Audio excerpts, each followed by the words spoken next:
above all. I'm so sorry, Fauwkz. I'm so sorry for cutting you off. People are saying Kingsman and pick EU, brother. Europe. Kingsman is American, bro. Holy guys. I'm sorry. I'm sorry. He's the most brain dead easy. He's easier than Witch. He's easier than Squirrel Girl. I promise Warren could have played it. Okay, and it's so bad. Do you see him in scrims? Yes. It's and no, okay, and it's all because of this one character. Thor, BP Storm. What the fuck? But think about it.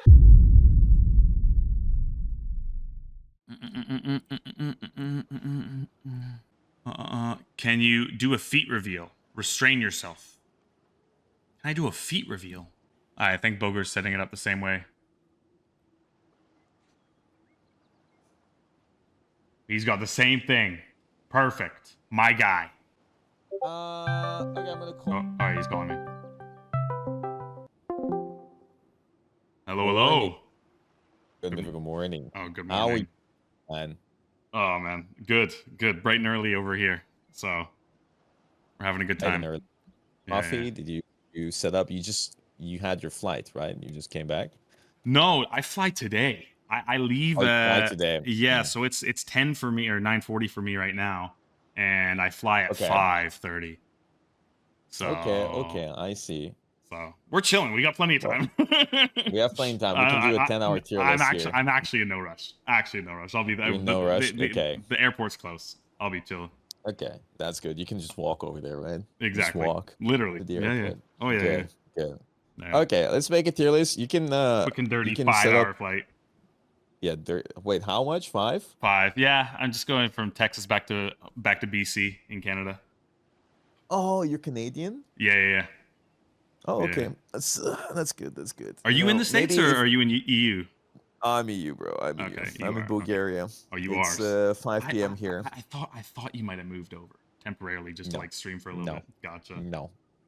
Maybe eventually, but we'll see. Gotcha. We will see. Okay, let's get into tier list. Let's make some tiers. I put in meta, I put S, I put A, I put B, I put C, I put D, and I put F. Does this sound good? You can mirror. Yeah, like I had. Okay, we have the exact same. Yeah, I just labeled my meta S plus. That's all. Yeah, that's the only change I had. Yeah, that's good. Okay, I can name it S plus. And you're using the tier list maker I sent you. Yes, same thing? You sent me. Okay, so. Do you want to go through tanks first, and then DPS, and duelists, and then and then we can discuss the characters. You're gonna give us some insight. I think the best thing we can do here is I'm gonna give you a tier I want to put a character on, and then you can like tell me if you agree or disagree, and we'll see based on that. Okay. Did you see I'm gonna start. Did you see my last tier list that I made? Season 9. No. Did you see my one in season 8.5 that I made? Or is are you familiar with how I feel about certain characters or no? No, I don't really know too much about what. Like, I don't. The way I do tier list is I just sent it out there. I post it everywhere, and then people tell me I'm a moron, and I should put Blade S tier, and I should put Hela F tier, and then I got so much. And Gambit is an OP and everything, and I'm the stupidest person alive. I know. That's what I got last year. I got. He's coping because he doesn't want to put Cap ahead of Venom because Liquid is better at Cap than Venom. Yeah. Don't worry. We all know everybody else is smarter than us. Everybody else is better than us. True. But I'm gonna start with Angela. I personally like Angela a lot this season. I'm not the best Angela player, but I've had good success with her. I like her Loki team up quite a bit. I haven't tried too much with the Starlord one, but I like the Loki quite a bit. You don't even have to have it active, which is a big plus. Like you can have 2 charges, but like I like it a lot. Depending on the map, I think it's really good. Depending on the enemy comp, I like Angela. I don't think I would put her S tier. I would put her like A tier. Me personally. You wouldn't put her. That's S. my. Well, see, I wanted to throw a right. I wanted to throw a right in S. Because you think S? Because so you haven't tried the Starlord team up. I originally thought that the Loki team up was going to be better. And then a bunch of Angela players hit me up in DMs, and they were all like, try the Starlord team up. If you slam with full meter, you get 180 burst in half a second. And that in dive is disgusting because it's just 2 swings of the axe plus the slam, and you get wall hacks. So at pro play, it's going to be probably the move. But in ranked, you'll still probably go the Loki because of how obnoxious having a clone of yourself is and being able to double pin. But the Starlord one would like, I didn't realize how good it was until like I saw some players actually utilizing it in organized play. And then you just dive with that. Like you get a Cap slam or a Venom slam plus the Angela. You don't even need a Daredevil or a Starlord or a Psylocke in. Yeah. So that's crazy. I think she's S, but I'd be happy like top of A. I think S sounds pretty good with what you explained to me. Yeah, but I think tanks are like, I don't know how you feel. I think tanks are so strong right now. I don't think there's like a single tank. Yeah, maybe besides like 2 that are below like A. I don't find Dinosaur that good this season. We'll get to it, but like I don't see much value in the Dino. But I'm happy to put Angela S tier considering what you don't just explain to me. You also get a lot of shields from the slam with the Starlord, right? Because people are saying you're getting like 200 shields too. If you have a Starlord. So if you have a Starlord, you get a bunch of shields too. So that seems really strong. I think also Angela is just really good in pro play. I think Angela is good in every rank. You can always say, these characters some characters are good in pro play, some are bad. Yeah, because I think Angela is just good in every rank. Yeah, because you can play her with everything, right? You can play her alongside Groot, with a Deadpool, with a Cap, with a Venom, and she kind of works in every single style of comp at the same time. And so, she's so versatile that I think she kind of has to go S for how much she does. And even though Sue is kind of like back in the meta, which is like her biggest op, Sue's orb is no longer, it doesn't slow you anymore. So she can only mess you up with pull now. And it doesn't slow you? No, it doesn't slow you. Yes, since this season. So it doesn't slow you or drop you to the ground anymore. So just pull, and you can block that, right? If the good angels block it, so she's a lot harder to counter now for support players. Womp womp supports. I think also Angela is just so self-sufficient most of the time, especially with the new HP change. Like because she flies around, she can like get everywhere and she can hide just enough. Like she can hide just enough to trigger the passive healing, and then she just heals up. And they just keep on micro buffing her shield every season. Yeah, every season it's like, hey, here's another 50 HP and a little bit more recharge. Yeah. Yeah. I think I genuinely don't understand why people in lower rank don't really play more Angela. I think people just don't. Maybe it's because it's a hard character to play. I think she's hard, but she's super mechanical, right? Like there's not much to her because if you're hitting the pins, you're going to be good. If you're missing all your pins, you're going to be bad, right? That's why controller players are so strong at her, because you basically just double pin every single time. Are you like? Do you know much about controller players or like console players? Like, do you have controller players in your team? No, we have no controller players on our team, but almost all of my team came from console, including myself, and so we all were controller. And a lot of the pro players in tier 1 also came from console, and most of them made the transition to MNK. A few stayed over, like TTK, etc. Right? And Netrise, and all the strongest Angela players are controller because of how it just kind of sucks you, and then you just double pin every time. Yeah, that's pretty good. Okay, I'm putting Angela S tier from what you explained. I think we're gonna see a lot of Angela in Ignite. I think we're gonna see a lot of Angela in general.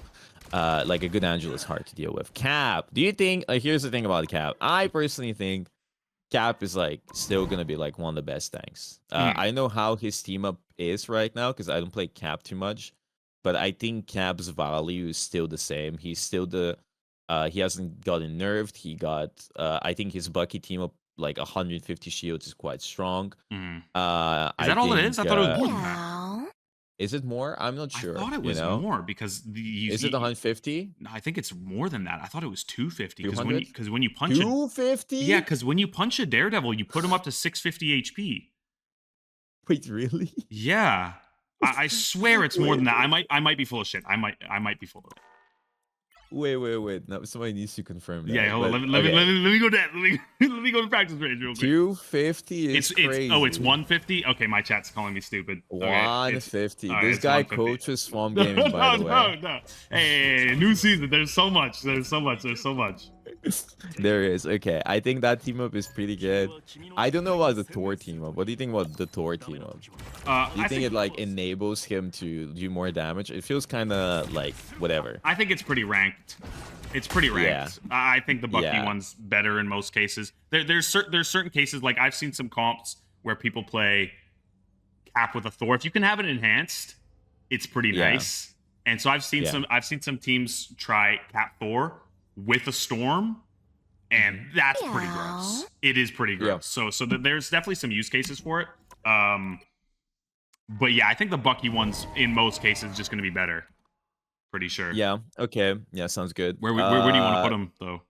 I was thinking like, considering last season he was like the strongest tank. I still think he's probably like around that tier.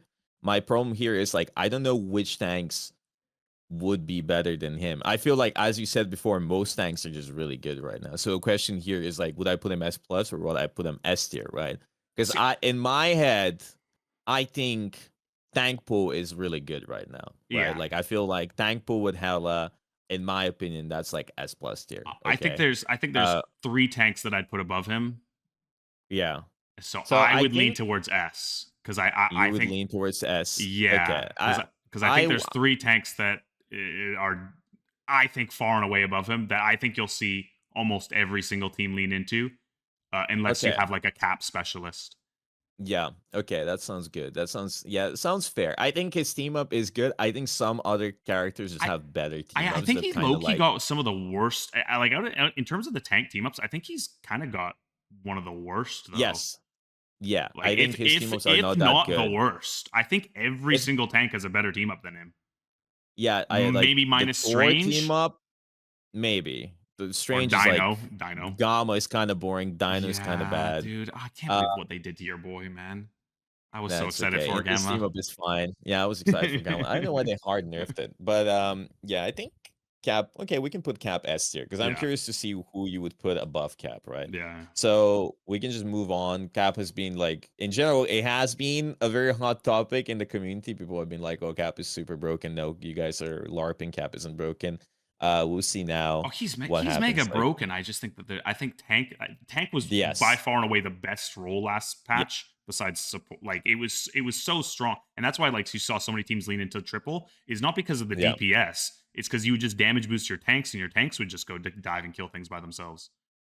Like with the amp speed that the Mantis gave too, it was too stupid. That makes a lot of sense. Like tank in general right now just feels really balanced all across the board. I feel like there isn't any tank really where you pick and it's a throw pick, right? Like it's even the worst tanks are pretty decent. Right? Like Dino's close to the worst and he's still good. Yeah. Next we can just go next. We're almost to the Dino. We can go talk about the Vanguard pool, which I personally would just put S plus tier. I think the Hela team up is crazy. Yeah. I think you can start off with the Gambit team up and then move on to Hela team up.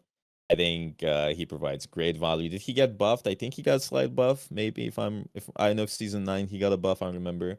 No, he kind of got a pseudo buff because everybody's ult charge got nerfed except for Deadpool's, right? So like everybody got that universal ult charge nerf, right? But Deadpool didn't get any time added to their timer, and so he gets his ult just as quick. And he has more damage, slight damage buff.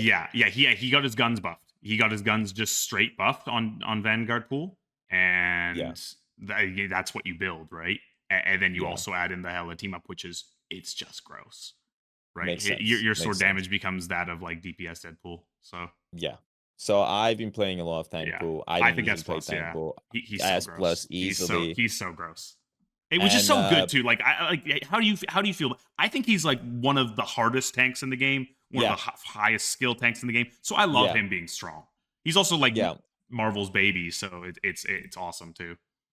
I think it's really satisfying to play tank pool. It's really hard to play tank pool. There's a lot of things you can learn about them. You can there's a high skill ceiling, right? You can genuinely do so much. You can flank, you can play front to back, you can use your bubble to cut off healing. You can use your bubble to cut off healing from Luna ult. You can use your bubble to save your team. Yeah, the DR. It takes some skill to land your bubble. Your upgrade path. I am sad that upgrade path is usually always the same. There's no reason to ever go swords first in tank pool, but whatever. The way you use your selfies is really cool because like you can avoid damage. You can avoid ults. You can survive quite a bit. You can stall the enemy. Your ult usage is very important. So I like tank pool as a tank. I think he's a really cool tank. I never feel like I mean, rarely do I feel, maybe back in the day when he was at his prime, do I feel like, hey, this character Meow. is really busted. This is unfair. It usually, it's very easy to screw up on the tank Mhm. pool, and it takes a little bit of time to get really, really strong, right? Yeah, So he's you need only to play 500 well, you need to play HP, so patient. you can just pop. Yeah, Like yeah, I'm yeah, sure plenty of your chat, including you and me, who like play him. It's like sometimes you're just frontlining and you think you can kind of sustain the damage like your Magneto, and then all of a sudden yeah, you're just in spawn. yeah, yeah, So exactly. yeah. Exactly. So it's a hard tank to play. It's a fun tank to play. I know Trust Me loves him. I Hmm. see him in pro play quite often, even like Yeah. when he wasn't considered super broken. So it's just a fun tank. It's a good tank, flexible tank. And I what team ups does he activate? We don't actually talk about team ups that get activated from tanks. I think he activates Elsa and Jeff. I think 2 team ups. I think Yeah, that's about it. yeah, and Elsa being as strong as she is right now, you almost always Yeah. have that enhanced too, and she's so strong that it's even like a mega buff. Yeah, yeah. Yeah. So the Elsa, I I think that's it though. Elsa and Jeff. Yeah, I think that's it. Yeah. So I definitely S plus tier. I think one of Yeah, the best tanks right now. yeah. Okay, moving on. The dinosaur. What do you think about dinosaur here? Like, I think he's like one of the weakest tanks. I think Yeah. purely like it's very rarely do you like where you can actually get to play him, and the reason why is, in my opinion, like so many characters in the game do so much damage now. You just blow up. Hmm. Punisher team up, you just explodes you. Everything blows you up. Yeah, like I feel like whenever I pick him and the enemy team goes like, Meow. even if like genuinely going triple DPS against Dinosaur, you just win the game for free. Yeah. This character, it used to be the case where you could survive quite a bit from the shields generated from your bleed and from the healing and stuff, but like, it doesn't feel like that anymore. You need to play really passive. I'm really scared to push up. If I grabbed, I kind of get cooked. You know, he's a big, Yeah. big target. Like you explode all the time. Also, I think the beam not being able to ground fly is a big nerf. Hmm. Like it's a big nerf. Like Angela used to be hard countered by the dinosaur. She still kind of struggles against him in Yeah. the No sense pin. that Yeah, you can't pin no him. pin and you can grab her easily, but like still, like he's such a massive target. If the enemy team takes angles, you're Hmm. kind of just dead. You know, like if the enemy team knows what they're doing, they're not playing in main a 6 and they surround you, Depending you on can't map, do so anything. sometimes you kind of Yeah, of just have to course. deal with them. Yeah. Yeah, Yeah. yeah, yeah, of course, of Yeah. course. And then there's so many counters. Like you have so many characters that out like genuine. You can even go Wolverine. You can't grab him, but you can just like Yeah. claw him. You Brawl. know, Yeah. you yeah, you can go Punisher. You can go like I don't even know. Like any Elsa Hawkeye, does a lot of Hela. damage. Yeah. Tank pool can just farm him. Psylocke, You know, you just Starlord. build up your XP. Psylocke does so much damage. Yeah. Yeah. So I think Dinosaur is like one of the weakest tanks for sure, in my How opinion. low do you want to put So him though? I would put him like C tier personally. I don't know. What do you C think? Or tier. B tier? I B was or gonna C put tier? him B I don't. because I still think there's like I think B is the lowest that that tanks are in it It because just I think there's it still just like depends what C tier is. You know, yeah, I think like it C depends tier's what's like almost unplayable. okay. If that's the C case, tier I'd like put in like what's a character I would put in C tier right now? Maybe yeah. like Who would you put? gosh, everything got so good, bro. Maybe like Phoenix I would put in C tier. Oh, C tier Phoenix right now, even after the buffs and team Maybe ups. maybe like Jubilee C tier. Oh, Jubilee, interesting. Yeah, Okay, okay, maybe I don't know. I don't interesting, know. Like F is only going to be interesting. like two or three characters. D, I think there's probably Okay, like another 3 or 4 characters. I think C is going to have like 5 or 6 maybe. Right. okay, But okay. I think like there's some comps where the dinosaur becomes really powerful if you're playing him with like Jeff and support pool. If you play him with Okay. Jeff and support pool and you speed that guy around and you just kind of have to deal with him and he just Yeah. protects your entire team. You can't kill the backline. You have to engage on him. He's still really good into Meow. dive, right? So like Daredevil is struggles against him. He's good into DPS Deadpool, who got a lot better. Um, I think he's and dive got a whole lot better this patch. He's good into cap, Yeah. right? Yeah. He's good into He's Angela, like good you against said. dive. And He's so good with against dive. so I think because he has such a good use case right now, and he's also good into like rogue. Um, I think B is a good spot. Like I could put him C though. Like I could put him C. I don't like the thing is I agree with you. I don't think the dinosaur is bad in like I think there's Yeah. like 50% of the comps where the dinosaur is pretty decent in the sense that like if the enemy team is playing dive, if they don't have high damage, if the map is right, even against like more stationary tanks, if they're playing mag strange, I feel like that's free. Like even against the thing, you can just grab him and you can blow him up, right? Against Angela, it's really good. So I don't disagree with you. I can put him B. I don't think he's I genuinely don't think he's terrible. I think he's bad in terms of tanks, right? Yeah. In terms of the other tanks on the team, you know, or like in the roster. I just don't think the dinosaur is that good. You know, he's also so counterable. But I'll put him B tier purely because like it's in my opinion, it's pretty. It makes a lot of sense. Yeah, you know? Like, there's a lot of power creep, right? And so I think there's just less and less characters that are just going to be. Also, like, his team ups are just ass. Like, let's be honest here. Yeah. His team ups are horrible. Both team ups are just really bad. I heard some Elsa players trying to convince me that Elsa Dino team up was good and better than the tank pool one. And I swear, I don't know if they were on drugs or drunk or whatever, but like I don't see a single use case for why you would ever pick that team up over it.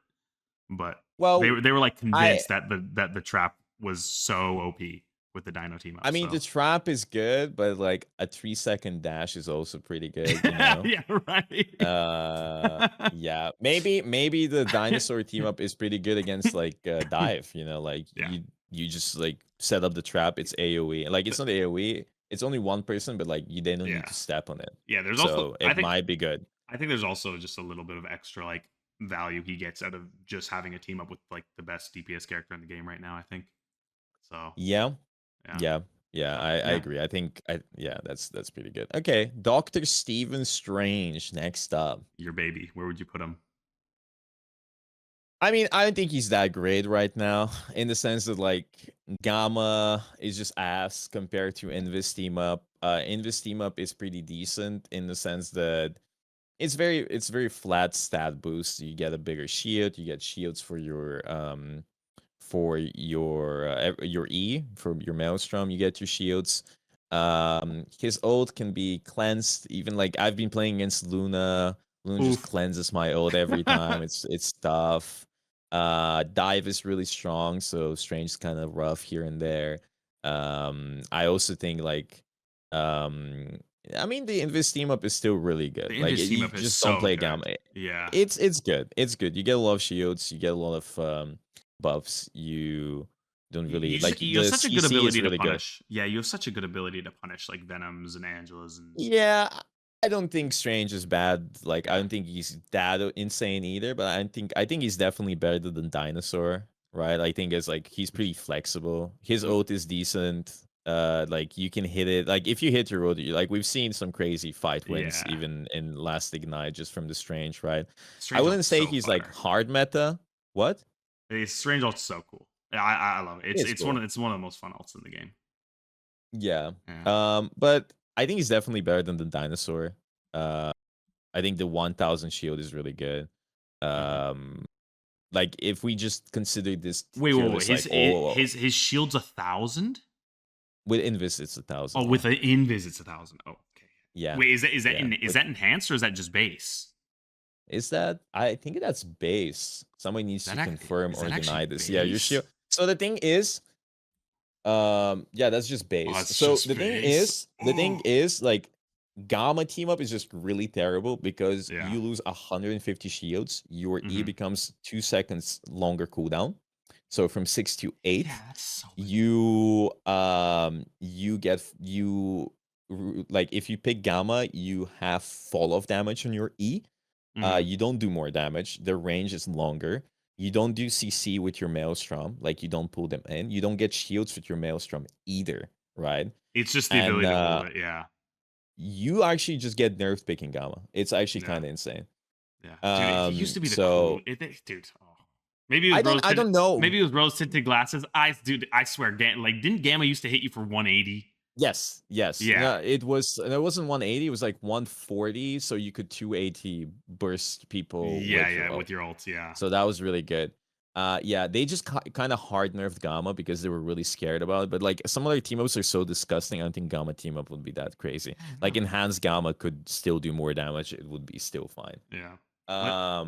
let Iron Man and Strange out of jail with the Gamma team up. Oh, Iron Man! I don't know why they nerfed Iron Man so hard. They actually killed him for no reason. I know. Whatever. Yeah, but like, so where are you thinking? You're thinking A? Because I was thinking ahead of Dino and B, but I could do A. Yeah, I think like the thing is like, sure, if we think about like tier list, it like purely pro and high elo in this tier list, but like, ranked, you definitely B, but like in all around ranked and everything, you can play Strange. Like you can definitely play Strange. You know, Strange, like it definitely very playable, right? Like very consistently. I think A tier. Do you think there's another tank that's lower than him though, besides Dino? Yeah, I think Rogue without team up, without like enhanced team up. I don't like Rogue too much. Yeah. Enhanced team up. I think thinking about that. I think Rogue is like kind of ass. It's kind of, like I've been seeing some pro. She's my favorite tank, Bogur, bro. She's my favorite tank. She was so fun last patch, and they just killed her. Oh yeah. So I definitely think Rogue is kind of like really bad unless she has the team up. And I've seen people, even when Gambit opened, they don't play the Gambit team up. They just play the enhanced Mag team up. Yeah, for the enhanced damage reduction. Yeah. So I would definitely think that Rogue is like probably below Strange, on the same tier as the Dinosaur. Also, she's so hard that you need to do some crazy stuff to get value. Yeah. So hard and bad, right? So I personally would put Strange A tier. All around, I think a very solid tank. Like he's definitely not the best. He's definitely not S plus. He's not S tier. I would like, the thing is, even when you're playing Strange with a 1000 shield, you can clear angles, right? You can deal with people off angling. You can deal with flyers like that. Like these are things Dinosaur cannot deal with, right? And his ult is like, sometimes his ult is counter dive. You know, you can use it to peel, and you have solutions to problems, right? Not to mention that I think like he is also a TP bot, of course, but you can do plays with your TP that can win you the game, right? So I think it's very solid A tier. If it's pro play, I think definitely B tier, right? Like he in pro play, it's very punishable character. Yeah. Okay. Yeah. I like it. Okay. What do you think about Emma Frost? I think she kind of belongs at the top of A. Like the Mantis team up. Yeah. It's so hard to lose. So I think generally all these non-mobility tanks, Strange, Emma, Mag, Thing, to a lesser extent, are all so weak in comparison to the mobility characters in the tank role. But I think Emma's kind of at the top of them, because when you crystal, just the shields you gain, you just can't lose a tank HP trade. It's almost impossible. Doesn't matter what's hitting you unless you're getting like team focus fired. The shields you can gain, like just being able to go up to 900 off of one crystal, is disgusting. Yeah, and then Mantis is really strong in that enhance your team up to 4 seconds per crystal if you land it, so that's crazy. Yeah. So I agree with you. I think Emma is definitely very, very good right now.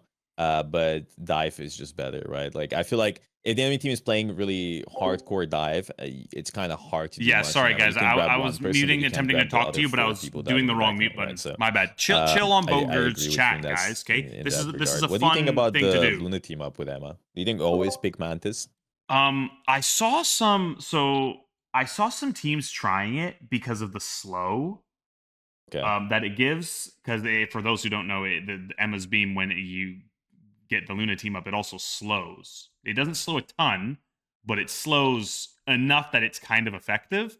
But I don't know if you'd ever pick it off of the Mantis, because having Crystal up more and the shields you gain, I think, is almost always a better instance. The only way I would ever pick the slow is if I'm playing into dive, but you almost never want to play Emma versus dive because you just can't build beam charge anyways. So I think at that point you just swap off anyways. So if you're picking Emma, it's usually in a slower front to back comp matchup, and so I think you're almost always picking Mantis. And with how strong Mantis is, if she's unbanned, she's on your team, at least in pro play.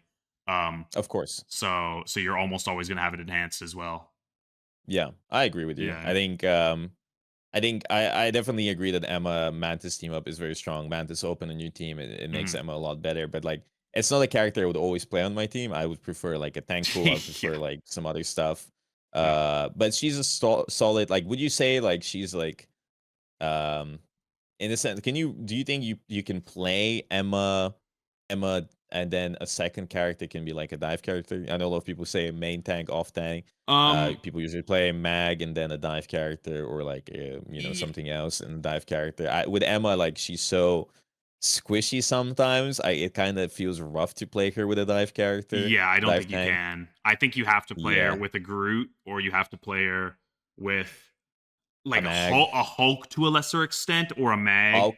right? Mm-hmm. Like something that's slow enough to where if the like because if the game speeds up too much, you just don't build energy, and if you don't build Mm-hmm. energy, you're just a wet noodle on that character. So Yeah, you're just doing nothing. All you have is a yeah, 15-second diamond form that yeah. good players can play around and avoid. So like maybe you'll get a kill with that, but the fight might already be over by the time you actually grab the person, right? So Yeah, that makes sense. I think what do you think about her enabling like Psylocke team up after the nerfs? What do you think about Mag team up after the nerfs like that gets enabled by Emma? I think I think they're good both enough team ups are dry. I think they're good enough dry that the yeah, enabled version, like the enabled version of Psylocke, is kind of fun where you can swap, but I don't think it does yeah, enough, right? yeah. Even post, like I know she got, because when you're Psylocke and you've got the cloak on your team, you get the increased damage. But when you've got the Emma on your team, you get the increased shields. But the increased shields doesn't matter, I think, that much. To Psy, if it was damage, I think it would be a way bigger, because Psylocke's burst is just, it's everything about her. Yeah. Which is why she just got hotfix nerfed. Yeah, they just But that character was crazy. Like but she would just appear in yeah, front of me and just kill me. yeah, she was probably best DPS character in game besides Elsa, or right Yeah. there with Elsa. Yeah, and so I think, yeah, I just think the other team ups that she provides are so good dry. You don't even need the Emma. Like Okay. it doesn't add enough to where it outvalues picking a tank pool or an Angela or a Cap, or Yeah. insert character here, right? Yeah. So yeah, I think the Mag team up's great without it. So's Mhm. the Psylocke one, etc. Okay. Yep. Sounds fair.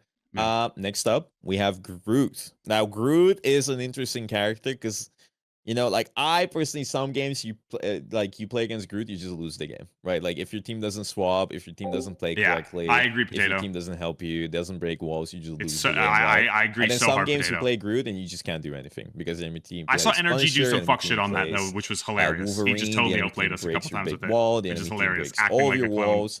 So Groot is an interesting spot. I also know Groot is quite popular sometimes in pro play, depending on the map, depending on the meta. I don't know much about his team ups though. Like I don't know. I don't play Groot too much. I haven't lorded. I Yeah. just find him kind of boring. So my question here is like, do you think his team ups are good? Do you think he's good? Meow. Like what is like what So is the consensus with Groot? I feel like he's decent. I think he's still at least A tier, maybe S tier, depending on the map. I think he's the second best tank in the game, and I don't think it's that You're right. close. It's not even close. I don't even think it's that close. I think I think he's better than Tank Pool. There's only one tank I think that's better than him. His team up with Mantis is so good because of how fast it charges your ult, and he's got the best tank ult in the game. So the Groot ult is so strong, you can kind of just AFK, build your ult, and win every other fight with your ult.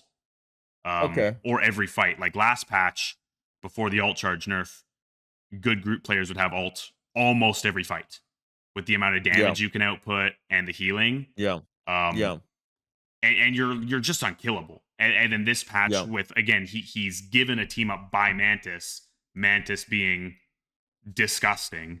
So you almost always have the enhanced wall. For those who don't know, if your wall does a certain amount of healing, it goes from 200 HP to 250 HP, heals itself, and then gives increased healing to everybody.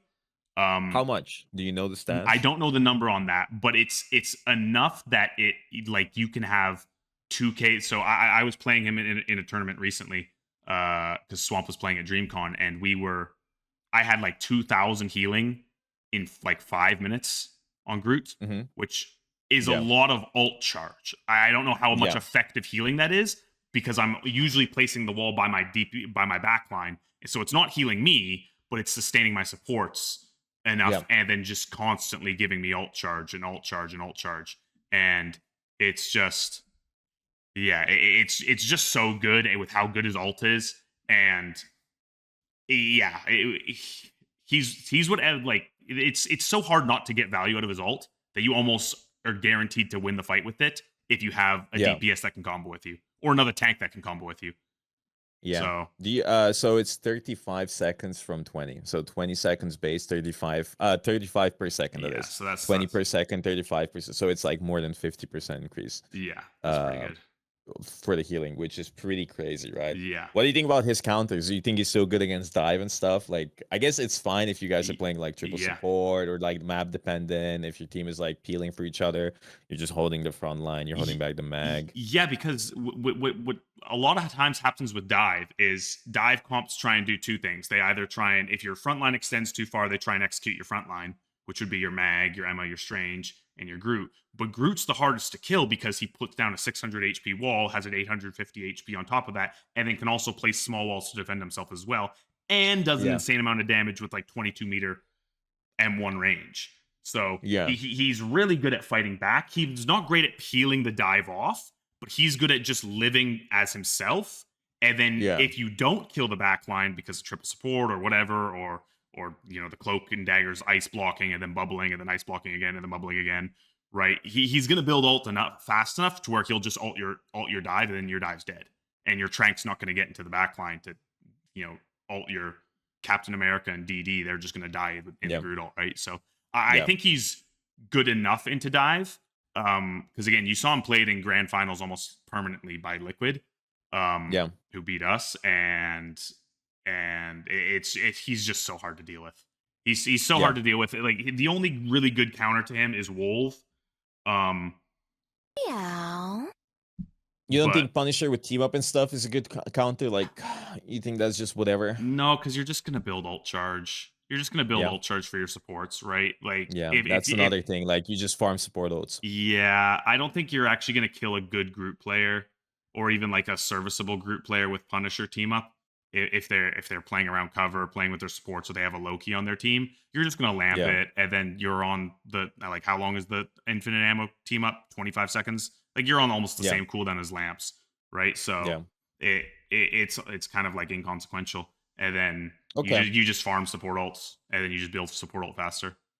Okay, so would you put him S plus tier or S tier? Because like S plus tier is like, for me, when I like do S plus tier, I'm like, this is the character. This character is busted beyond belief, right? These characters, in my opinion, need to be nerfed. Do you think like he's that much better than like Cap and Angela? Yeah.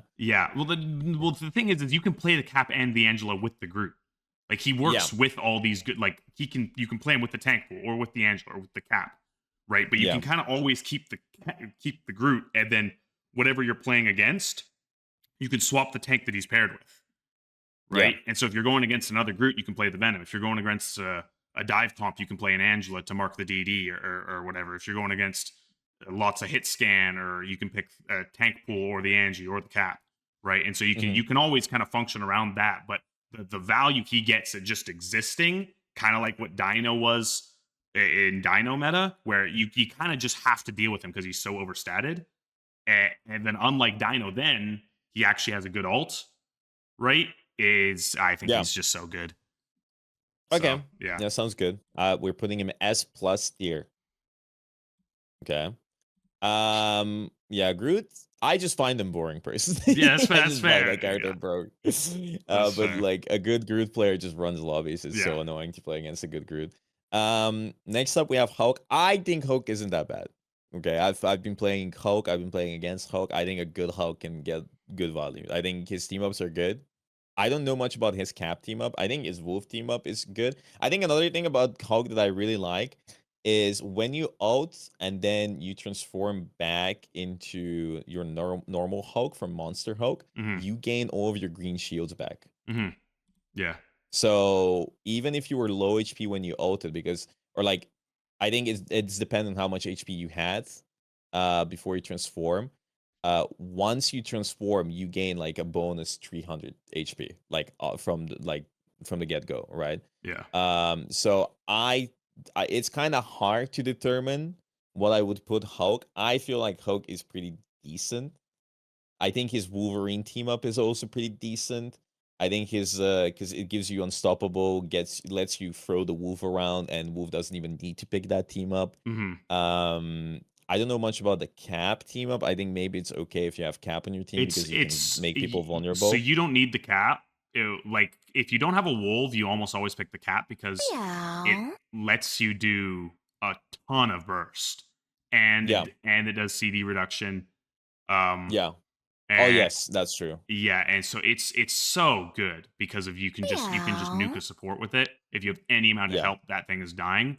And the thing about Hulk is Hulk wasn't really a dive character. He was kind of like a brawl character. Yeah. You'd bubble your team, get a lot of bubble value, and then you'd go and try and find somebody isolated or kick somebody off the angle.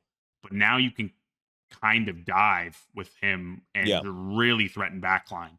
And I think his bubble is, in my opinion, probably the strongest tank cooldown in the game. It's the only cooldown that doesn't give the enemy ult charge and gives your team ult charge for shooting it. So it's so strong. It counters basically everything. Strange ult, Jeff ult, Groot ult, everything. Angela ult. So I think he's S. Kind of around Angela. I was going to say S tier. I was going to say S tier too. Yeah. From my experience playing him, I would say he's very solid. Yeah. If you're a good Hulk player, like you can do so much right now with Hulk. Yeah. I think probably below Angela, above Cap. Maybe I would put him above Angela, but I'd say I think Angela's got more use cases, and a little bit more flexible. So I'd probably put Hulk below her. Yeah. So. Okay, that sounds pretty good. Yeah, because I do play Hulk quite a bit. Yeah. I kind of forgot that the Cap team up reduced your cooldowns. Yeah. But and stuns if you have it enhanced. If you have it enhanced, it stuns and gives vulnerability, right? So that's right, it gives vulnerable too. Yeah. Oh man. Yeah, it gives vulnerable too, so you can just blow people up in the backline. I like him quite a bit. I like the green health on him as well. That's really good. You can proc that really easily because you can bubble yourself and nullify damage, and that gives you more seconds of like not taking damage. As I said, when transforming back, you get a bunch of shields back, so very solid. His rotation of cooldowns, like you get your ult so fast on Hulk. Like Hulk gets his ult so fast. Yeah, so fast. It's insane, right? And like if you have Wolverine in your team up, who's like a really good character right now, I strongly believe like, hey, you can throw him around the map. You can do so much with him. Yeah, like even his both team ups are good, right? Both team ups are decent. He's also probably the best tank or main tank in the game with Gambit because of what you're gonna play with Gambit. If if everything's unbanned, if Wolf's online, Wolf has an insane team up with Gambit, and Hulk is just the best pair for the Wolf. And so if all the best characters are open in the game, you're probably gonna pick the Hulk. Maybe you'd pick something else over him, but he's so good with the DPS that get enabled by the best character in the game. Yeah. So, what do you think about green health in general? I love it. I love the addition because it speeds up the game. It allows for like dive is the most fun version of the game. I know support players hate it. Oh no, it's over. It's over. I know support players hate it. Fauwkz is GG's, man. But Bogur, just dive is fast. It's high skill. It's not boring to watch. There's a lot of skill expression in it. There's a lot of punish that happens in it. There's a lot of moving parts, and so you can see a lot of highlight plays. There's a lot less highlight plays when you slow the game down. And so I think that incentivizing the game to be faster, yes, it makes supports want to, go crazy and crash out in voice chat and, whatever. But support players, they have the strongest role in the game. They can shut the fuck up for a little bit. Another one right there. 2-1 deal, Fauwkz. It's over for you, man. No, I'm deactivating Twitter after this. It's GG, bro. Last day at Swamp Game, bro. You're getting replaced by that one guy that's silver that's been complaining about how bad support is. You're getting, what was his name? Scarova or whatever. I forgot. He privated. After Omori offered him a coaching lesson, he privated. I saw that. Yeah, because he kept giving takes on balancing. Somebody opened his profile, he turned out to be silver, and people were like, "Bro, come on." Yeah, I mean, dive is a fun version of the game. I don't disagree. I think like fast-paced dive could be fun to watch and spectate and pro play for sure. But there's also, pretty fun things to look at whenever like people are like watching Terror or something play hit scan is always entertaining. Like clicking heads, like watching a good head scan player clicking heads is good. Watching like a good mag, like landing a big O this hype, like a big strange O this hype, right? So I think also like the reason why so many support players do complain about dive is because the game kind of catered to the casual player quite a bit. And the beginning of the game, when they started playing the game, it was all about sitting AFK heal botting the tanks and just building your ult in 2 seconds and then ulting. And that kind of like, made people believe this is the game. And now the game starts speeding up because that is inevitable. The game is going to speed up because people are going to get better. Yeah, ult charge gets less and less, and people need to get better and better. People suddenly are like, wait, I need to use my cooldowns, and like this is not what I subscribe to, right? So they're like, I from my perspective, I agree. I think it is fun to play dive. It is fun to play over these characters. It is pretty exciting to watch a good dive player perform. But like it's a difficult thing to prove or like tell other people that it is fun to do, because like if dive is just extremely OP and you have like a BP one shot in the backline all the time, it's just really unfun to play, right? No, like even as a tank player, like watching my supports get fucking obliterated every fight, even when I play a tank, I'm like, bro, I totally get that. But like, as a support, like I play a lot of support too. As a support player, and I'm sure the support players in your chat can also agree with this. The most rewarding thing is when you shit on that BP.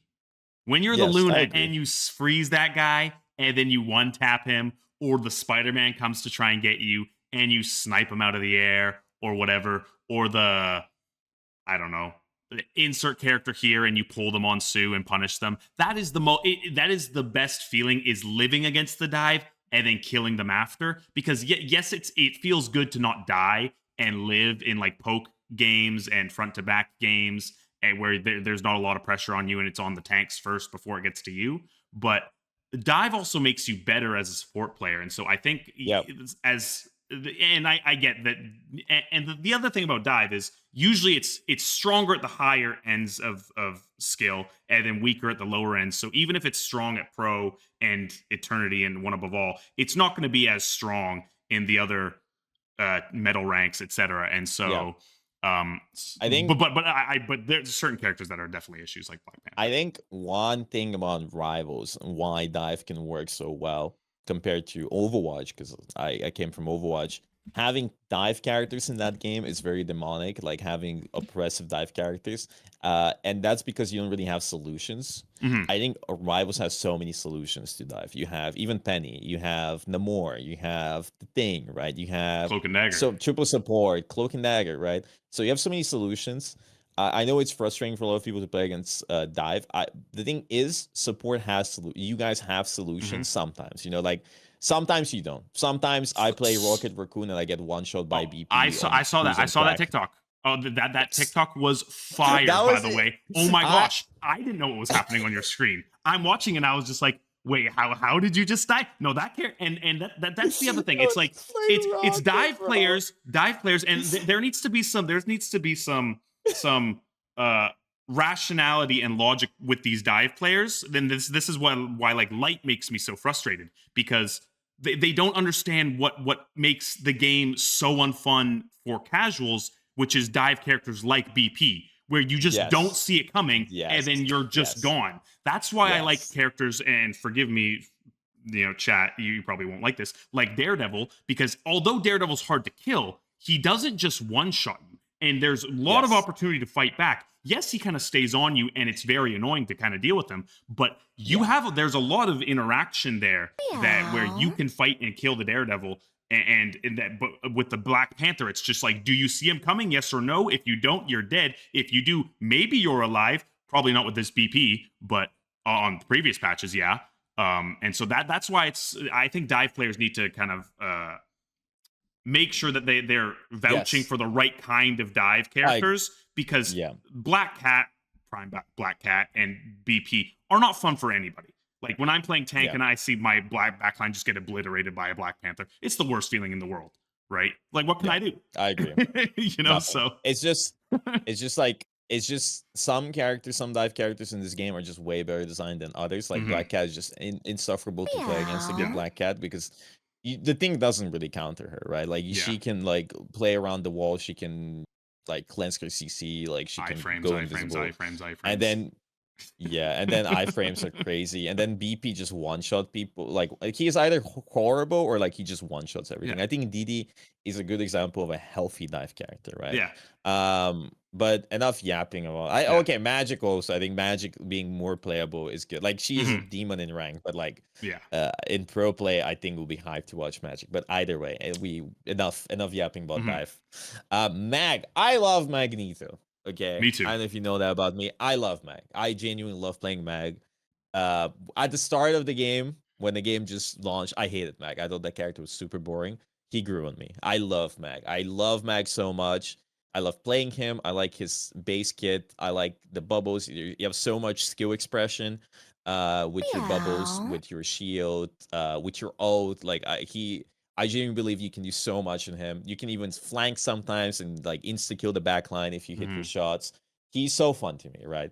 And I think this season, I think Mag is good. Okay, I from what I've seen in ranked, I think in pro play he's probably worse because against dive and stuff. Yeah. But I think his Scarlet team up in ranked allows him to genuinely blow up the backline from across the map. Like what's happening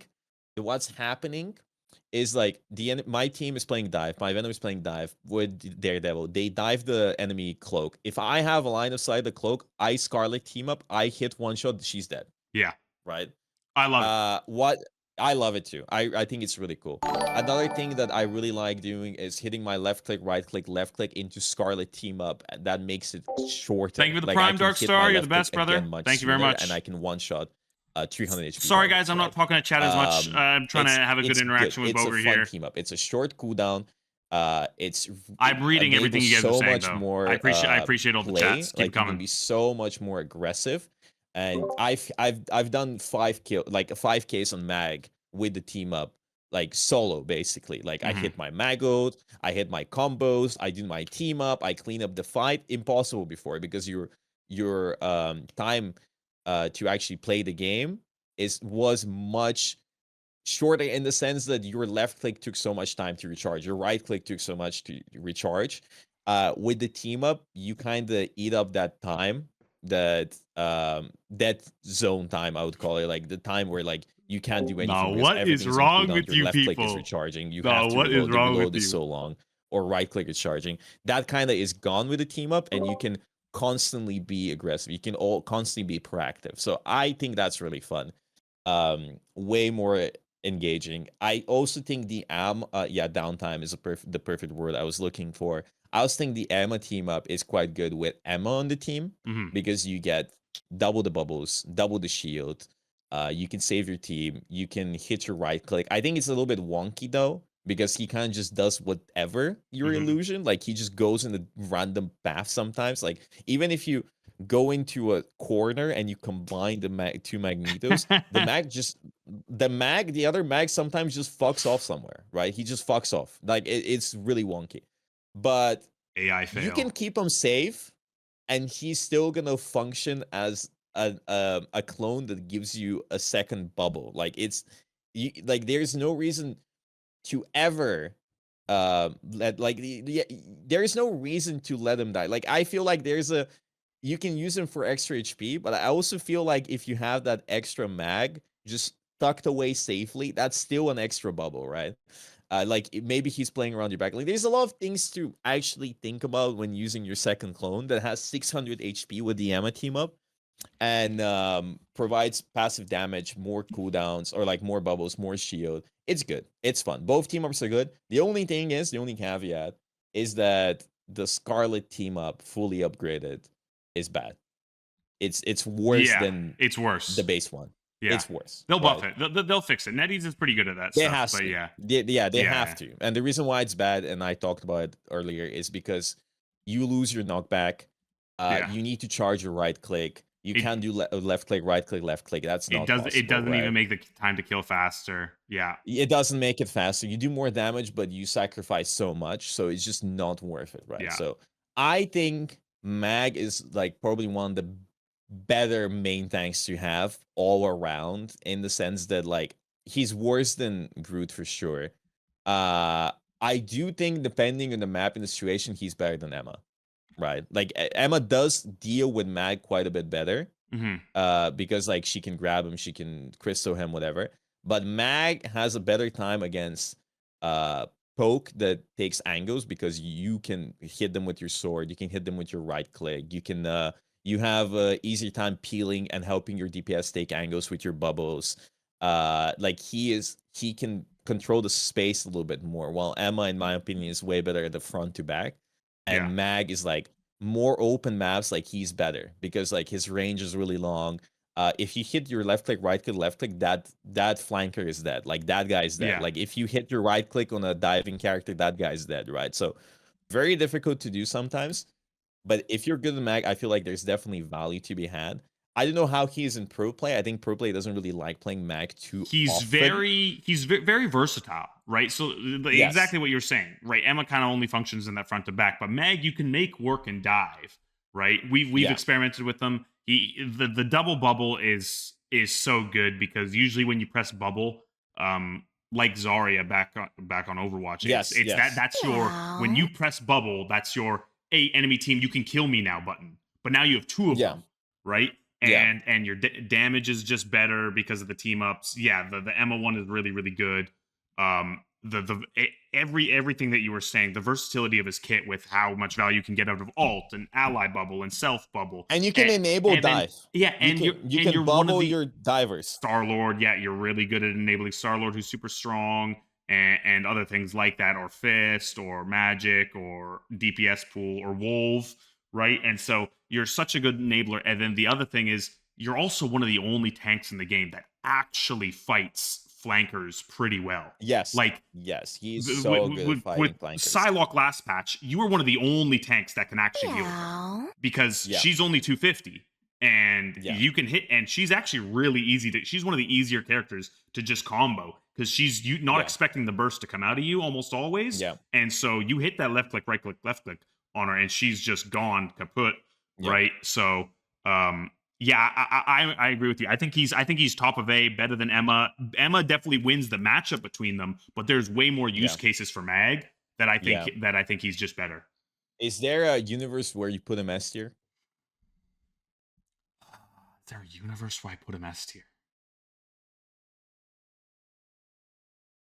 Arthur. I don't think so, only because his ult is good, but the only time you're really getting value out of his ult is either A, if you're comboing it with a Groot, or B, if you're trying to use it defensively. But all the DPS that are good right now, besides Starlord, don't have ults that you can deny. I agree. I think so. In ranked, that would kind of be the only thing. But yeah, maybe in ranked you could put him S. So I think in rank he would definitely be S. I agree with you. I think he's high A tier, because he is also like very counterable. Thor can bully him, Emma can bully him, even the dinosaur can bully him. He's good against Bucky. He's good against Starlord ult. Like a lot of it comes down to how much value you can get out of your ult. Like the difference between the A and the S for me sometimes just comes down to how useful is your ult in a lot of cases. And his neutral is so good, but his ult sometimes just doesn't get any type of value unless you have a Groot on your team where you can just get the free kill, or you have a good ult that you can function against. And the only ults that you're kind of functioning against right now are like, you don't do anything into Elsa, you don't do anything into Psy, you do stuff into Star, you do stuff into Hela, and then Bucky, and that's kind of it. Otherwise, you're kind of just getting hit by that ult, right?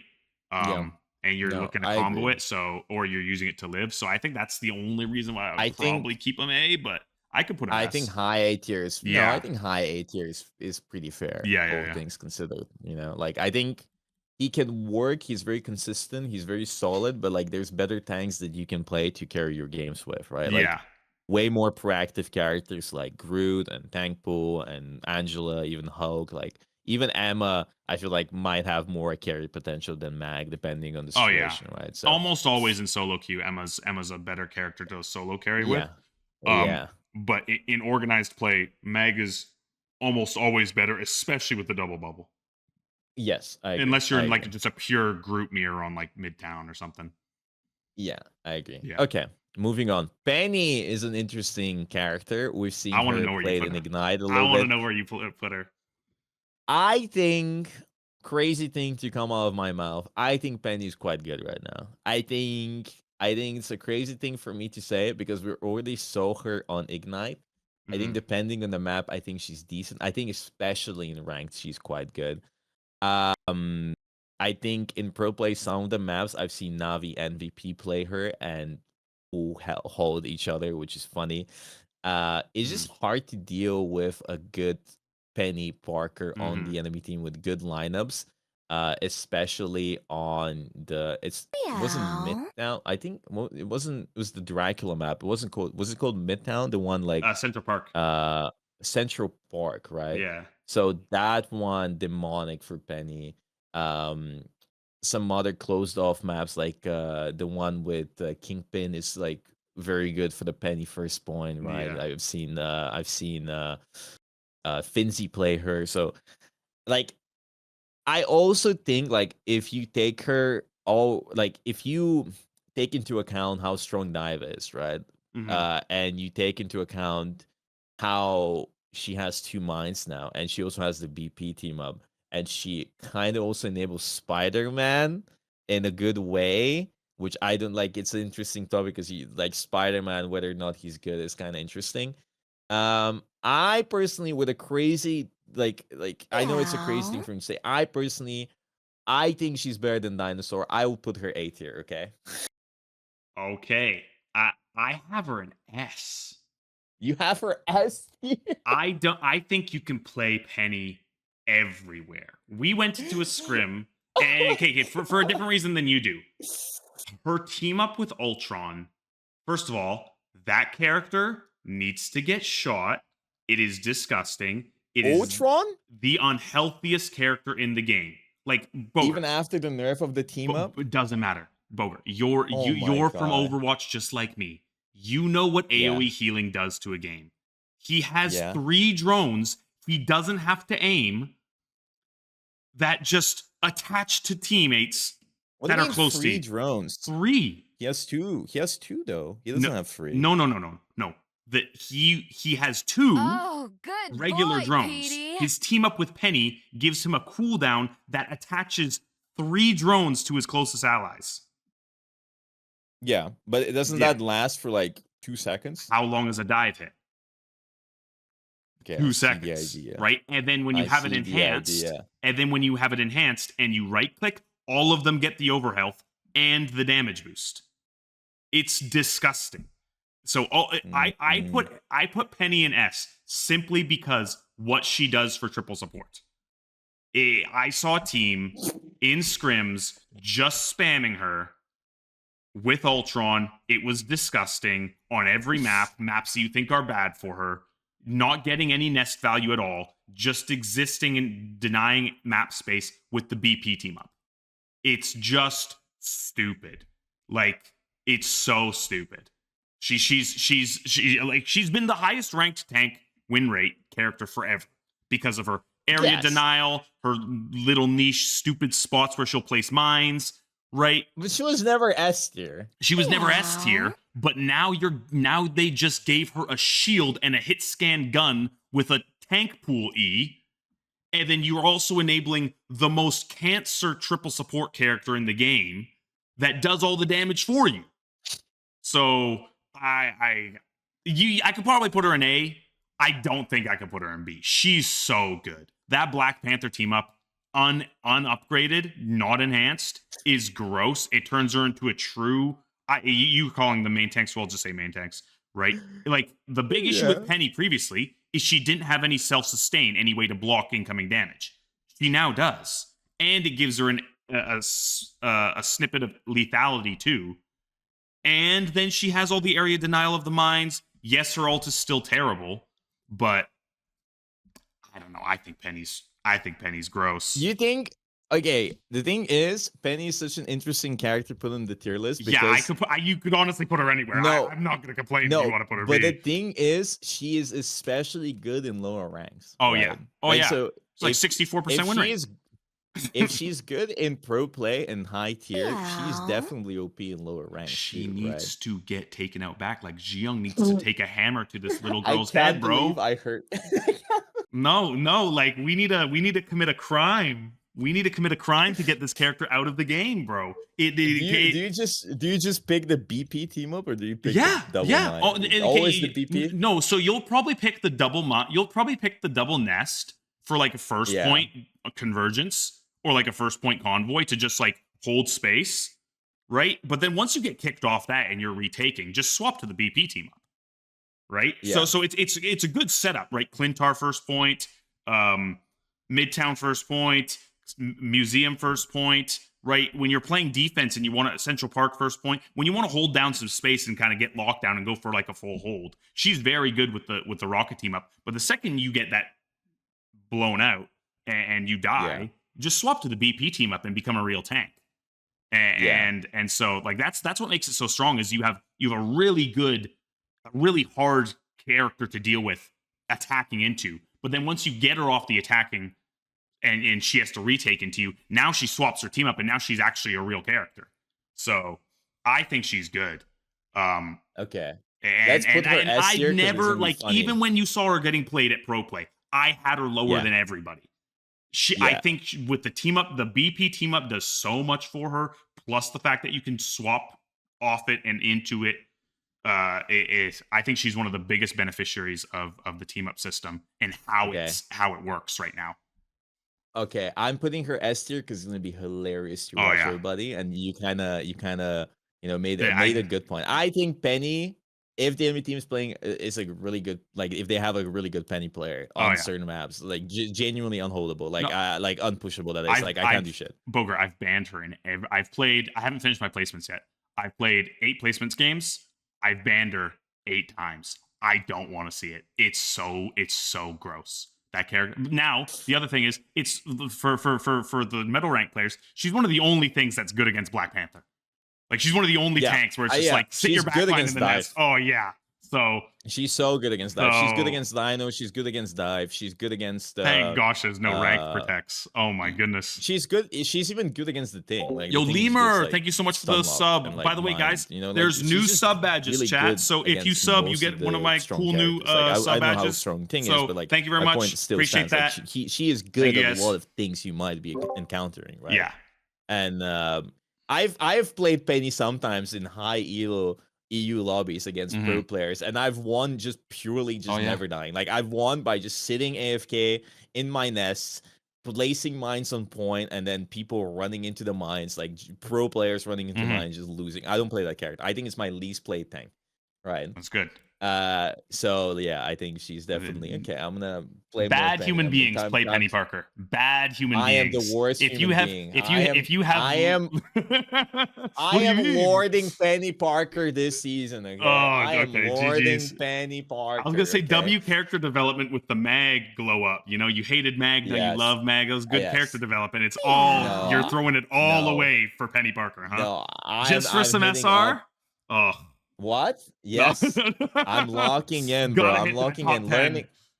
Learning Penny, mastering Groot, mastering. What else is unethical? What is an unethical tank except Penny? Do you have an unethical tank choice? Thor. Wait, me personally, or just like, is there another one? Which tank do you think is unethical? A Thor and Penny. And Angela. Thor and Penny. Thor, Penny, and Angela. Yeah. Angela? Yeah. Okay, here's my thing about Angela, okay? It's the same reason I hated Doomfist on Overwatch. If your kit is all one-shots in CC, you shouldn't exist as a character. Her entire kit is either she one-shots you or she CCs you. That's unhealthy. I don't like that. I think that's a bad player. I think that's a bad player experience for everybody involved. Well, and then fuck everybody involved. Okay, fuck all of them. And then not only does she only one shot or CC you, she's also fucking flying. So it's even worse, bro. And because I hate controller players, she's also a controller player crutch. So, it's just 4 points from hell on reasons to hate Angela. So yeah, those are my 3 unethical tanks: Peni, Thor, and Angela. I don't care if the Thor players come for me. I don't care. Yeah. It's over for you, buddy. Yeah, whatever. Okay, whatever, church boy. Talking about unethical characters, Rogue. She's honest. What do you mean? Rogue is honest. Me, when I have an unkillable Rogue in my backline, just killing my entire team. She's 575. She sucks now. Okay. Yeah, now she sucks. Personally, I think she's the same tier as Dinosaur. Like, even. Okay, but maybe can you put her there, assuming she doesn't have the upgraded version of her team up though? Because that's the thing. When you see Rogue getting Gambit or Mag? Gambit. Because when you see Rogue getting played, she's most likely going to have Gambit team up permanently. So is she really in the Dino tier? Okay, crazy thing for me to say. I don't think the permanent Rogue Gambit team up is that insane. I know it's like good. Can we take this guy's mic away? I've seen. No, I'm just kidding. I think it used to be really good that team up, but now everybody has some crazy team ups, and she just dies so easily. I feel like I've seen EU like tank players, pro players. I've seen them Rajara and stuff.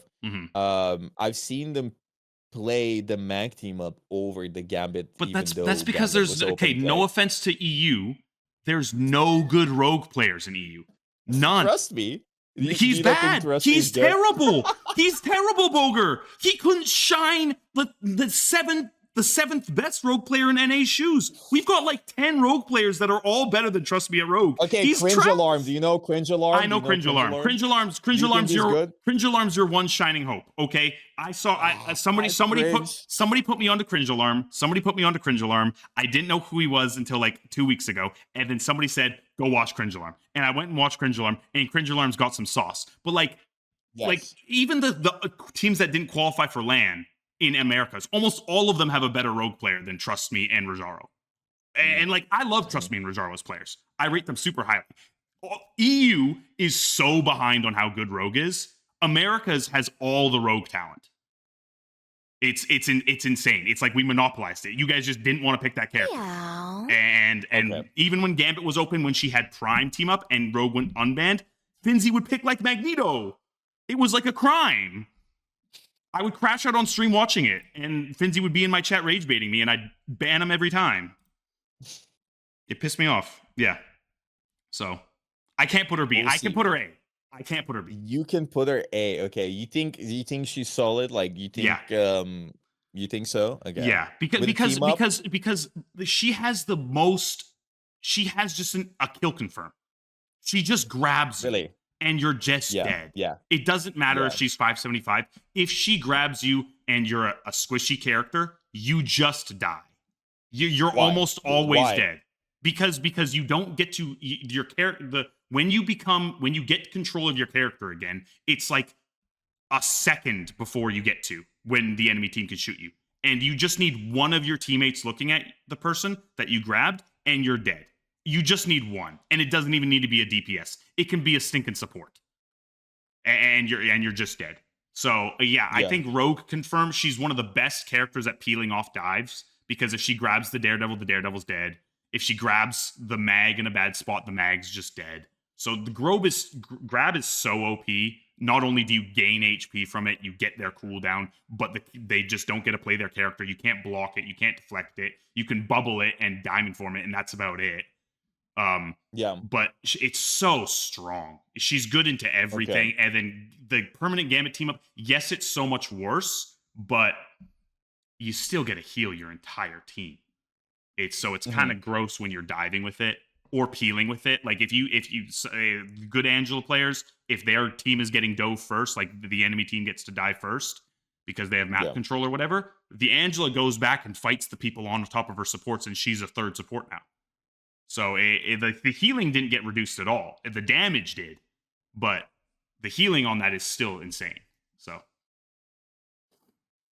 Okay, but I'm also a rogue laser. She is playable. Yes. Do you think she's playable without the fully enhanced team up? No. Yeah. No. So like not playable. So if what do you think? Dino tier without is she playable? Is she playable without the Okay, so Gambit is available. Mag fully enhanced. Is that good? No, I don't think so. I don't think it's good enough. No. I think Mag fully enhanced. She's better than Strange, but. Okay. I'm putting her B tier. All right. For sake of unity, I will defer to you. No, you don't have to put. No. I'll agree. Because dude, the HP nerf did hit her hard. Like she does just blow up sometimes. I think a good rogue is really, really good. I think if Gambit isn't open, which is barely the case, you barely have Gambit open in any rank. Max, thank you so much for the tier 1, brother. That great, and I also think she's for 2 months. Appreciate you. Character to play. Rogue B tier is insane. Yeah, I'm trying to I would probably put her S. I would probably put her above Peni. Here, guys, this is probably where I'd have her. Echelon of the ranks where people just for play pro play, SG but in ranked, I'd probably. But at the end of the day, I feel like she's just so hard to squeeze value out of unless you have the team up available. And a lot of people, they're gonna see this tier list or hear people talk about it, and they're gonna be like, "Oh, Rogue is OP. Rogue is great, right?" I think in pro play she's very good because, and high elo she's really good because of her grab exactly, right? Yeah. But you can't really rely that everybody's gonna always follow up on the grab in ranked or even in eternity lobbies. You might grab somebody, but people won't die. But I agree with you. I think one thing you're also not thinking about probably though is how good her ult is.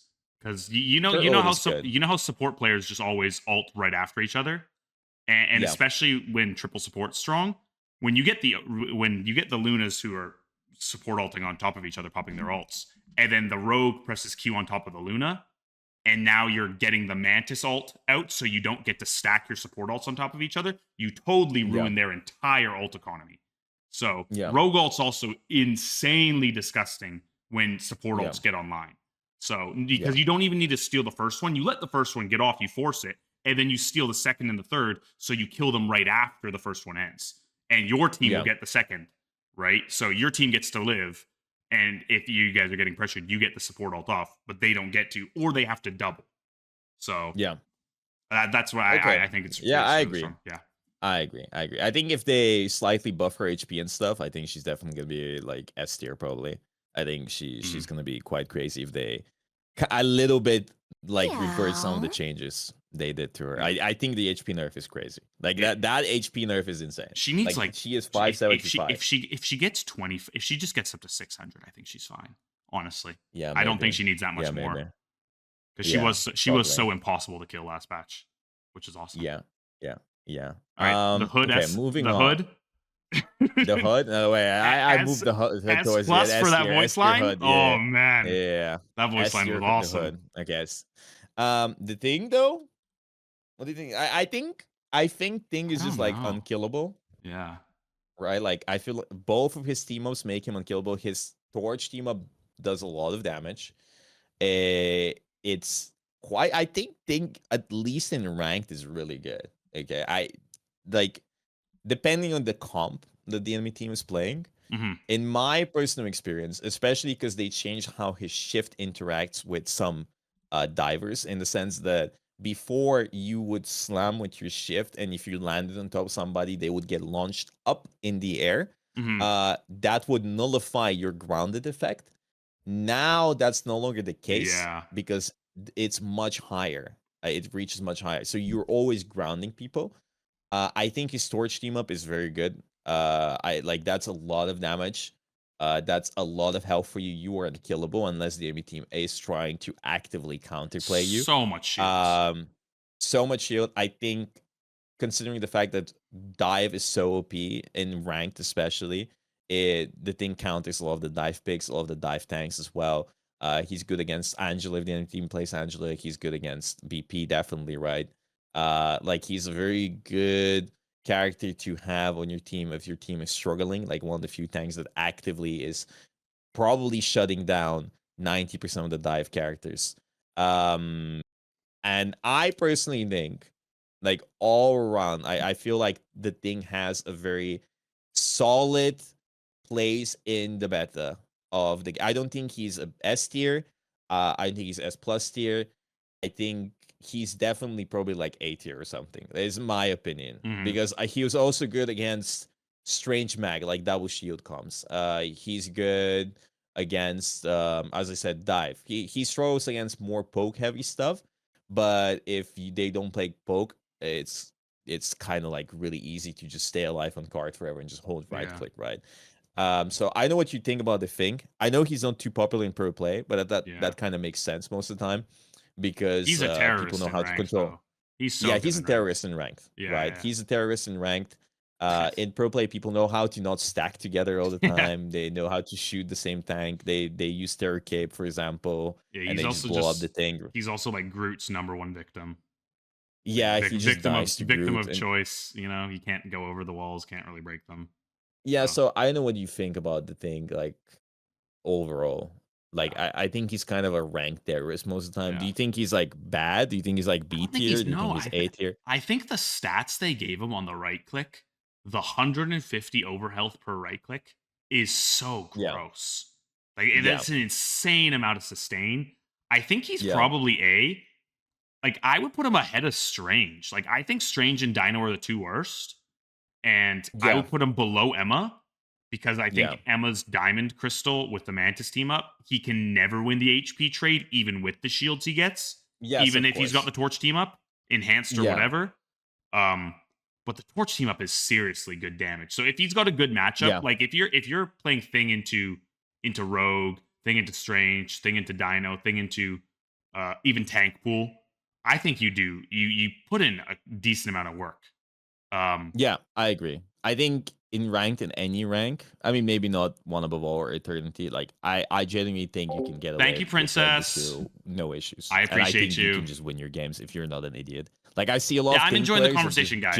I like. I don't know how you. Because Bogur yapping is good, guys. Like, again, his chat wants to learn too, right? What are we doing? Like I get that my chat's a little bit more. Hold your right click. If they start walking back, right? Keep pressing forward, right? And then he's got a huge viewer base that wants to go in when they're low or go out. So I think having me here to help educate and things like that is going to be good. Behind the wall and just die. Yeah, I want them to keep on yapping. But I've also had a lot of situations where I go in with a tank, somebody goes in with a thing, and they just survive 6 people shooting them. Like they just genuinely live forever. It's insane, right? Yeah. So I think he's a ranked terrorist. I think he's probably really bad in pro play. But I think there's a chance you'll see him. I think there's a chance you'll see him. With how big this patch is, who knows what you'll see?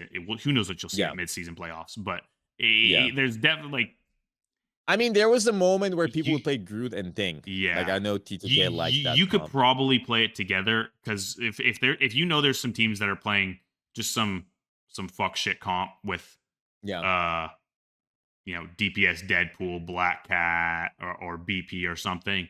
There's definitely a use case for him at somewhere in pro play. You might see him played at the LAN playoffs coming up. So yeah, I don't think he's terrible, and I think his stats are getting to the point, to where it's so hard to kind of just remove him that if Groot gets to I think Groot is the only thing gatekeeping him. If Groot gets nerfed a little bit, just a little bit, I think Thing shoots up the rankings because he becomes the predominant front to back tank, and he has a good matchup into Angela, a good matchup into Hulk, a good matchup into Cap, a decent matchup into Peni, a good matchup into Tank Pool. It's just that one character and Emma that are just brutalizing him. And so if he gets a little bit better or Groot gets a little bit worse, he's going to go from A to S, verging on S plus really fast. So I don't think we want that either, though, because he punches walls. So please, Netties, don't do that. Yeah. Leave Dino in the thing bad. I think there's certain characters that are like, if they're meta, the game becomes objectively bad. Penny's one of them, I'll be honest. King is one of them. Dino for sure. Yeah. I like Angela, so I don't mind her being meta, I'll be honest. I know. I think with Angela, at least at some points, she had so many counters. Like, I like when the game has counters implemented into the game, right? Like, why is triple tank not always played? Because we have Wolverine, we have Punisher, we have even Storm, Punisher. Like on certain points, you can play whatever, you know. But Wolverine is the one factor, the healing factor of the game. Like he is preventing. He's the Great Wall of China. You know, like he is holding back. Can we get one of those for triple support? Oh, yes, that's my point. That's what I was trying to say here. The game needs a character that somehow can deal with triple support. But it's difficult because a character that's good against triple support is probably going to be really good. Yes, exactly. It's going to be good against support in general. So I like having solutions in this game implemented in character kits is really, really important for any hero shooter, right? So I firmly believe Wolverine's a great character to have in the game. Jiyoung, just take away Mantis' damage boost and we're good. Just take away Mantis' damage boost and we're good. So I mean, triple support is only viable because of Ultron and Mantis and maybe Adam. But Adam triple support is kind of like iffy sometimes. But there is some counterplay. You just need to get rid of these damage boosts. You get rid of these damage boosts and triple support doesn't have the damage to kill things. But because they can just pocket things into it being Thanos, like Elsa just becomes raid boss number 10, weapon X. Yes. You know, it's just like, okay, we make up for all the lack of DPS we have. Yeah. I agree. I think if they nerf damage boosts, if they deal with Mantis, Ultron, I think Adam is like one of the few triple support comms that is like they kind of put him into a spot where he's like Mantis. They with the team ups that they've done, they've made them 2-2-2 viable. So yes, exactly. So now they just need to address these damage boosts, and I think the game's in a really good spot. But yeah, I agree. I think a lot of people hear triple support and they run like Luna, Gambit, Invis. That's just bad. That's just bad. Terrible. People only stand. That's just terrible, right? People don't get that, right? So definitely I agree with Mantis and Ultron, Adam here. Yeah. But yeah. Anyways, I'm putting Thing A tier. Yeah. Same. And Thor is an interesting case. I want to know. If I have to be honest, I don't think, even with the team ups and stuff, I think he is not that good. Like I don't think he's B tier. I think he's probably A tier maybe. I know you're like but the thing is, it's very different between EU and NA. There's barely any Thor play. Like Thor is not a character that I thought you guys had so much Thor play. I thought you guys had I don't see host of Thor players. If I go through my games, like there's maybe one Thor player in the last 3 days. Like I'm not even joking. Like if I Q&A, there's like 50 million Thors. Okay, like, let me tell you about general, the terrorist that this the juxtaposition between EU and NA in terms of what you guys play is just insane. You guys play Magik, you guys play Peni, you guys play whatever the fuck comes up. You know, like you guys play Iron Man. I don't fucking know. Wait, are we the dishonest region chat? Wait, you play. Nobody plays these characters. Mr. Fantastic is not a character I ever see in EU. None of these characters. I barely see Peni. I barely see Thor. I barely see Blade. I never see Blade. I never see Spider-Man. I mean, Spider-Man here and there. Sounds like y'all are uninspired and unenlightened. It's because you guys don't get enough sunlight over there, huh? I mean, depends on the region, but yeah, of course. Sense. But like, once you go to an A, it's a different beast. Yeah. So like, I don't see these characters. So the thing about Thor is, just so you know, I want to put him S beside Cap. Okay. The thing about Thor is his effective HP is 1200. He has 1200 HP. Yes, I agree. I think the team up is really good. I agree with that. But it's not just the team up. It's when he dies, quote unquote dies, he gets his Thor force reset. So then he insta pops in powered form and tries to nuke your support. Which, if the Thor player is good, they've already chunked down your cooldowns. You've used all your cooldowns to kill him the first time. You got nothing left. You're running on fumes. And then he, like, Bogur, I have 2 of the best support players in the world on my team. Okay? And these Thor players that have never played Thor in their lives, like these pro players, they have no sauce on this character at all. They are running it down and nuking my backline, and they can't fight back. He just has so much HP. It's disgusting. It's so gross and unhealthy. It's so gross. He just gets wolf passive, and it's on like a 20-second cooldown. And then he can ult while he's dead, and then he gets his life back, and he doesn't even have to participate in the elim. And Hela's even good, so the Hela can just get the kill for him. It's so bad. It's so bad. Do you see him in scrims? Yes. It's and no, Bogur, you don't understand. Okay, I don't want to leak. We scrimmed an EU team, okay, and we are better than this EU team. And I cooked up a ban line. I said, let me take out every good tank I can think of. Groot's gone, Venom's gone, Cap's gone. Let's get these guys playing Hulk without a Hulk player. Their main tank player picked Thor and killed us all. It was the only map they won. We blew them out in that block. They won 1 map on Halajalia running Thor. He just killed our team, and then we had to mirror it. We had a scrim that ended in us playing Cap, Thor, BP Storm mirrored. It was gross, and it was strong. And then we tried to counter it, and we got rolled. It was disgusting. Okay? And it's all because of this one character. Cap, Thor, BP Storm. What the fuck? But think about it. The Cap gets team up from the Thor. The Thor gives team up to the Storm. The Storm gives team up to the BP. And then you put a Mantis behind them and damage boost these hoes, and they just kill you. It's so stupid. It's so stupid. The unholy things that are becoming in pro scrims because of Thor, it needs to go. It needs to go. It needs to go. Oh, good. Okay? So and it's all because of this one character. Okay? And Thor is awesome. I love him. He's going to be awesome in Doomsday. I wish they rework him so he's not so cancer.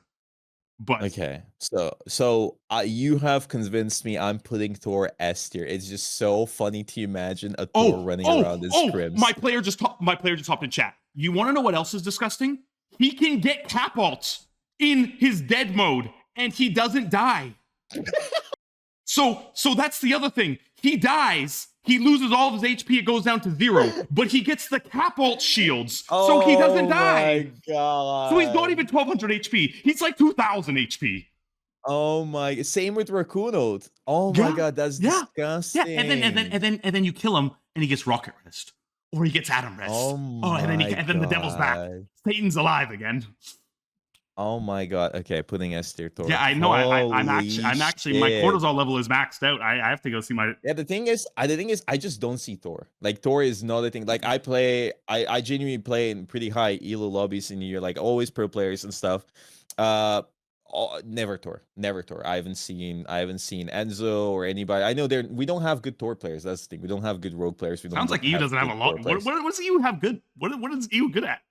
Well, two LAN wins. I'm just kidding. 2 LAN wins. I'm just saying, 100% win rate in the LAN. We'll see. We'll see next LAN. What happens. We'll see. Maybe. Fraudulent midseason last year. Rad lost twice. To fraudulent ND. midseason and fraudulent preseason. And next preseason, next LAN, you're gonna say fraudulent too. Yeah, we'll see. We'll see. Okay, we'll see. Trust the process. All I'm saying. Okay, trust the process. That's right. Navi's only good because you guys poached Terra from Americas.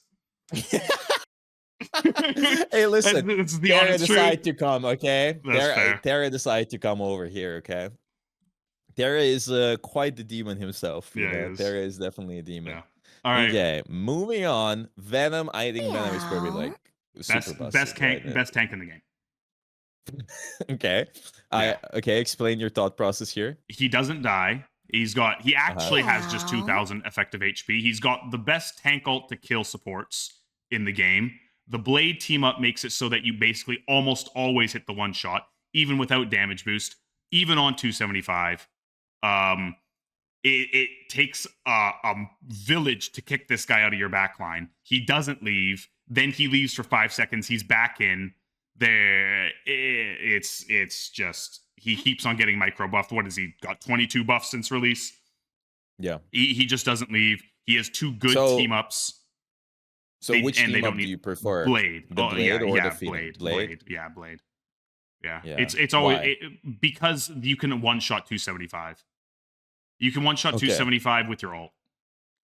Without damage boost. Yeah. It's the only reason. Yes, the Phoenix team up is practical and ranked. I see a lot of TikToks where Venom players are picking the Phoenix team up in ranked, and I'm sure that's good. But just higher level supports just heal each other. So the ability to one shot full HP 275 is just a little strong. Yeah.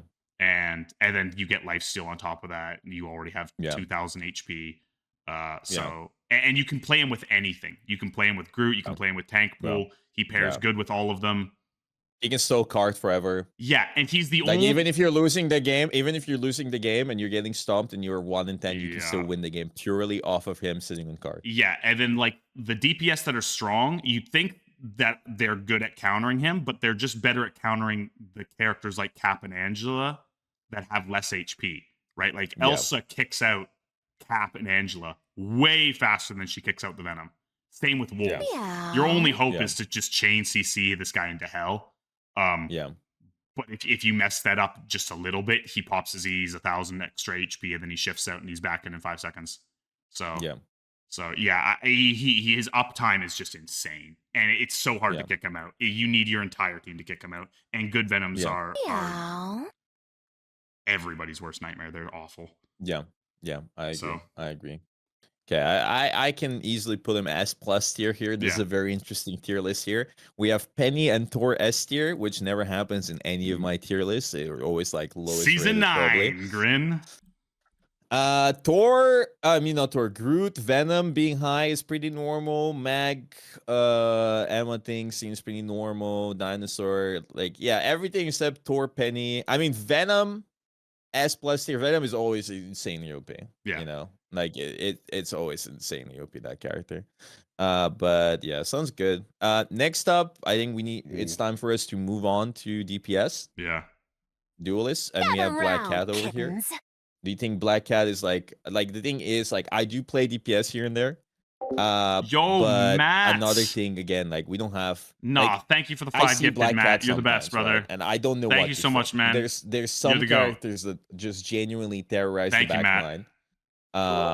And you can't really do much about it, but they're just not that good in pro play. They still struggle. Now the question is Black Cat a character that is actually worth banning now after the Spider-Man team up that she got? Or do you think she's still not that good? I think she's pretty good. She's pretty good? Yeah, but she's hard. So unlike when on release, you now need quite a bit of sauce to make her work, but she's good. She's a competent Daredevil replacement or Psylocke replacement or DPS Deadpool replacement because her damage is good. The Spider-Man team up with the double E, your ability to just get 600 gold is really strong. And then the iframes is disgusting. Her ult is good still. Her damage is one of the best in slot on dive characters. And so the shift change really hurts her and is what really makes her a lot weaker. But I think she's back, but not back to where supports want to hurt themselves in a negative way. So I think do you think she's a healthier spot than before? Yeah. But well, that's the thing. I love her. I love her design. I love her kit. Everything about Black Cat is awesome. But I hate characters that you can't interact with, which is why I inherently don't like flying characters. But the iframes is so bad, and you have it every 2 seconds. So I wish it wasn't a thing. So she's still extremely obnoxious, and everybody's gonna hate playing against her. But yeah, she's definitely healthier because she can't just dash you. So you just have to make sure you're playing into the iframes correctly, and you're good. Because if she uses that dash to do anything besides get out, she's dead. Yeah. So I think she's healthier. I think I would put her at the bottom of A. Okay. the bottom of A in terms of DPS. I think that's probably a healthy spot for her. Yeah, no, I agree. I think I've seen her quite a bit. I've seen her terrorize backlines. I've seen her get EU's love rich value. That's the one thing EU has a way over NA. You guys are rich with Black Cat players. Yes, we have a lot of Black Cat players. I see her quite often. We have a lot of divers in general. Tanuki, Grin. We have Tanuki, even Neck, who's like Necros is Jerky. He's our with Jerky and stuff. A lot of people play dive there, so a lot of people love Daredevil. A lot of people love Black Cat. A lot of people love even BP. We have quite a few BP players, so see that quite often. Crazy Kitty also plays the cat. Crazy Kitty is insane, by the way. That guy needs to. That guy needs to get. He's the best.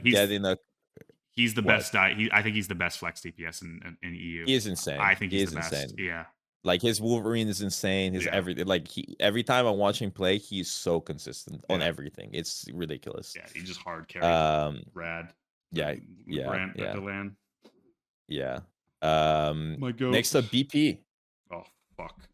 Yeah. What do you think about BP? Do you think BP is really good right now with the team up? Do you I already heard you mention that you've seen BP be played. Yeah. Do you think that BP, I personally believe, is insanely good in ranked? I think BP in ranked is insane. I think that character purely off of ranked, easily S tier right now. I think you just as you saw the Rio and stuff. This happened in top 500 lobbies. I'm not the best rocket player, of course, but I was trying. You saw me trying. I was going up. Trying. I was going up. I was dashing. I wasn't playing main. I was healing myself. I was trying. I was dead in a second. You got him one time. I was team up. Yeah, I got him one time, but I was dead instantly so many times. And if you actually think of a new player or a low rank player that just runs it down main, the BP just eats him alive. You're just dead. Yeah. So here's my thing about BP. Right, for ranked, I 1000% guarantee he's going to be close to the top of S tier. In pro play, I think he's getting play right now in scrims, but I think that's because we're being lazy right now. I think the longer the patch goes, the less and less he'll become valued and prioritized, and other flex DPS will get play over him. Because they can fight better, right? So if BP runs into the Daredevil or the Starlord or the Psylocke, he just loses every time. Or should. Yeah, I agree. I think he cannot. There's an adjustment period. Angles. Yeah, there's an adjustment period to getting used to how fast he can kill you, especially with the team up. And so I think in 2 weeks he'll go down. But I think right now he's absolutely S. Yes. But I think towards the end of the patch, when we get closer to the Hood's release, or just closer to season 10 in general, I think he'll, even without nerfs, he'll go towards A in ranked, and you'll see the DPS players reprioritize Starlord, Psylocke. Yeah, I think the thing about BP is he needs to set up, right? So he needs to get into angles. It is a lot of BP insta killing your back. Like people don't know this in ranked because people are just stupid. You need to clear angles. You need to hold the space. The space is important. You can't just run it down main. Your job on a lot of divers, especially, people don't get it. Daredevil is exceptional at this, is you can clear angles so well. You know if Cap is flanking. You know if the enemy diver is flanking. You know if the enemy Daredevil is there. You can fight him. Your team can pocket you. You have the advantage if you already have the point. So people don't do that, so the BP just sets up and he insta kills you because not a single DPS, not a single tank ever tries to go and clear angles. But I agree with you. I think right now he's S tier. I am more inclined to put him A tier because I think down the line people will get more used to the fact that it's BP. He doesn't one shot 275. It's much harder. 250. The bug's gone where he just one shots Dino. Yeah, exactly right. I think other dive characters are better. Because their neutral is better. He also can't fight the tanks at all. You can't fight tanks. He runs into the Angela, if he runs into the Angela, he just loses every time. Yes. So if the enemy team is smart, of course BP is just unhealthy. He's feast or famine. He's either obliterating your team, insta-killing everybody, and you can't do anything, or he's doing nothing, right? So I think he's a very... So he's A tier. In my book, I think definitely very safe. A tier. S tier, I feel like he's Penny still kind of like counters him, right? You just place mines everywhere. Yeah. Thing fucks him over. Like you play Thing. Thing is like a huge counter to him. Rogue's good, Hulk's Like good, Angela's good into him, Tank Pool's good to a certain extent, Thor's really good into him. Yeah, basically everything in S tier is good into him on the tanks. Minus the Cap. Yeah. I think Cap doesn't have a good matchup into him, but Rogue does. So okay, so this thing. It's time for us to discuss this. What do you think about Black Widow after the rework? Her ult is so good. I love. First of all, really. Can we like Nettie's deserves a round of applause. It's such a good rework. Because even my god, you are getting hanged. Holy, it's over for you. Wait, you what? It's over for you. What do you mean? I don't disagree. I don't disagree with you, but there's been a lot of I love the rework. I love the rework because even if she's weaker right now, like I would put her in B. Even if she's weaker right now, what they've done with her kit, it makes her easier to make strong. And previously, you couldn't make her strong because, again, you're making a sniper strong who just one-shots you. Now, she actually has a case where she can be strong and everybody's not going to hate her. So Widow players should love this rework because, one, your ult is awesome. Okay, you're going to hit some crazy clips with that thing. When I saw the new rework and I saw her ult and I tested, I was like, this ult is awesome. I love this ult. It's so hype. Highlights are going to be awesome. It's so cool. I think her ult is great. I think it's also a really healthy way of adding a one-shot to a character. Yes. And not having it in the base kit. Yeah. So, like, having a character be able to one-shot with their ult and still be pretty hard. Like, you need to hit those shots. It's not like aiming in Rivals isn't that easy sometimes. Like in Overwatch, is very clear-cut. Very obvious. Like, this is the head. You have good outlines. In Rivals, bro, I swear, like, it's such a mess. It's so difficult to like find the head on some models. It's so hard to like land those shots, especially some piercing shots in this game. I know how much like things that pierce, they just go in a random direction sometimes. Like Hulk right click and like Daredevil with Punisher. Like if you go to a bot, like if you shoot at certain angles, the shots don't pierce directly. They just go in a random angle. Yeah. I don't think it's the same with her ult pierces, right? I think it does. I don't know if it's the same thing. It does. Yeah, so like it's also the game is so fast paced. Like landing those shots is so difficult. It's not Valorant. Yeah, I think we're not just standing still. I think if Nettie's tones down her stun and upgrades her primary fire, because her stun is way too easy. It's so like, have you seen the range on that? It 360 hits from behind her. Yeah. So if they fix that and they make her M1 better, I think people are gonna enjoy having Widows on their team, especially with the swimsuit skin. So her I do want to emphasize her ult doesn't one shot, but it works with Mantis, of course, right? Like Mantis can damage boost into one shot, right? Yeah, or you get rocket ult with it, and then people say she doesn't stun anymore. What do you mean she doesn't stun anymore? She does stun. Doesn't the hook after the next stun? It stuns. The stun got nerfed to 0.2 seconds, though, I thought. Okay, it got nerfed, but it's still a thing. But it's still a good stun. It's still a good stun, guys, because of the radius that it has. Is you don't even have to be looking at the character, and you can stun them.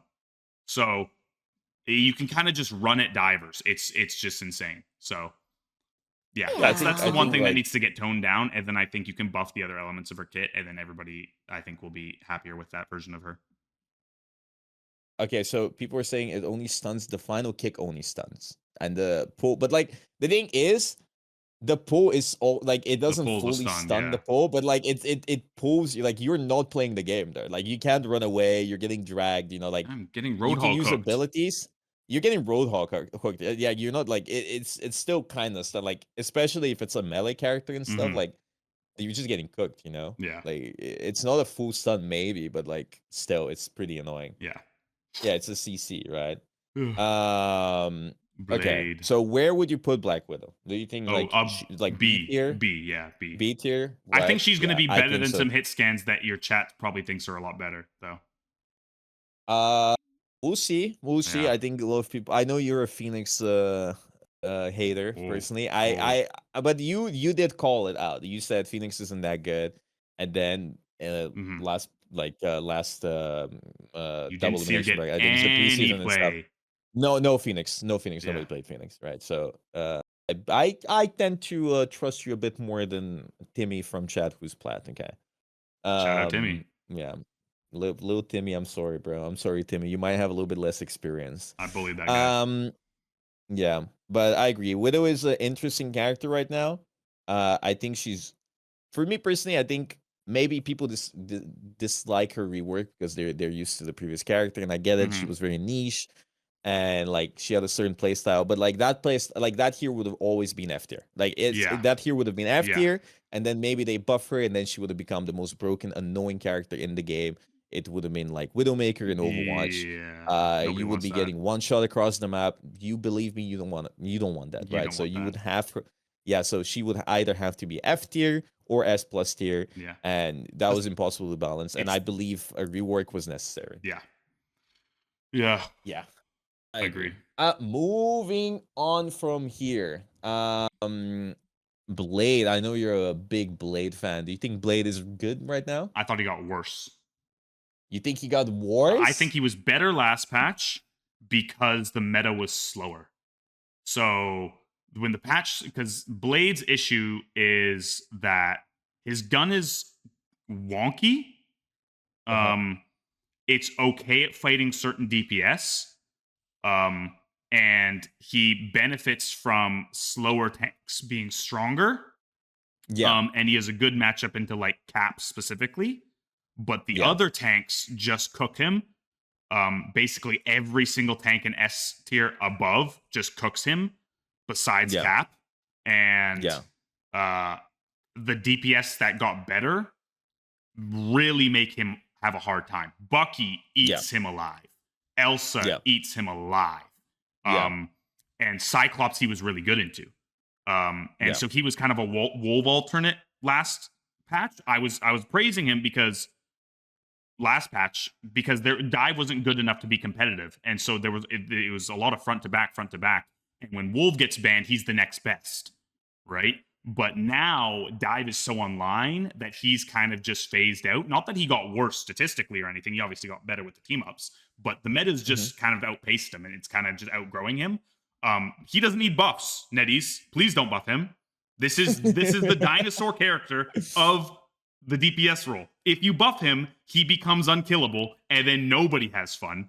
The meta just needs to slow down a little, and his power level will go up. So I think he's just B. Like B is the definition of mid, and I think he's Blade. Mid. Yeah, B for Blade. I think he's just mid. I'd put him below Widow. He's not a troll pick. I agree. Yeah. I don't think he's a troll pick. Yeah, he's not a troll pick. He's going to be, personally, I'm going to have him ahead of some DPS that you guys are probably fans of. So, oh no, I'm so excited to see. Yeah, that's just me. What do you think about his team ups? I think he got probably the worst team ups in the DPS category. Really? Yeah, really? I don't think either of them are that good. Like the Cap one's good enhanced, but you have to have a Cap on your team, and Blade doesn't work well with Cap. And then the other one is Moon Knight. And the Moon Knight one's good, not because of the damage or the range, but because of the dash. But it doesn't give you it doesn't give you stacks. Yeah. So I think he has probably two of the worst team ups. Like I think even Scarlet Witch's team ups are better than hers is. So who's? Scarlet Witch. Scarlet? Yeah.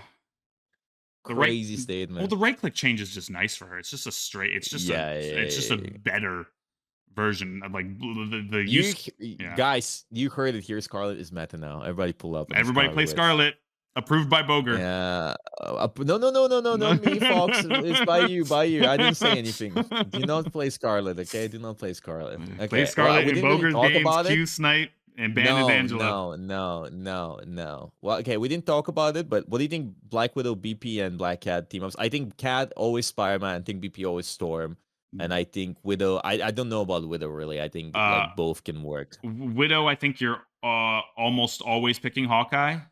I think it's just better, consistent. Anything that buffs your M1 is going to be you're going to get more consistent value out of that. Blade, you go with whatever you can get enhanced. You'll probably default the Moon Knight one. Black Cat, same. Spider-Man, it's just always better.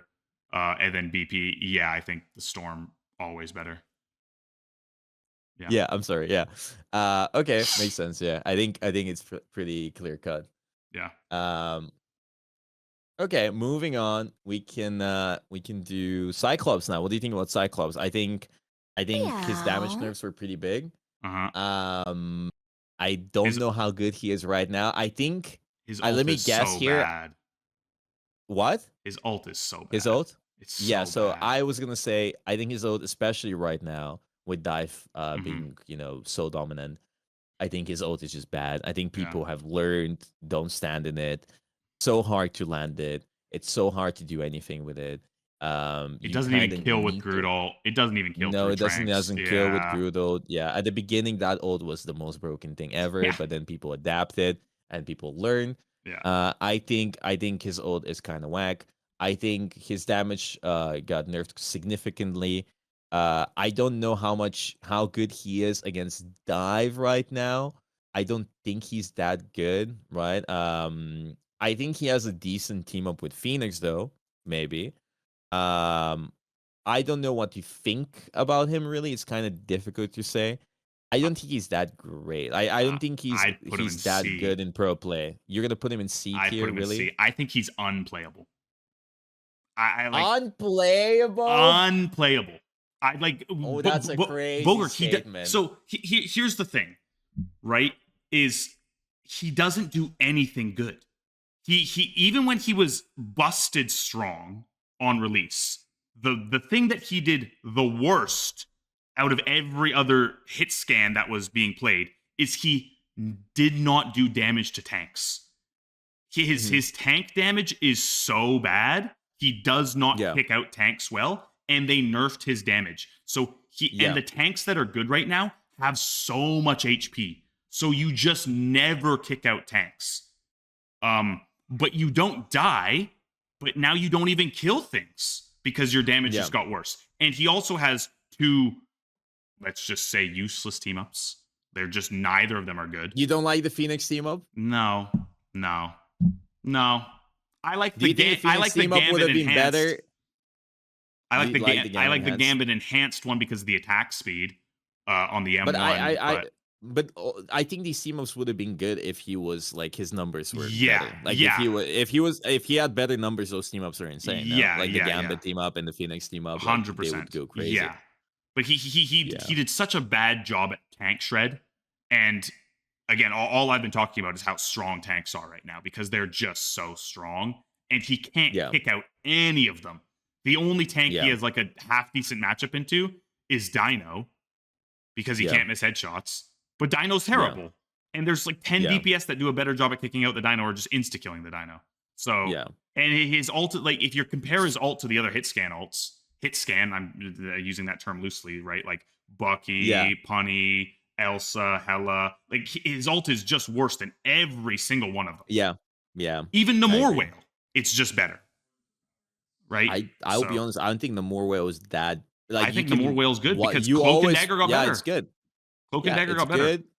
With Groot ult is like almost confirmed wipe. I think against dive, if you land on a diver, even if you don't one shot them, they can't move. Like they're fucked. Even Hawkeye ult is, especially with the team up, like really good. So like these hit scans just have such, if they don't have like insane neutrals, their ult better be OP.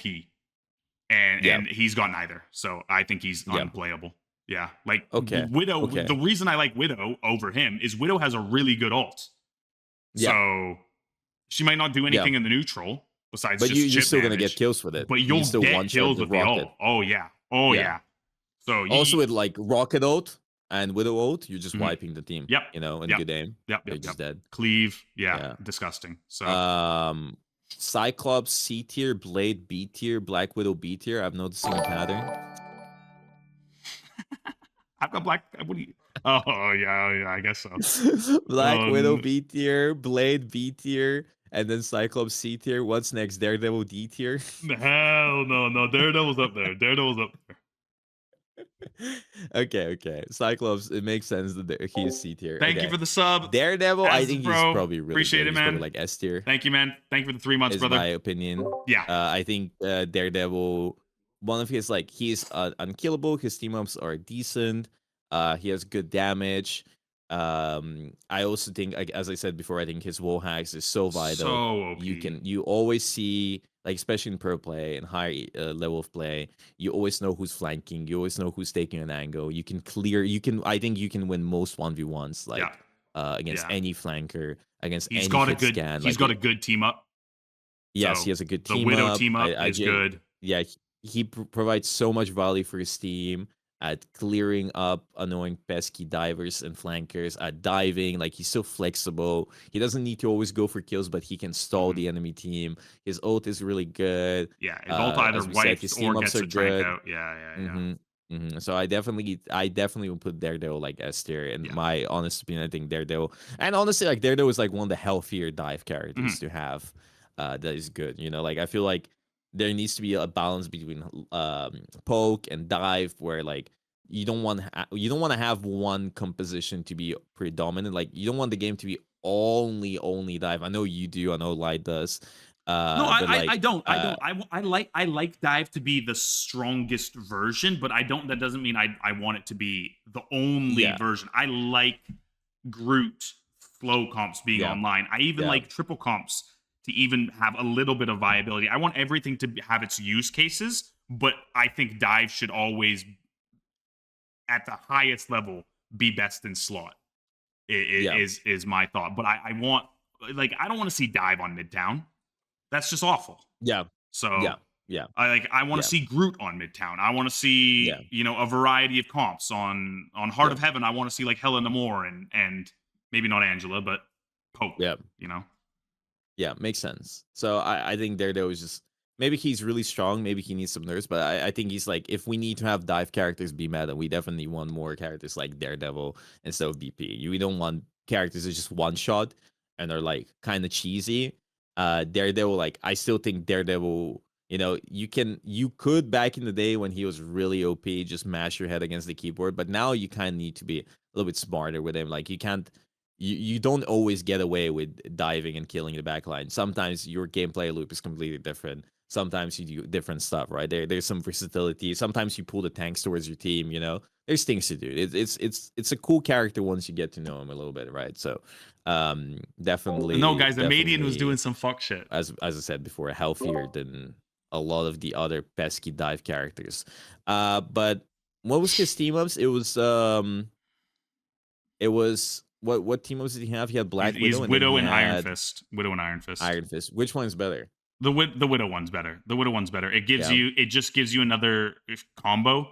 And if you have it upgraded, it gives you extra fury.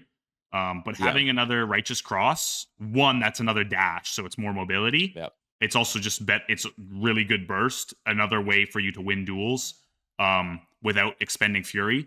So it's just very versatile. I know I've seen some Daredevil players experimenting with the Iron Fist team up. I don't think that one's bad. I think there's use cases for it if you're playing into a lot of poke and you're going to get your deflect forced early for the heal. But you should almost always never have that one upgraded too, because if you're playing Daredevil with an Iron Fist on your team, like, what are you doing? Somebody needs to have a gun. So so just pick the Widow one. Yeah. No gun GG, So no gun GG. Okay, sounds good. Yeah.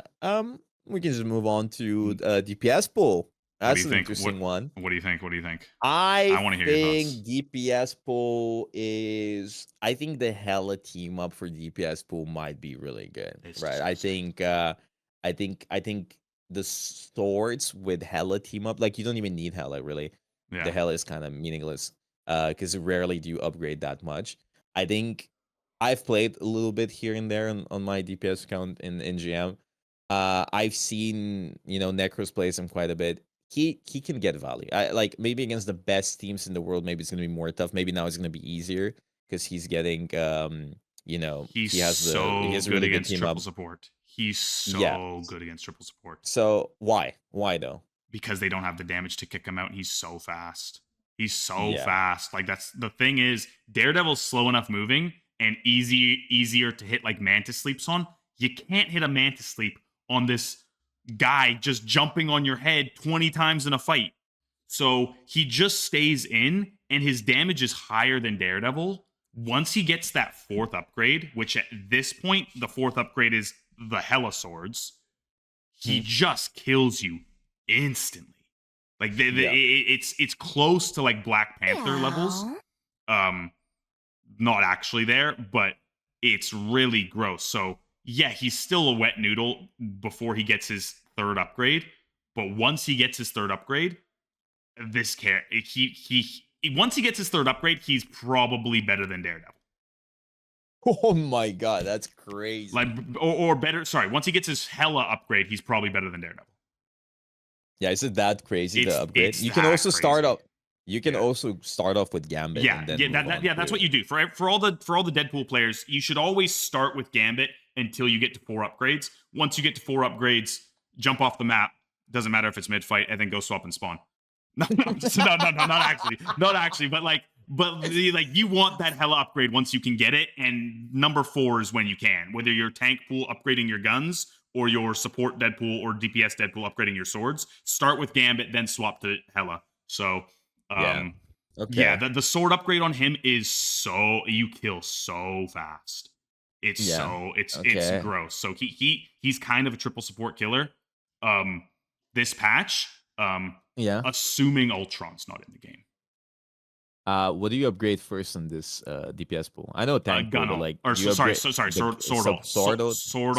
sword ult, dash, swords, then swords again. Yeah. Okay, I see. Yeah. Very interesting. Okay, yeah. I think I also like, because everybody gets their ult slower now.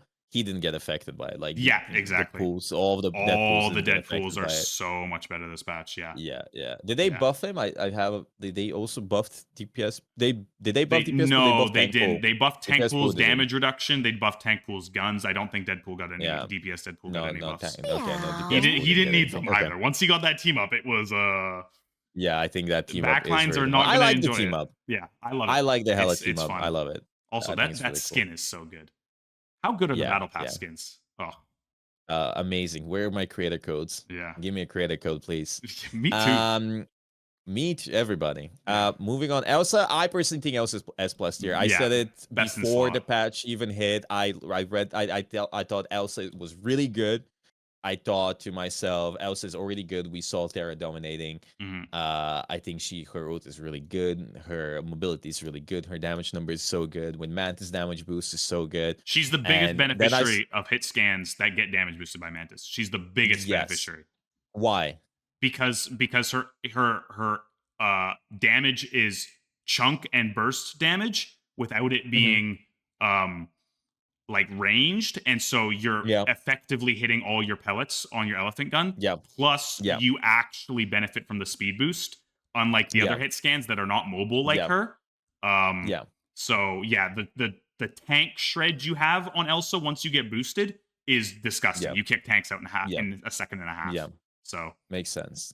And now with the team up, of course, like when I saw the team up on the Deadpool, you don't even need Deadpool. Like, I don't think it's necessary. Deadpool is already good. He's really good to have, but like you also get your experience a lot more. So you get leveled up quite a bit. But if you don't have a Deadpool, like, I still think that team up is good. Like, you get get like, but you're especially in pro play, you're always gonna have a Deadpool. So you right click a backline and then you give them the Chinese ads and slow them, bro. It's just it's just over for them, bro.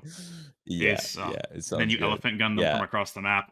And because Mantis is better in 2-2-2, you don't even need the triple support to just boost your Elsa, so your Elsa's also just going to be boosted. So she also makes like she makes Daredevil so hard to play. Like she kind of almost single-handedly turns this into a slower meta because of how good she is at fighting flex DPS melee characters. She's so good at just nuking them with her E, and her trap is so good. Like you probably hate it playing Angela into her. Like you just randomly are trapped, and then your HP's down to 100. Yeah. Yeah. So for sure.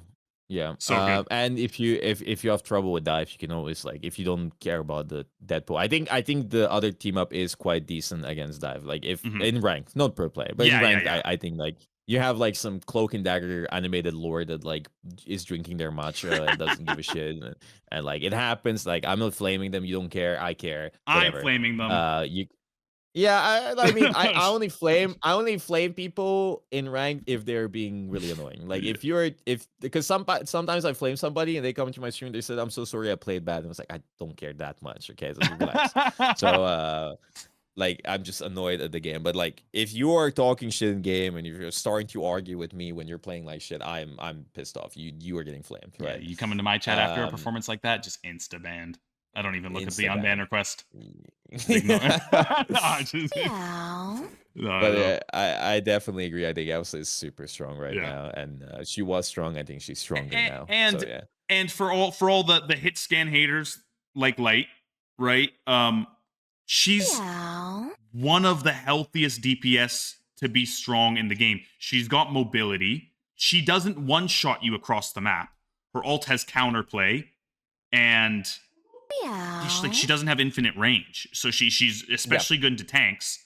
She's good at dueling flankers, but she doesn't one tap your backline. Sure, she can monster your backline, and then goodbye to them. They're off the map, but and she's cool to watch. Yeah, she's so fun. She's so fun to watch because of how fast she is. So I love Elsa being strong. I think she's. What do you think about her ult? I think it's good. I think it's good because it's for higher skill players. If you mess it up and you use it like in a front to back way and you try and grab tanks, that thing's gone instantly because the supports just kill it instantly. So you have to use it on supports. And if you use it on supports, you're risking your life because if you miss, you're just dead. They kill you. Yeah. Or if you get scouted, you might just die to the Daredevil on the angle or the Mantis sleeps you or something like that. So I think it's a pretty balanced ult. When it first came out and, the hitbox was as large as a farm, that thing was disgusting. But I think they've nerfed it down to a good point where it's not OP. It doesn't like kill through tranks, but it's a very strong neutral ult. And for and there's skill expression with it, like watching them dash around the map, dude, and like maybe sending them off the map. NRG walks my backline 50 feet off away from the fight. Like, why does he get 5 extra dashes for no reason? I swear it's just him. Like, they were on third point of Midtown. All of a sudden, they're in spawn room of first point. Yeah. I don't get how you can walk it that far, but yeah, I guess you can. Yeah. Fucking NRG. Okay. Moving on. What do you think about Hawkeye? I like Hawkeye. Silence? Hawkeye? Yeah, Hawkeye. What do you think about the Hawkeye? I think his team up with Psylocke could be good. I haven't seen anything with Hawkeye. I haven't seen anything. I don't think he's that crazy. I think his team up is okay, but like it's whatever. So here's the thing. Before Psylocke got hotfixed, I would have put him in A. Okay. Because of how good the enhanced team up was.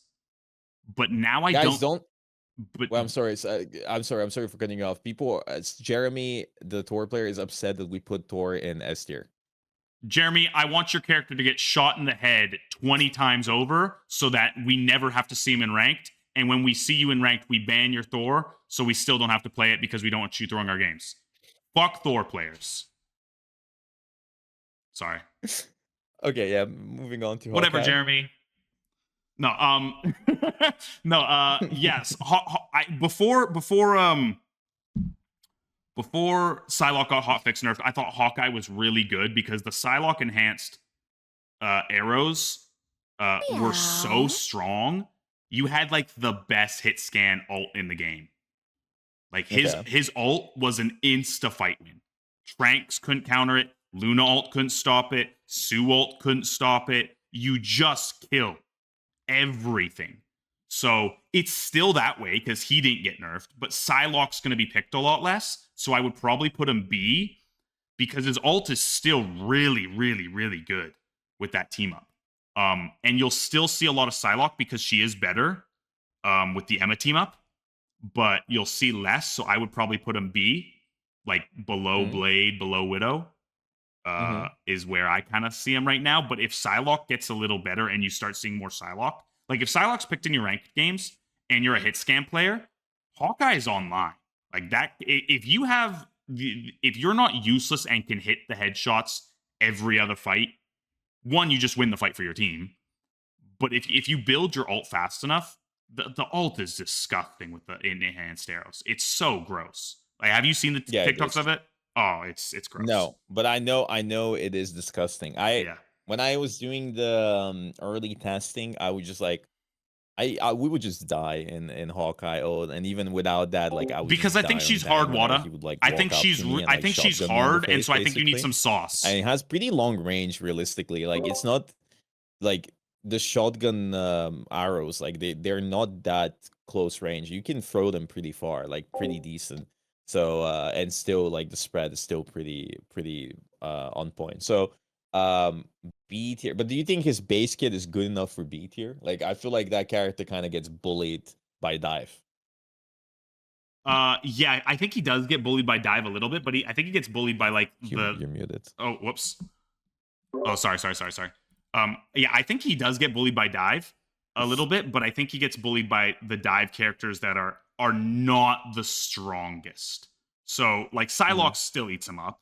Starlord eats him up to a lesser extent, but Daredevil doesn't. Black Cat doesn't really. She has a good matchup into him, but he also has a good matchup into her. So that's kind of like a skill matchup. He has a worse matchup into the majority of the hit scans than he does into the majority of the dive DPS. The dive tanks kill him. Like Thor eats his lunch. So does Venom and Cap and Angela, especially Angela. And Hulk to a lesser extent. So BP dominates him as well, right? Yeah. But yeah, I think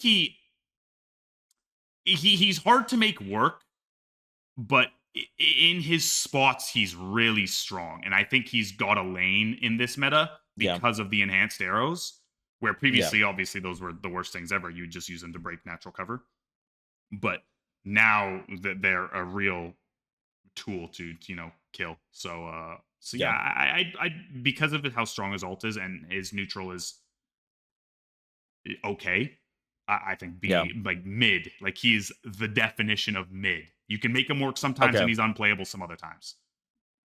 But I feel like I'm more inclined to put him C tier than B tier. I could put him C. I think I'm more inclined because I feel like his team up is good, but I think his upgrade team up is good. I think also like he is counterable. Like he's so easily counterable. Like he's not like a force of nature, really. You know? Like I feel like built like he's also very cheesy. So so he's very cheesy as well. Like sometimes Hawkeye dominates, sometimes he can't do anything, right? So the tanks have a lot of impact on him. Tanks can just make you.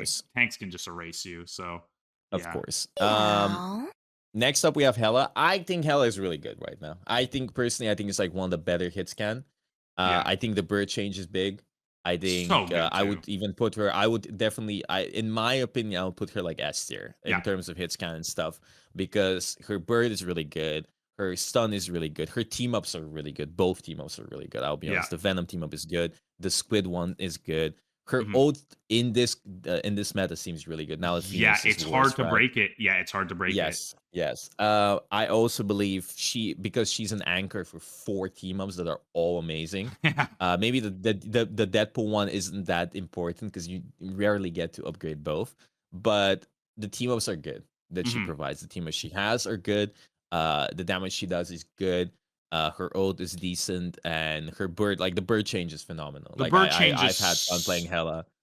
It's the coolest thing that they did. Like I love changes like that just make the character feel smoother, and more fun. So fluid. You can be hop now, So I was playing Hela before the changes. I was like, this character is so clunky. It's so old. Like the character just feels like season 0 rivals. Like this is the character they came out with. Like this bird is so annoying to use. And now New season hits. Pal, what the are you bird is yapping about? completely different. It's turning. So Oh, smooth. you're talking you about can BP. zoom around. You can do wonky stuff with it. It's so fun. I really like this Pal's change. on It his was very BP hate necessary. rant. So I definitely think Hela is probably like one of the strongest hit scan in the game. Second like, best tier, hit scan. definitely. Yeah, second best pure hit scan in the game after Elsa. Yeah, I agree. I think Hela's gross. Sure. Yeah, her ult should be terrible, but because of the characters that are viable and strong right now, it just doesn't break as easily as it would in previous metas. So it's just a little bit more like you'll get more use out of that than you will Cyclops ult. It's very good into dive characters. Starlord and Psylocke have a hard enough time breaking it.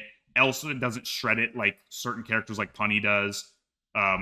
So yeah, it does live pretty well, and her neutral is just really good. The bird change for mobility is great. I love the It's Venom. a game changer. Yeah, I love the Venom team is also good. It's so fun. You just have a 70-meter stun that doesn't drop.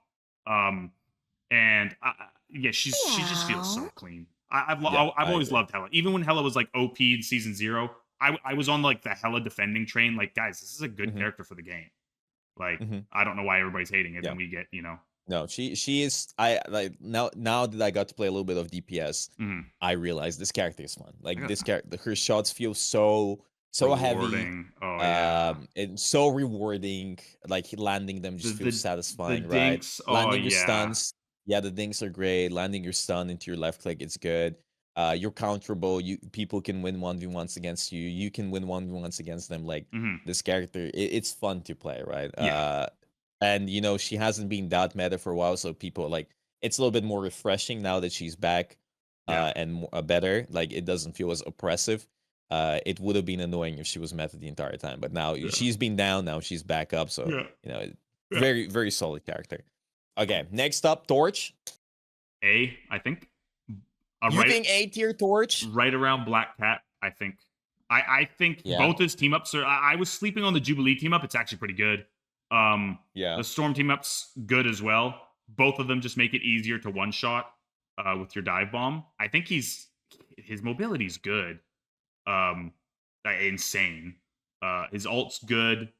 His neutral. I mean, we've seen him. He's just hard to deal with. Pro play a little bit. Yeah, but that was I know about that was more so. Like my chat was asking me about that earlier. That was more so not Torch. That was more so Luna, Mantis, and Ultron's combined strength, just dumping resources into one entity, and he's kind of the best vessel for all their resources because he can get value out of every single form of their utility. He gets a lot of value out of Flake. He gets a lot of value out of the speed and the damage boost that Mantis provides. He gets a lot of value out of the drone and the damage boost that Ultron provides. So he gets so much value out of using the utility of those three characters or the Sue shield. And so I think Torch is good. I don't think he's like busted S tier because I think he's a resource whore. He needs the resources. If he doesn't have them, he's so like I saw EMEA playing Torch in 2-2-2 with like Gambit Rocket. That version of Torch is terrible. Like it's so awful. But if you get the Torch where you've got a nuclear bomb that is speedily on it with infinite resources so you can't kill him, he's gonna kill the entire lobby. Unless you just counterpick the living shit out of him. That's what we did in the World Cup thing with Necros. Like our team, we had 4 tank players, right? So I just made them learn support, and we pocketed Necros, and we qualified because he was just 1v6 the entire backline. And it worked. It's just that character. Like if it's like Exodia, right? If you assemble the pieces, I feel like that character can work pretty well. World Cup grin. Yeah, World Cup grin. Team Canada? Wait, you got your never mind. Nope, not talking about it. Team Canada, Team bro. Canada. I was there for the entire thing. Hey. I know everything. I was watching. I got all the sauce. Hey, I was on my best behavior. Beautiful. Best behavior. You did great. You did great. You were trying your best to be, very PMA. how do I say I've it? never been on PMA. better You were very behavior PMA. than I was. You came out with a tweet. You were like, yo, like it's not his fault, whatever. And then he comes out, fuck this coach, bro. You didn't let me play Squirrel Girl. I was like, bro. I was like, come on. But, you know, it was like, yo, fuck this guy. I was like, what? Whatever, bro. I beat him in an Overwatch tournament back in the day. Oh, I'm just saying. And he had ML7 on his team. He's still mad about it. It's okay. It's fine. Okay. Don't worry about it. Moving on. Wait, which team do you use on the torch? I think both of them are good. I think it's use cases. Yeah. I think if you have more resources, you go Jubilee because you can play closer to the enemy. Yeah. I think if you have less resources, you play Storm and you just play to try and suck them into an area, stack your flame fields in one shot. Yeah, makes sense. Makes sense. Next up, Iron Fist. What do you think about Iron Fist? I've seen him a little bit in ranked, and then a lot less. I think his juggle with like uppercut is kind of annoying, but like that's about it. I think like the novelty of it kind of wears off. I don't know, again, because we don't really have many Iron Fist players. Yeah, I don't think he's that good. I don't think that uppercut changes anything really. Like he can combo and stuff, but like you just have better divers. I think he's kind of like, he's got a niche with the White Fauwkz team up, where if you play like a super hyper death ball comp where he can heal his entire team, and you play like Jeff support pool White Fauwkz, you get that enhanced. Yeah, but that just seems ass. And you slap on a Dino. Yeah, I know it is ass. That's why I think he's probably like C. I think he's like C tier for sure. Yeah, like verging on D. I think he's like bottom of C. So like that would be like the use case for Iron Fist.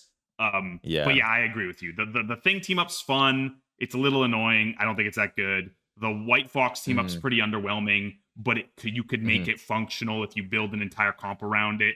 But in order to build an entire comp around it, you're probably picking other subpar characters like Dino and Jeff. Yeah. So it's like I agree. I agree. I think definitely. I think Iron Fist still doesn't fit really anywhere, and I'm glad. You know, I'm not a fan. I'm glad. Fist. Too. I think character. I think Fist is unhealthy character. His kid is super annoying. His like playing against the Fist, like and working out, it just feels so boring. Yeah. You're just being chased around by the like you're just being chased around the map. He's just like locking into you, dealing 50 million damage when you're on tank. Survives anything with his right click. It just doesn't feel like you can kill him. It just doesn't feel like you can kill him. It just doesn't feel like you can kill him. So I'm glad he's not good. Even if I don't shoot the block, this motherfucker doesn't die. Yeah, he just doesn't die. So bad character. Maybe rework Iron Fist a little bit here. I don't like his kit too much. Yeah. Next Iron Man, no, the Fist. I think that character's ass. I'm not gonna lie. Did you say ass? No, ass. No, ass. Ass. I thought you said S tier. I was like, wait, whoa, ass, Bogur, ass, what time did ass, you? No, ass. Horrible. I already put him in F. I already put him in F. I think he's horrible. I think Iron Man is horrid. I like their explanation was for the nerfs, and the initial nerfs was this guy was really strong with the team ups. He was a terrorist, and maybe he was, and maybe the initial nerfs were like whatever, you know, like maybe needed, but I don't think he was playable even then, like like in the beginning. And then the hotfix came out, right? The hotfix came out, and they butchered his Thor team up. Like the damage numbers on the Thor team up are ridiculous now, because he does the armored overdrive beam damage is the same as the armored the pre-nerf non-armored overdrive damage. So he does 85 armored overdrive damage on the Thor team up, and he used to do base laser damage on the Thor team up used to be 84. So now his base is 72 or 3, and his armored overdrive is 85. So he has the same damage he used to have, like same damage in the armored form that he used to have in the non-armored form. I don't understand. You know what I don't get? I feel like this character is so easy to fix without just breaking him. I feel like they just give him, you know, the Black Cat wall hack that they used to have, where Black Cat could give wall hacks. I feel like they just give Stark like a drone like that that he can place on like a 20-second cooldown, and then they make his micro missiles a real cooldown. You don't have to touch his beam.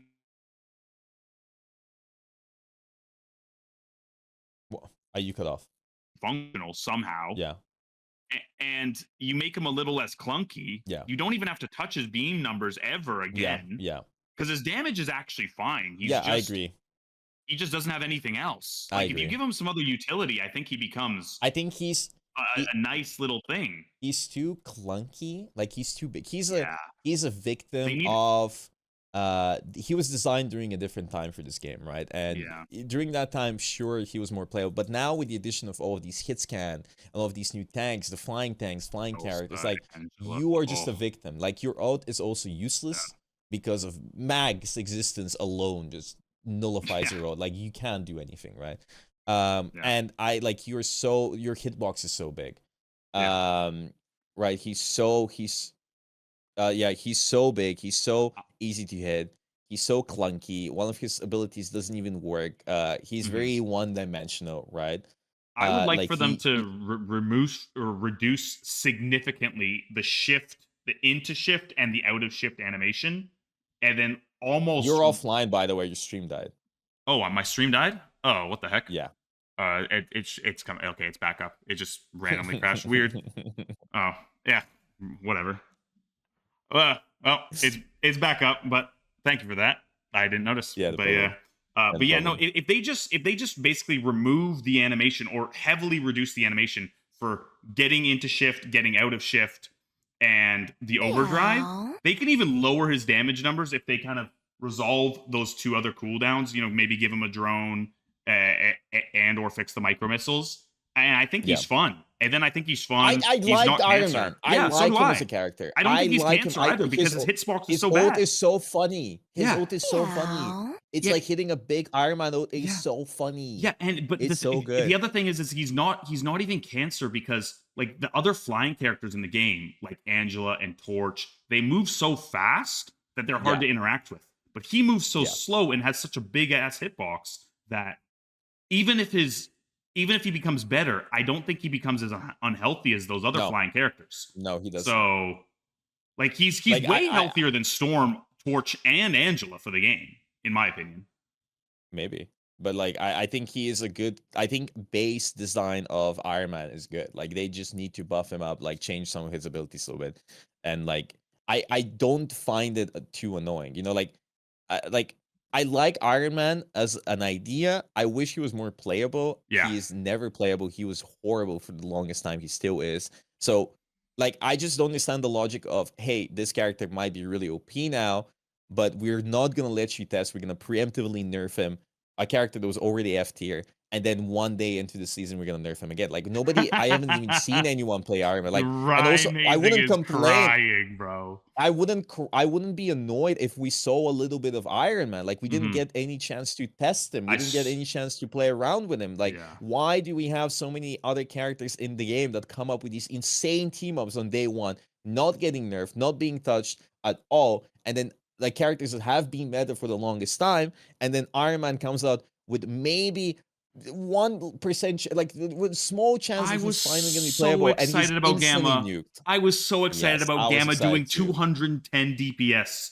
Yes. I love playing Iron Man, so also, I'm a little biased, but I was so hopeful that it was going to do 210 damage beam, and that there was going to be just some random niche use case, hyper pocket him, and see if you can get some weird ult out of I think it's insane. Iron Man got nerfed and Gambit got buffed in the same patch. That is ridiculous to me as a concept. The silver players won. Yes, like it is insane. Like it is genuinely insane, right? And also, let's not mention that in a way, Iron Man is a good counter to triple support. You know, like because his ult, like things that Iron Man was more decent. Yeah, that ult is not good against dive. That ult is not good like against people that roam around the map. But if the enemy team stacks up and they support ult, Iron Man maybe just cooks Ultron.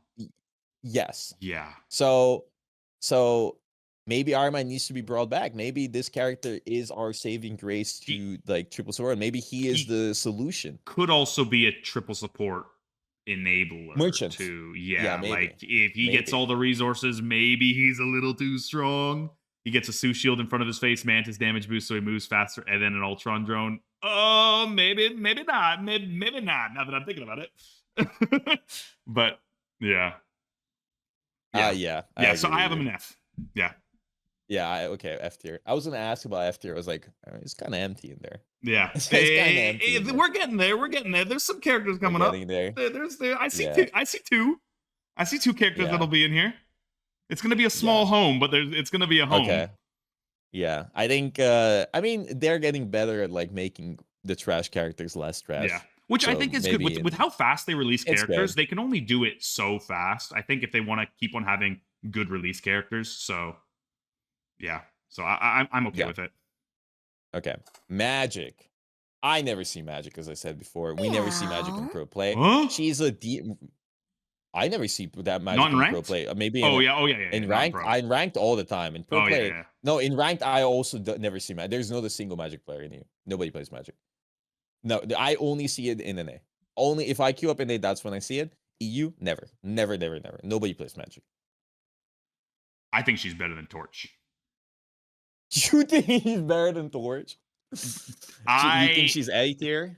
25 HP on a brawl character or a character that can fight backline is a lot of HP. And she got some fire team ups. That, the team up she's gonna get with the Hood when enhanced, because again, I'm pretty sure Jubilee's some schmeat, but the Hood is gonna be awesome. And when that team up gets enhanced, if you've read what it does, it's gonna be like the demons get extra range and like a wider hitbox. So she's just never gonna die. You can just stick 3 demons on tanks, and she fights well in lane. She doesn't fight backline well at all, but she fights tanks so well. She fights DPS, flex DPS really well. I like Magik. I think she's high skill. I think she's hard. She has a lot of windows that she can get punished, and I don't think she's a bullshit character that people hate playing against. She's a little annoying, definitely, but I like Magik, and I'm okay with her being a little strong. So yeah, I think she's right around the Black Cat BP power level. Yeah, she can also get like hyper enabled, unlike BP and Black Cat, by certain supports and really scale. So if she becomes a resource whore, she becomes a raid boss with Mantis boosts. But do you see her in pro play at all or scrims? We've played her, yeah.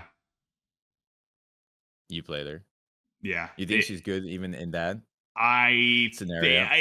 She might not be scrim. Like she might be. Again, it's so early in such a big patch that we're probably gonna try and figure out a spot we can play her. But because I do think don't you think good. She's a victim to the thing?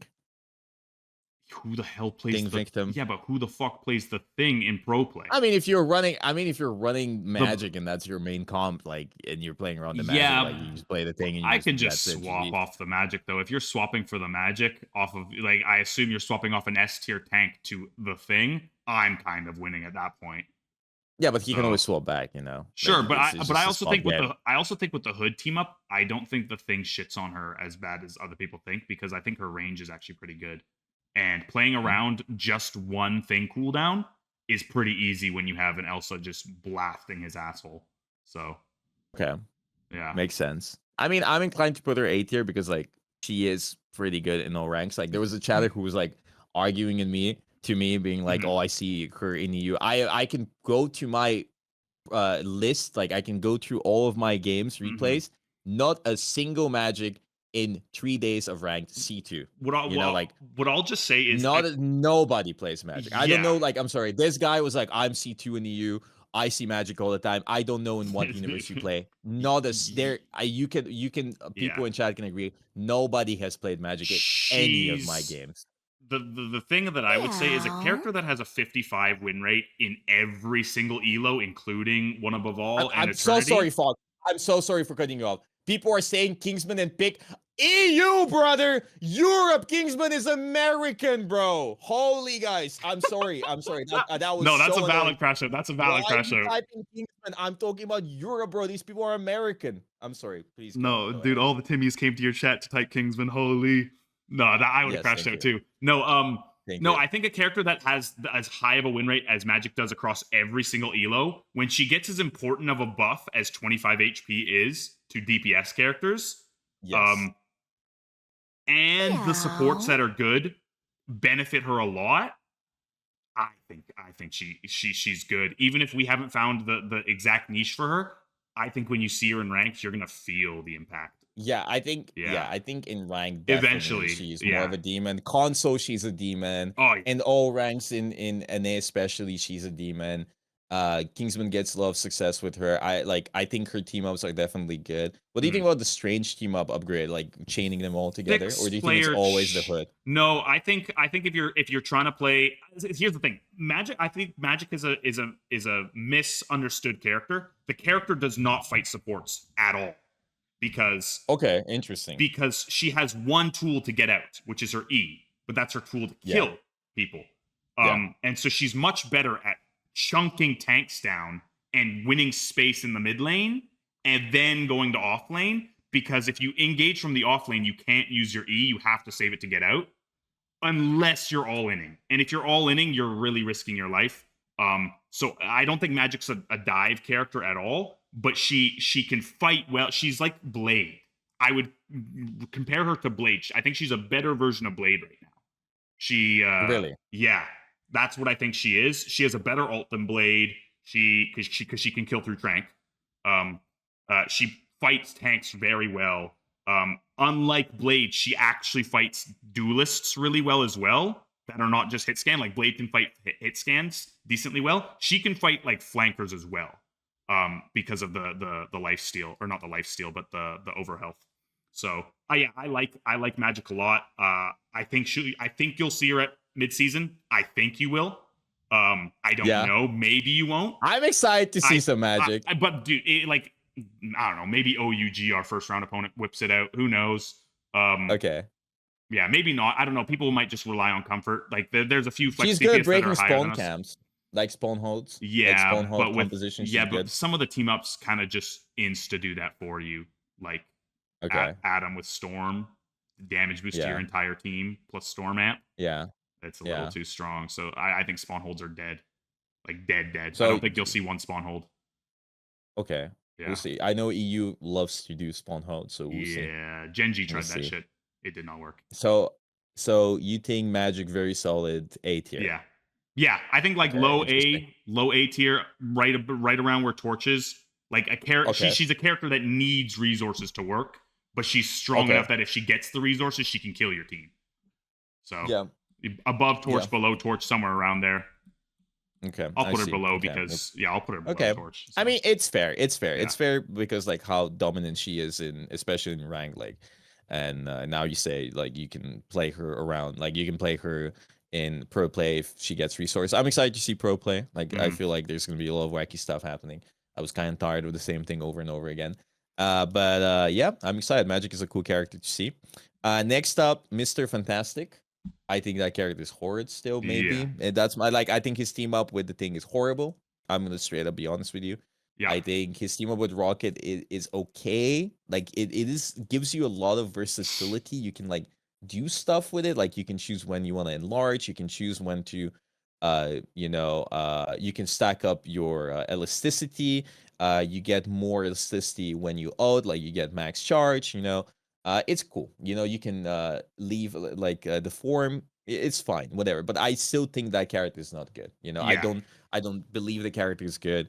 I know some people get success on the Mr. Fantastic in NA, but it's just so inconsistent. It's just inconsistent and it's so rarely that it works. Like if the enemy team plays correctly, if people die, like you can PO dive, but there's better characters to PO with.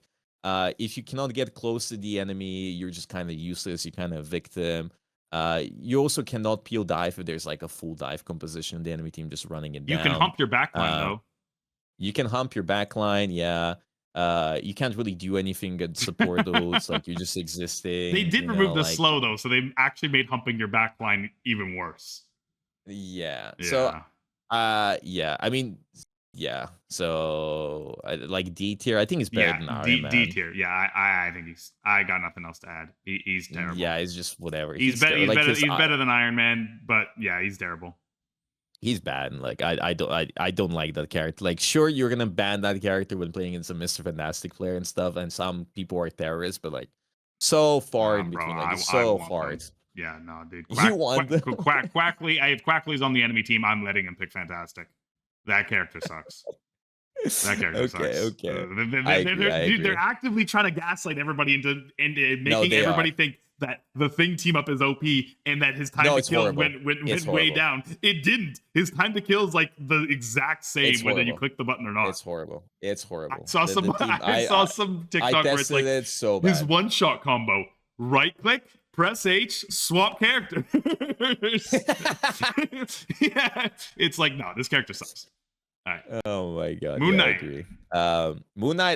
Moon Knight used to be prevalent. I don't see him ever again. Yeah, D tier. I haven't seen him since the nerfs. I don't know how good he is. I never see him basically. No. I think the damage nerf is pretty big. Which thank gosh. This character is so stupid. Yeah. Zero skill and too much value. Yeah. I think just D tier. The only other character that's going to be with Fantastic and DPS, I think. Yeah, you think D tier for both of them? Okay. Yeah. Okay, give me a second. I'm fixing my chat. Okay, fixed. It Chitterino logged out for some reason, so I had to relog. I don't know why. So stupid. Okay. Yeah, D tier for Moon Knight. I mean, I don't think Moon Knight is very healthy, right? So. I'm glad. He built like when you were seeing Moon Knight creep into pro play, it was an issue. He was way too strong. He became the best in slot character in group mirrors because of how fast he built ult and how good he was into Loki. It's just so stupid. And so like the nerf that they did, what they did to him was like Black Cat-esque. And thank goodness too. Like I like that NetEase does that. I think NetEase actually has a really good grasp at what characters are really unhealthy and what characters aren't. And they do a good job because, again, we've never had Scarlet Witch or Black Widow or Hawkeye be good for very long ever. They get nerfed right the fuck back down. So Moon Knight was I think a little bit of a... I think they're very careful at buffing characters that are bad for the game. Yeah. And they don't really do that. And they don't want them to be meta. So yeah, they do them in like increments of like 1 blade damage. Yes, because like because like you don't want Scarlet to be meta. You don't really want Moon Knight to be meta. It's boring to watch. It's boring to play. It's boring to play against. Like, so I'm glad that like Moon Knight is more towards the bottom. So D tier is pretty fair. I never see him. I used to see him almost every game. I never see him. Yeah. Moving on, Namor. I think Namor is solid. Namor is solid. I think his squids are solid. I think his gamma is solid. I know about the Luna team up. I think I like Namor also. I just like characters that are simple, hard to master. I know a lot of people usually say Namor is a brain dead character. I don't think Namor is a brain dead character. I think like there is some gameplay loot to be had. I genuinely believe like Mr. Fantastic is way more brain dead than Namor. Okay. Yeah. I'm gonna be honest with you, and Moon Knight too, right? Like Namor, you can take an angle. It's hard to aim with him. Like left clicks, right click, left click. It's kind of like Mag, his ult is very satisfying to hit. There's a lot of like nuances. Like maybe you don't want to kill, maybe you want to, and then Moon Knight is the moon. Awesome, whatever. Namor, like it's cool. Like it's not cool, but like his ult is cool to land. It's kind of hype. Yeah. Hitting a huge whale is awesome. It's awesome. It's very, very cool, right? His squids are kind of necessary for the game. Like it's a way for DPS to deal with dive. So like definitely, I think it's good to have solutions in each roster for certain compositions. So I also think he's just decent. I don't think so. He's an anchor for Hela. I don't think that team up is that like. I think the Hela team up base is good. I don't think the upgraded version is that good. Only affects the ult. But he has Gamma Squid now, so that's cool. I think Gamma Squid is very strong. Yeah, and Hulk is pretty good now, and he gets reduced cooldown on the Gamma Squid. So I think definitely like I don't know if he's S tier. I would definitely put him at least A tier. Yeah, I don't know like S. put him A tier. Yeah, I got him A He's tier. very solid A tier. I think you'll see Namor get played almost 100% in pro play on maps that benefit him. Maps that are very poke heavy. Like, my favorite meta is when the maps dictate kind of the comp that you're playing. And I think that's almost what we're in, or we're very close to that. And so I think Namor definitely has use cases on Heart of Heaven, Hall of Dajalia, things like that. So yeah, I really like him. I really like him. I think he's fun. I like him being relatively strong so that support players have some amount of protection from their DPS. It's a convenient swap along with like Bucky to protect them. So yeah, I like Namor. I'm glad he's here, and I'm okay with where he is. A is a great spot for him, I think. Yeah, I agree. Namor is chill. I know people hate him. Usually dive players hate him, but he's chill. You can always shoot the squids, guys. You can always shoot the squids. You can always shoot the squids. Oh wait, melee players don't have guns. Womp womp. Melee players don't have guns. Unlucky. You can dash. You can dash the squids on BP. Yeah. Just dash the squid. 10-second cooldown. Please. Phoenix. I know Phoenix. You're not a fan of Phoenix right now. You know, I know you think she's weak. I don't know what to think about her. I think maybe her. What? Useless. Useless. Explain your thought process. She does nothing. So everything I said about Cyclops is true on Phoenix, but worse, because she doesn't even have range. Cyclops at least has range, but Phoenix doesn't even have range. She has to like 6-tap you beyond 25 meters, which is pathetic. The only redeeming thing about her kit is that she is the best stun of all the hit scans. So there's that, but it's awful. Like, she's just terrible. She's worse than every single hit scan. She's 250. Most of the hit scan are 275. And so she just gets eaten alive by every single dive character. Unless she hits the stun, she is just dead. And so yeah, like the Hela team up's nice for her.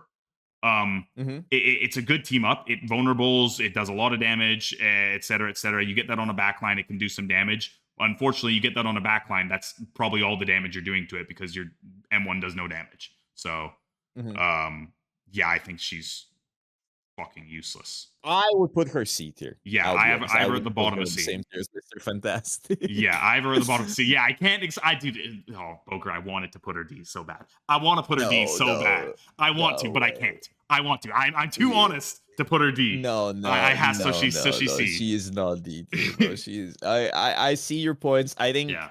Like, I would have called you high. And if I saw your tier list last season before Pro Play, but then Pro Play happened, nobody played Phoenix, which kind of solidifies the idea that, hey, Phoenix, like, we would be playing Phoenix, especially against Rock and stuff. This character was good. We would be playing Phoenix, right? But she's that bad. Nobody played Phoenix. Dude, people don't understand that range on these hit scans is everything. The map designs of almost every single map, they have long sight lines. Big LOS, they're much more open than Overwatch maps, right? And so when you reduce the range of any of these hit scans, they die on the spot.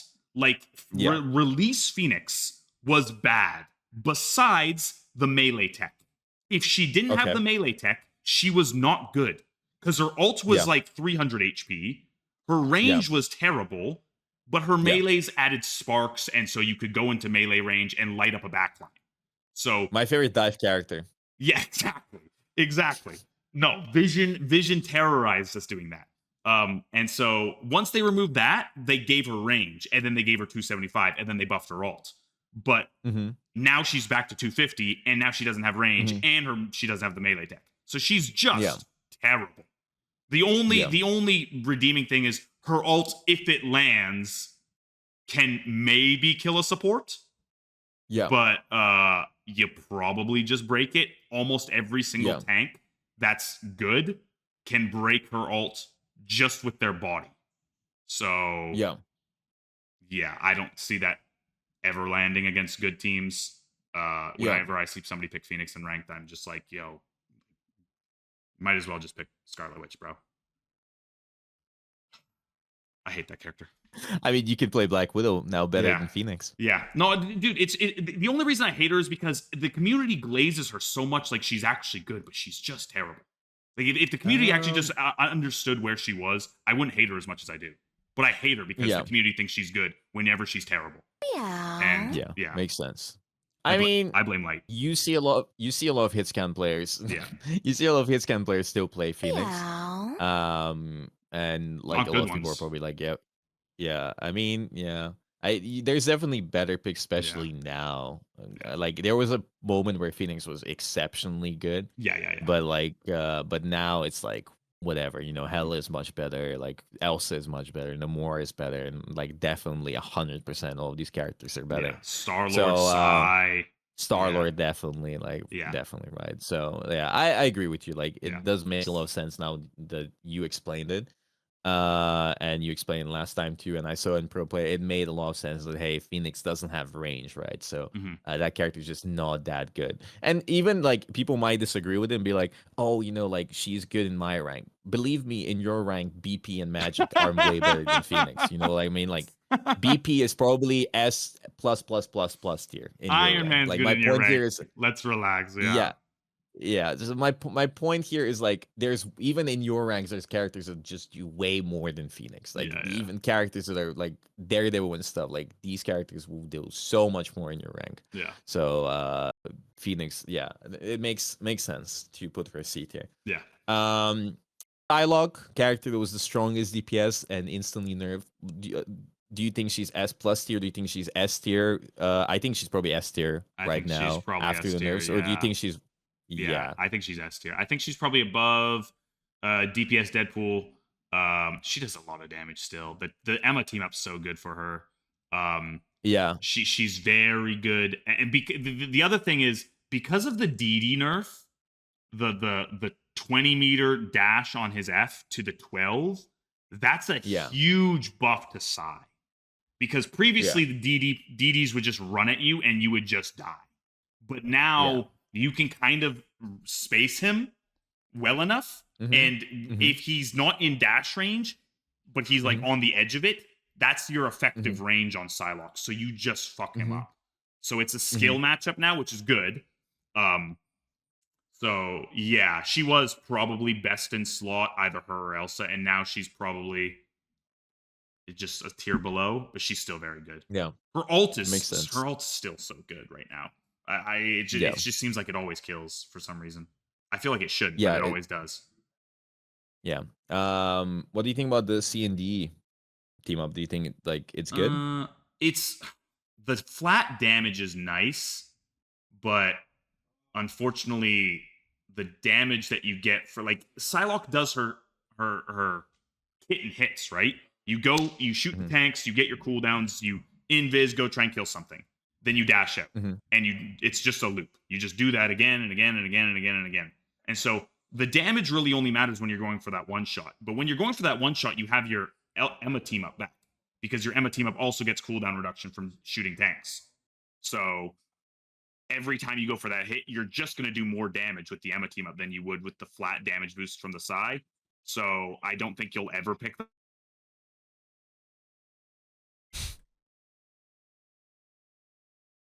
He died again. You can also juke people with that. Like, NRG's juke. He's dead again. Hello? It works. Yeah, I can hear you. Hello? Yeah, okay. Yeah, you cut off there. But you heard, I heard energy popping, the juking on the side. No, he's like used the team up and juked us, right? Pretending to be a clone. Oh, I see. That's very smart. That's very smart. Yeah, it's good. Okay, yeah, I think Psylocke very fair S tier for sure. Punisher. Punisher. Thoughts and opinions about the Peni? Dive Peni, my favorite dive character. I don't know. Everybody seems to think really highly of him in ranked, but your stream died again. Yeah. My goodness, our internet is just cramping. I don't know. No, it's fine. Yeah. So if it goes down, just continue on without me. I apologize, but no, it's okay. It's whatever. I don't mind. Yeah. the Punisher, everybody's banning him in ranked, but I think he's kind of just like okay. I think he's just B. I think he's like top of B. I think he's top of B tier. I think Yeah. definitely like I think he's B kind of tier. just. I mean, you can always flank and one shot people. I think his like infinite ammo is good and stuff. But like if you just wait it out and like it's whatever, you know, like you just don't peek it. You know, like a lot of tank players are just gonna face tank it and die, but you don't have to. You don't have to do anything. Like, you can just wait. And then for 20 seconds he can't use a team up. The biggest strength that he has is just kind of useless. Of course, you always have crackheads that just flank on Peni and one shot the backline. But that's like dime a dozen. Like it's in the sense that like it's just so rare to like it's so like you see the Punisher players, they do exist, but even if they are there, like it's hard to execute against a good team. And like at the end of the day, there's only a few that actually could really pull it off. You know, like you only have like 2 or 3 Punny that can hit The that flying flank yeah. and like consistently pull It's it off terrifying. in high elo. It is terrifying. It's terrifying. It's hard to pull off. Yeah, it's hard to pull off, and it's rare people that can do it, right? So but just base kit bunny with the team up and stuff is just not that crazy, right? Yeah. Even with infinite ammo, it's just it's good. It's again the meta's fast, so you don't just get to pump all that damage into a Groot that's just gonna sit there. He's gonna shoot you back, and so it's not as free of a trade as people think it is. So yeah. Yes. So I don't know about his Daredevil team up. I know how good that is. I think it's just a fun thing. I don't think it's Yeah, I don't think it's maybe. ever better. I think it's just a more for fun thing. Yeah. Maybe it has a use case, but I haven't seen one yet. I'm putting him B tier. Yeah, I'm putting him B tier. I'm ahead of Widow because his ult is just it's solid. It's solid. Good enough. With Rocket ult especially. It's good. Yeah, you can't one shot him with the Mag Rock. Yeah. Yeah, you can't. It's good. Scarlet Witch. Scarlet Witch. I think she's like horrid. Yeah. You think she's better or worse than Iron Man? You think she's worse than Iron Man? No, I'm asking you. What do you think? I actually don't have an opinion on it. I think she's better than Iron Man. Like, yeah, Loki. I kind of agree. Like, I think she's definitely better than Iron Man. You win the 1v1s against Iron Man, I'm pretty sure. Yeah, especially but with the Jubilee. Would you put her F tier? Yeah, I'd put her F tier. Yeah, I'd put her F tier. Yeah, I think top of F tier is a crazy statement. But she's top of F tier. She's top of F tier. Yeah, she's top of F tier. Which is where I think she belongs. By the way, I call her the marijuana of DPS. She's a gateway drug for people that don't play hero shooters to get into the DPS role of hero shooters. She's very user friendly, simple, things like that. She'll never bleed into pro play. She never should. Yeah. She's not too strong, but you can make her work in all the metal ranks. And so I think it's a I think she's a necessary character that should remain bad for the end of time. Until they rework her. They have to rework her eventually. You think so?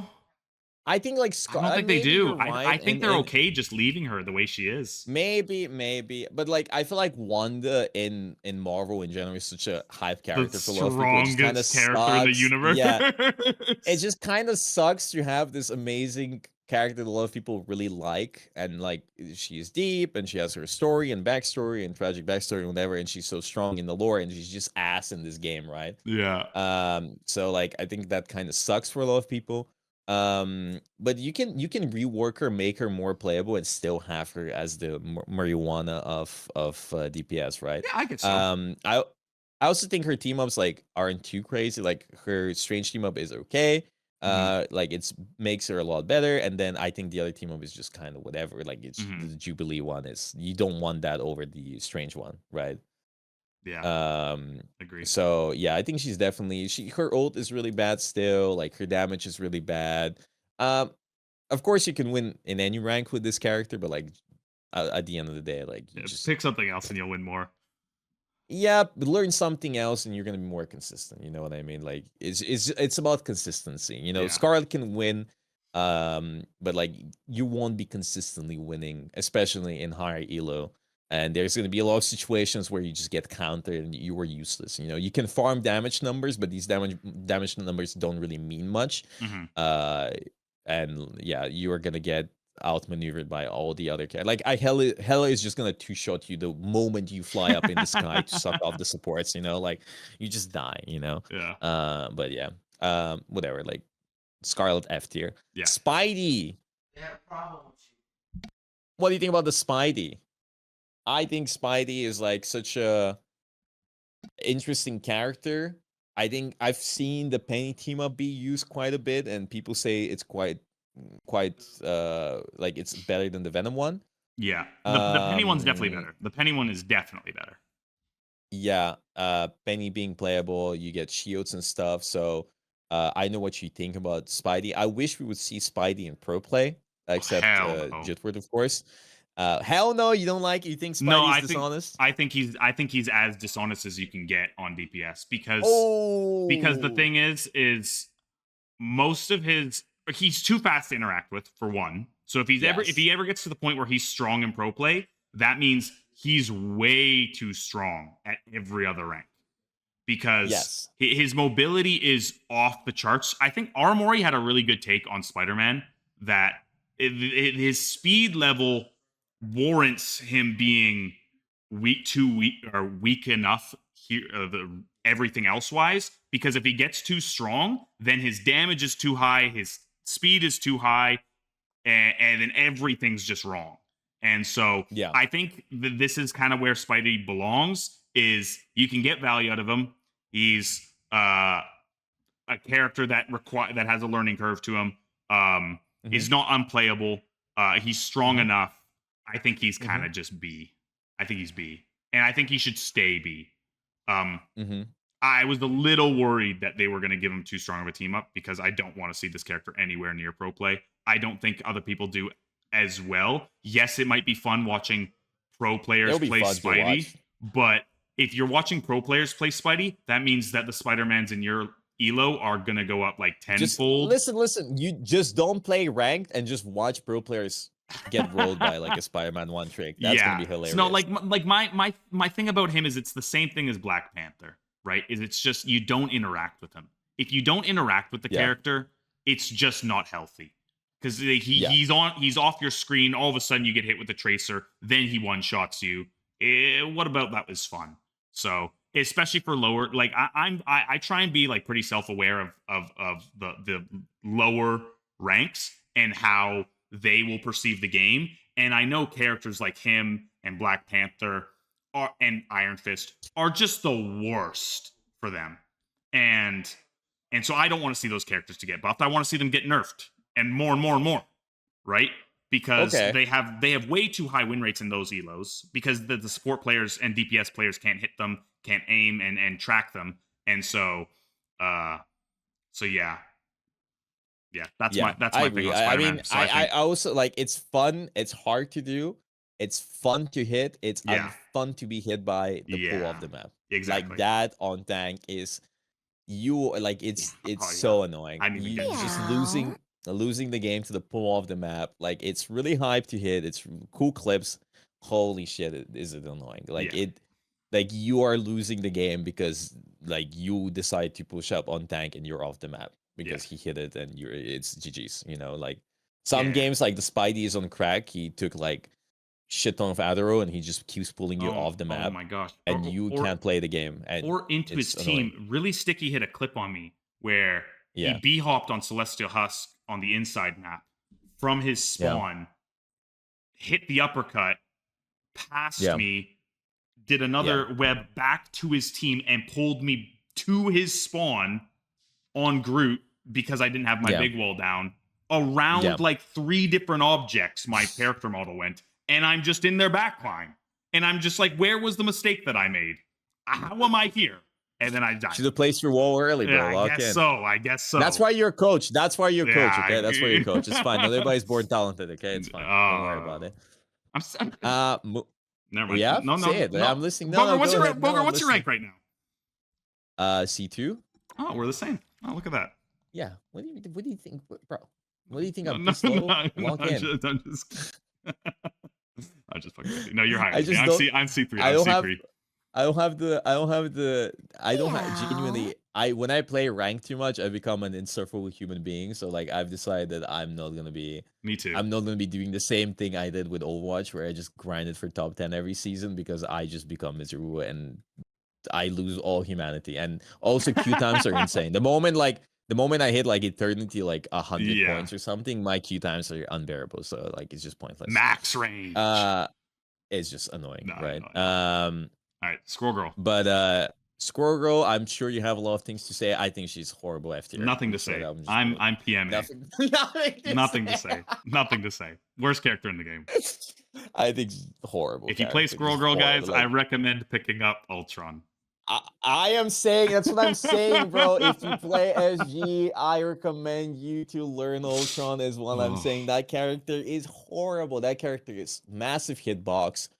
Farms ults for the enemy team on like supports just farm ults. Her ult is horrid. Her kit is horrid as well. Her My stun chat is like just by spamming far Grin. like whatever. She's so slow. She's so clunky. Her team ups are bad. Like that character. The Spider-Man team up's fun. The Spider-Man character. team up is fun. I love the Spider-Man team up on Squirrel Girl. Yes. But she still fucking sucks. Like, like horrible. But she's fun, bro. She's fun, right? She's fun to play, right? So that's what every matters. time I hear that voice. Horrible character. Don't play her. There isn't much to say. She's always been horrible. She's still horrible, especially now. I think she's even worse now. Yeah. But yeah, Starlord. I think Starlord is like probably S or S plus tier. Like I think his team up is insane. I think I think his team up with Adam is insane. Like even without Adam, like the fact that you can place a beacon that's indestructible, reses you, and you can TP back to like it's the combo of all of his best team ups. Yeah, I know. But to be fair, it is worse than OG triple res because you can't just res on the spot instantly. You have to go back to your pre-placed TP. So so it is a little. So shout out to NetEase because it isn't as cancer as I thought it was going to be because you're not just instantly back in the fight. You're at like a rocket res spot. So it's not as oppressive. It still probably shouldn't be in the game, but whatever. You know, I like Starlord. Starlord's fun. Do you think he's S plus? I think he's S. I think there's only one DPS that's S plus, and I think it's Elsa. I think Psylocke. Only Elsa. Yeah, I think Psylocke would have been in there. Oh wait, no, there's one more.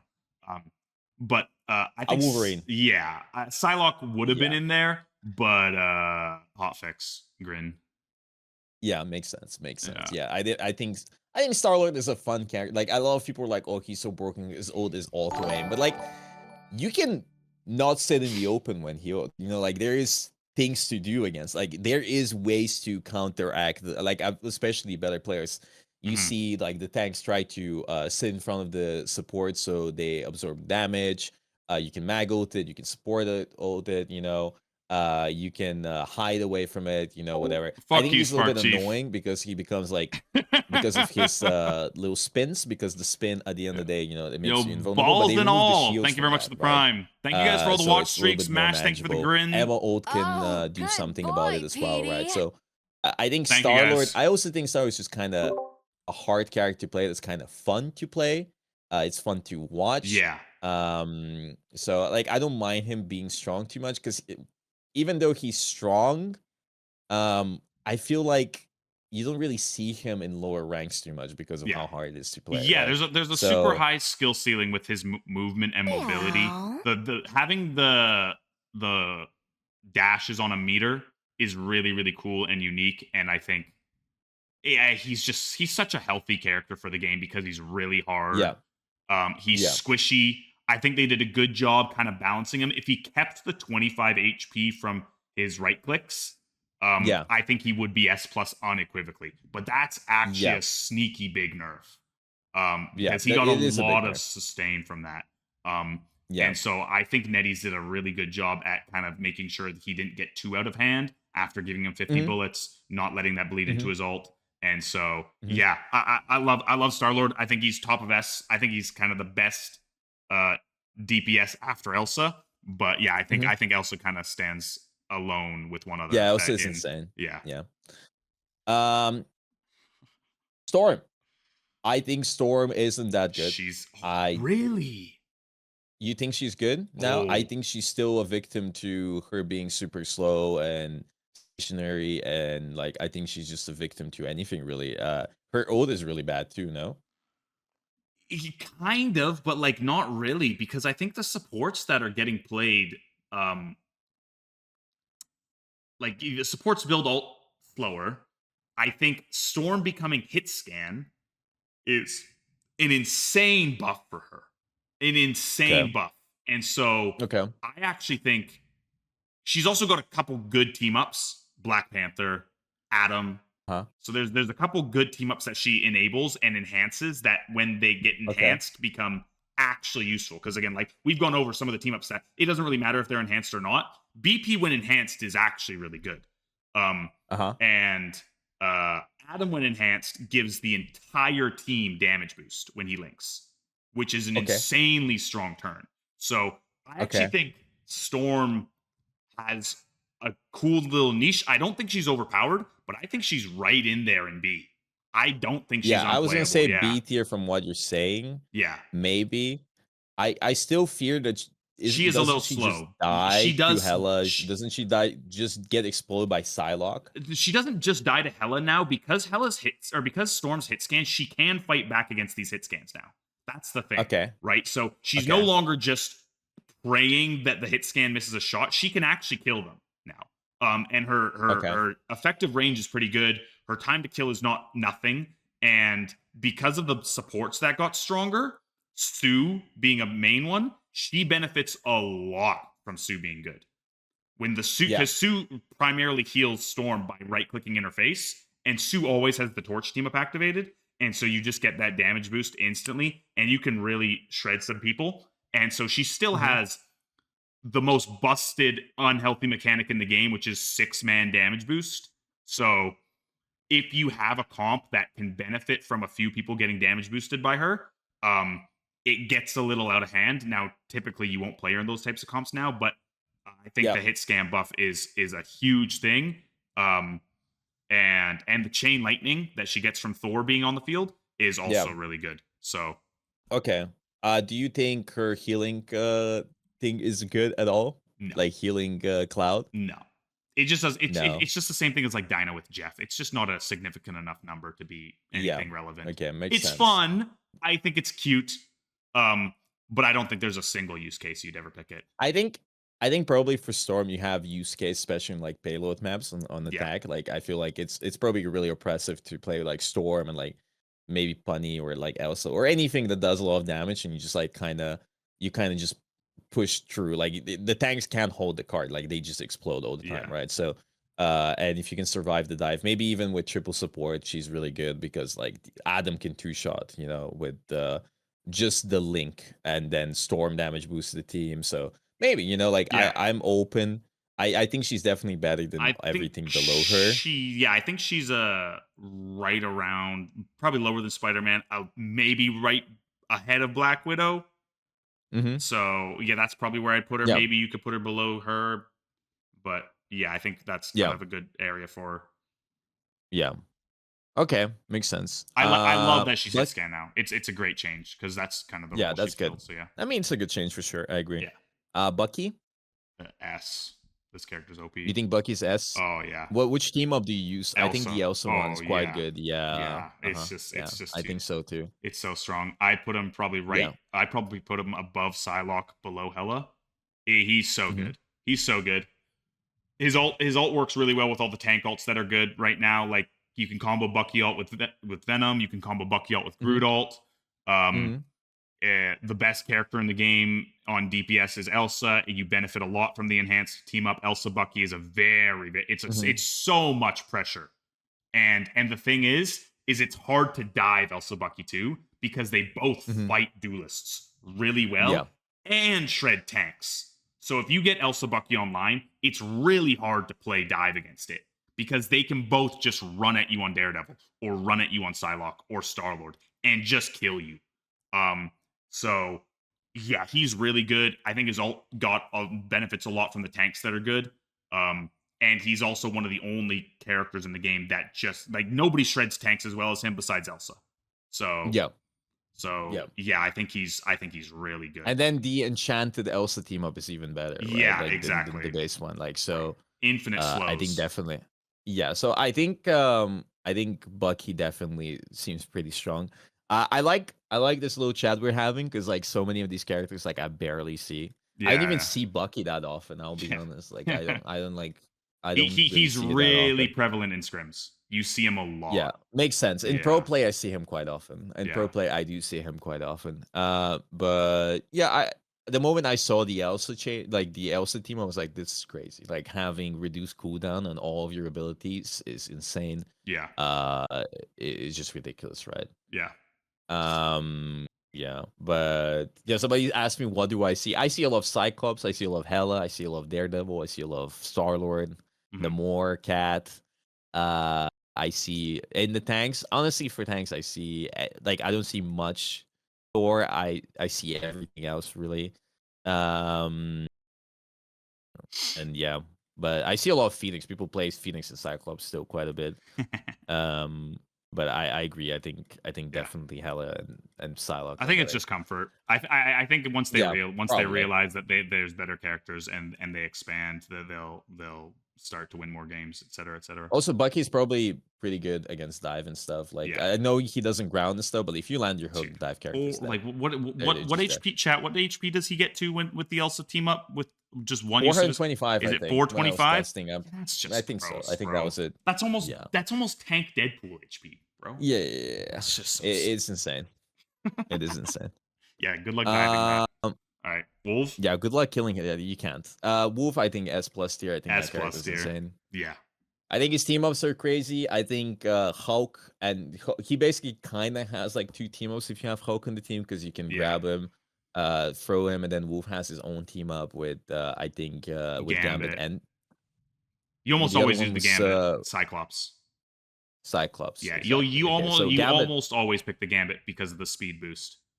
So yeah, makes sense because you can just grab faster, and then you have healing when you have Gambit on your team. Yeah, you get healed. Yeah, right. So yeah, that seems really, really, really strong. Yeah, the damage increase is nice, and when people go for like cryatic ults, it's almost unreactable if you pop it before you shift in. Yeah, because you just move so fast. So yeah, he's so strong, and he's got. If you look at the tanks that we have really high, he's got insane matchups into Groot and Venom. He's good. He's really good into both of them. He's good into basically everything below that. If he grabs it, it's dead. Besides Hulk. Yeah. So and Thor, Grin. Yeah. And Thing. No, Thing you just pin and you kill that guy. No, you just pin him. No, Thing doesn't even counter Wolf. Wolf sees Thing. A lot of people like a lot of people are like, "Oh, go Thing to counter Wolverine." Like he can still stun you for like 2 seconds. It's kind of ridiculous. He just slams you on the ground, and then you wake up and you're 200 HP, and you're shifting away, not against him. So yeah, exactly. And then he pops his team up and he chases you. Yeah, Wolverine's been good for a while, and he's still really good with the team ups, and he shuts down tanks, and tanks are really good right now. And the thing is, he still has a negative win rate. At almost because every single rank. People don't know how to play Wolf. People don't know how to play Wolf. He's hard. Like I know these tank players are saying this character's brain dead easy, blah blah blah blah blah. He has a negative win rate at every single elo. He is hard to play because you're frontlining on a character that doesn't have tank HP, even though you have the passive that gives you a second life. And so you're the one that gets all the cooldowns dumped against you. And so you need to know how to maneuver around that. And so yeah, you might get touched on it, but skill issue. I don't know. Figure out where he is and shoot him. Yeah, I think Wolf is really hard. Like playing against a good Wolf player, it doesn't matter what comp you play, you're just useless. Like you can't play the game. It's insane. Yeah. So that's true. I like Wolverine. Like definitely, I highly recommend every DPS player, aspiring pro, learn Wolverine. He's always gonna be good, 100%. I doubt there's gonna be a season where Wolverine's gonna be garbage.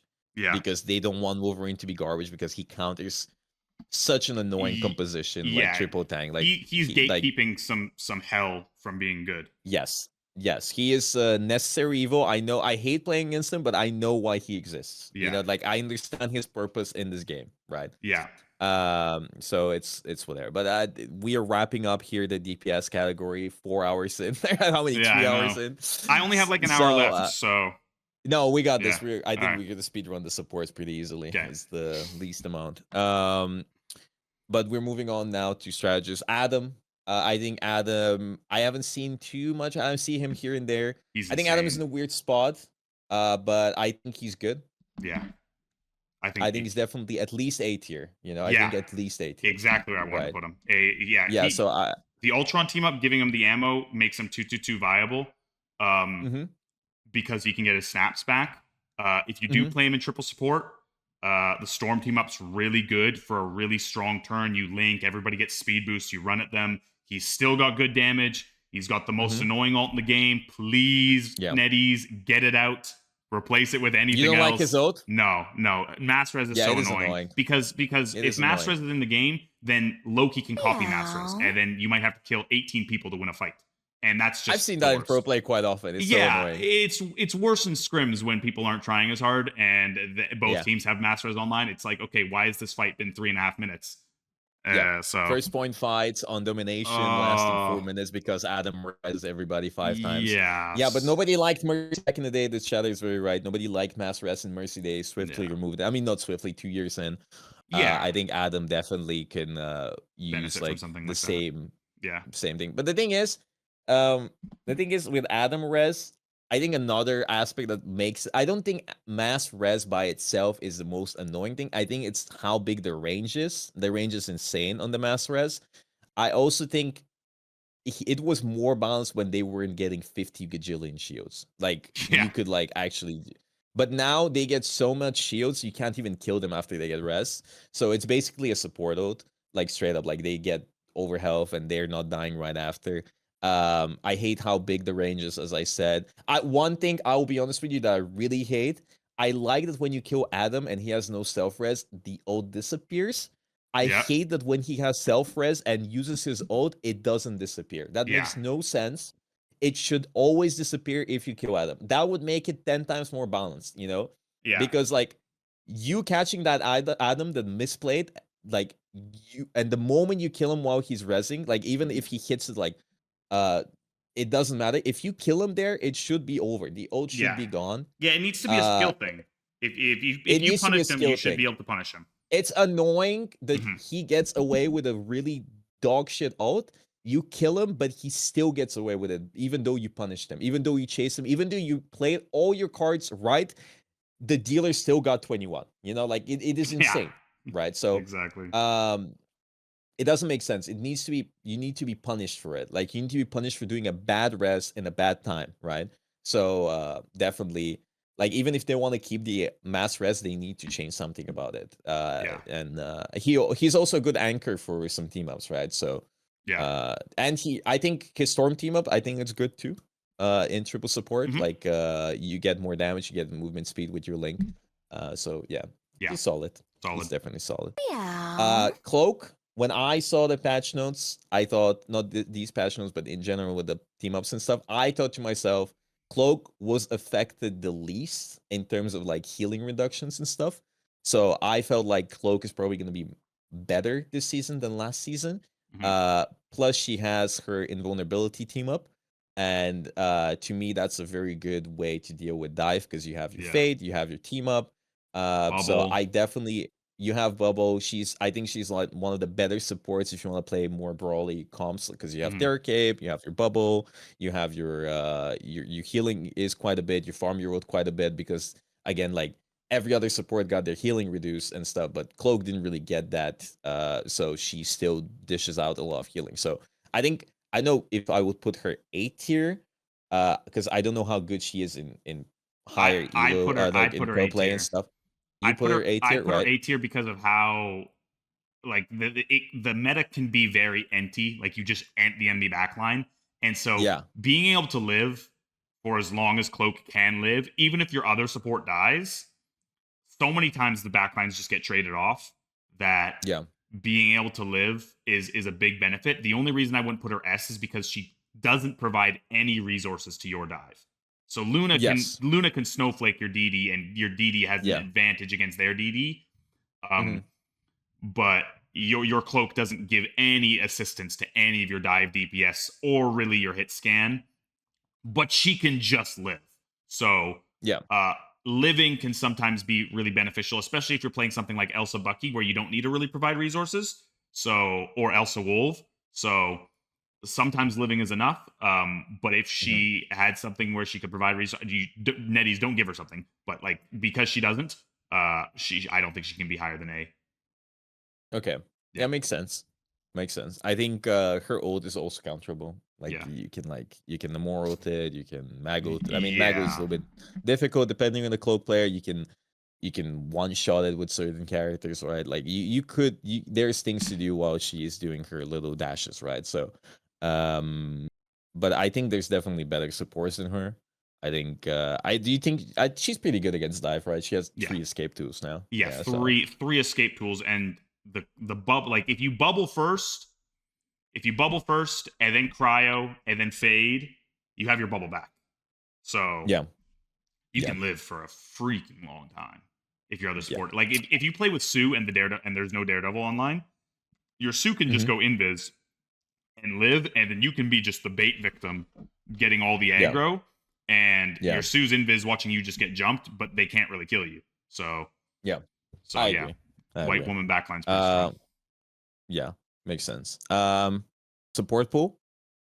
I think kind of bottom of A. I think he's just strong because he's a Deadpool and he gets his ults faster than every other support. Yeah, I think that is a big reason why support pool is decent now, because all the support ults are kind of like really hard to farm. Yeah. But he didn't get affected by it, so he gets his ult instantly. I've seen him double support and he works okay. Yeah. And I also think his team up with Hela is probably good still. I don't know how it affects him in particular, but I assume it's probably okay-ish. Because like I don't know. Like I don't know how good the Hela team up is for support pool. But his Gambit team up is probably providing a decent amount of healing. I don't know. I don't know how his team. I don't play support pool, so I don't know how it affects him. Yeah, but I don't really know either. But it's his raw cooldowns are just strong. Like his healing aura. Again, I hate AoE healing being in the game. His is kind of a unique and niche way to do it, so I don't hate it. But yeah, him being able to rotate his E into his alt into his E is a really strong turn, and he's very good at living dive like Cloak. But his ult is just worse, even though it builds a little faster. But he can also fight duelists and provide resources better than Cloak can. So I would put him at the bottom of A. Would you put him B tier? No, I think I'd put him at the bottom of A. Okay. The supports are so strong that I think there's only like 3. I mean, that's usually the case where like support is usually like very high. Yeah, I mean, like tank. I think DPS is usually the victim for the bad characters. Well, they have 20. They have 28. Who gives a fuck? Yeah, they have quite a few. So who cares? Gambit. Here's the interesting topic. I think Gambit is still probably S+ tier. Definitely. I put him in his own tier. In his own tier. Yeah, he's just better than, like, not only did he get buffed, they gave him an awesome team up. The Mag team up is awesome. His team up is crazy. It's crazy. So good. It's defensively, insane. Offensively, it's super versatile. And then not only that, but he gives 4 team ups, and 3 of them are awesome. Yes. Wolf gets a really good one. Who else gets one? Deadpool gets one, which is useful at the beginning of the game. Cyclops gets one, which is the useless one. And then there's one other person who gets one. That I'm forgetting. Oh, and Rogue. And Rogue gets one, and then she becomes a very strong character. And I just don't understand the idea of NetEase nerfing Iron Man, who's never been meta, basically, and then buffing Gambit, even though he was still getting permaban, and he got buffed. It makes no sense. I've said it many times on stream, Gambit needs... I think what it is support's the strongest role in the game. Will always be the strongest role in the game. You're going to have a support that is the strongest character in the game that's going to be permabanned. Luna's kind of their baby, right? And so I don't think they want Luna to be the permaban that she was in like the early rivals. Okay. And so I And Gambit is hard and high skill and does have weaknesses. He's only 250 HP. He's not the easiest character. He only has a 51 win rate in Celestial and above. So in ranked, he's not terrorizing it. It's really only a problem for pros. And I mean, who gives a fuck about us? Like, it's a good character to be the first ban because he's hard and he changes the ban phase. So he's kind of got to go. The thing is, like, I think Gambit struggles quite a bit in lower ranks for sure because people are like, oh, you know, like what, like you need to play around your team needs to play around your own, like he's bad and stuff. Yeah, I get that. I understand, like, this character is not that good in your rank. I get it. You probably are confused as to why we think this character is so OP. People also they refuse to learn him and play him. But like, I promise you, like, if you play with your friends and you actually connect the dots and decide to play as a team, you don't need the rest of your team. You just Gambit ode and you combo with another ode. You're gonna win every game in your ranks. Like, if you have a Starlord player or anything really, if you just Gambit ode and focus the same target, you're gonna win every fight. Right? I have to address something that my chat just said, okay? Because everybody says this every time. Gambit win rate is not affected by mirror matchups, guys. It doesn't count mirror matchups ever for any character. It only counts opposite. One team has it, the other team doesn't. I didn't know that. I didn't know that. So mirror matchups get canceled out, right? That's how hero shooters have always operated. So if both teams have it, the game doesn't count towards win rates. So the 51 win rate is he wins 51% of the time if the other team doesn't have it. Yeah. Right? So the reason that it's that way is because the gambits that you see on your team get touched by the tank players and DPS players because they're 250. So Psylocke, like, again, he's built like a dude, like a thick dude. So he gets one tapped by Psylocke, Starlord, hit scan. He's a victim to all of them. So you have to be very positionally disciplined and use your cooldowns well. Now, when you use your cooldowns well, you are the lobby admin. You are the greatest thing in this game. But it is hard to do that. That's why you see so many pro teams that aren't good at Gambit. There's only like 5 good Gambit players in the world. 3 of them are in EU and 3 of them are in Americas and 2 of them are in EU. Right? The rest are all bad at it. So it's the character is hard and he's got weaknesses, but his kit is disgustingly. I believe in a universe where they nerf his ult and slightly buff his kit or like rework his ult, because I think Gambit is a cool character. I think in term of, like, compared to other supports, I think Gambit is cool. I think his ult is just dog. Like, horrible. Can I name them? Against horrible ult you Val, have in the Cooper, game. Nero, so toxic. So annoying. Crook, but like, Sci-Fi. I genuinely believe that Gambit could be a genuine, cool, honest character, and he can be exactly what people wanted. Somebody that's not a heal bot, somebody that doesn't have a circle of healing, something more unique. I wish they would do that so he stopped being permanent, so people could actually learn and practice and get better at Gambit and express themselves instead of just sitting there farming goats, ulting, and then trying to win. Basically, it's just annoying. It's just annoying, right? I like that opinion too. Yes. So I firmly believe Gambit definitely needs some nerfs purely so people can play Gambit, because I think Gambit is cool. I think Gambit, like, his ult is really annoying, but I think he's cool. The other thing is, the reason he's gonna, even if he does get changed like that, I still think he's going to be a heavy ban, even if he's not the strongest in the game, because of the way he affects draft. Because so many things become so online because not just his ult, but his team ups. It's such a valuable ban, because if you don't ban the Gambit and the other team does, I have 3 more characters I have to ban because you now have Gambit. So, right. Yeah, I agree. I think definitely Gambit provides so much value for the team. Just even with Starlord, he works so well. Like, like, their combo is insane. Like, you can burst through so many ults. It's ridiculous, right? So Star, Psy, Wolf, Bucky. It's all gross. Insane. Rogue. Next up, we have Invis. I think S tier. S tier easily. I think the Torch team up is insane. I had a game against Fate in ranked, and he was playing the Mr. Fantastic team up. I got touched. I got demolished. They were playing the Think, Wolverine, Invis, Mr. Fantastic, and they would go all invisible and spawn campus. Like, they would just run it down. He's using the invisibility cooldown? Yes. He was making everybody in his team invisible, saying 3, 2, 1, and going into our backline every fight. We couldn't do anything. Like, we can't see them. We don't know where they're coming from. We just died. And it's ranked. It's like 6 people crashing out because it's ranked, and then there's a thing in your face with Mr. Fantastic, and you're dead. Yo, Double G, can we ban that guy?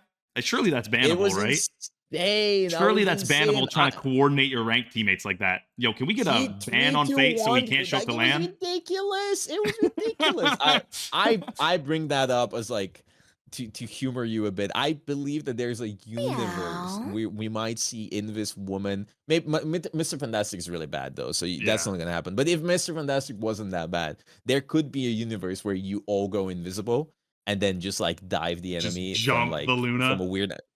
Jump the Luna. Like, yeah, imagine a payload map. Imagine a payload map. Like, humor me here. Imagine a payload map. You are going Invis before the game starts. They walk out, start coming, and you're already in their backline. They can't see you. They're dead. You're actually just sitting at the spawn door invisible. Yes. And once they all pass you, can't you see just 3, 2, 1, bang. They can't see that's hilarious. You get 1 free fight, and then you stole card as much as you can. You guys die. You strange TV back to the fight, and you play a normal comp. Yeah, and you have all charge advantage from there. There you go. Oh, yeah, I'm telling you, whip it out, bro. You're gonna win the fucking LAN. I'm telling you, this is it. This is my idea. We're pulling it out versus OUG. You can coin it, okay? Yeah. But like, the Torch team up is insane. Yeah, like, Torch team is insane. I love that ridiculous. Jeff all of a sudden breathing fire too. That's cute. It's cute. It sets fire to all your projectiles, really. Yeah. So and even with Torch in your team, it's insane. Yeah. It's insane. Like, that shield is so massive, 400 HP. Like, 400 HP on an Invis shield is ridiculous. The healing is ridiculous. Damage amp is ridiculous. You put that on your Torch. Torch is not gonna die ever. It's a little bit big though, so it does die faster. Like, there is some benefit to the shield being smaller, because it doesn't take as much damage. But let's be real. I think another reason why it's so bad is because it's glowing red, so people tend to shoot it. The previous one, people don't shoot because it's bluish, invisible, like transparent, right? Yeah. But now it's red, and people are like, I'm gonna shoot it now.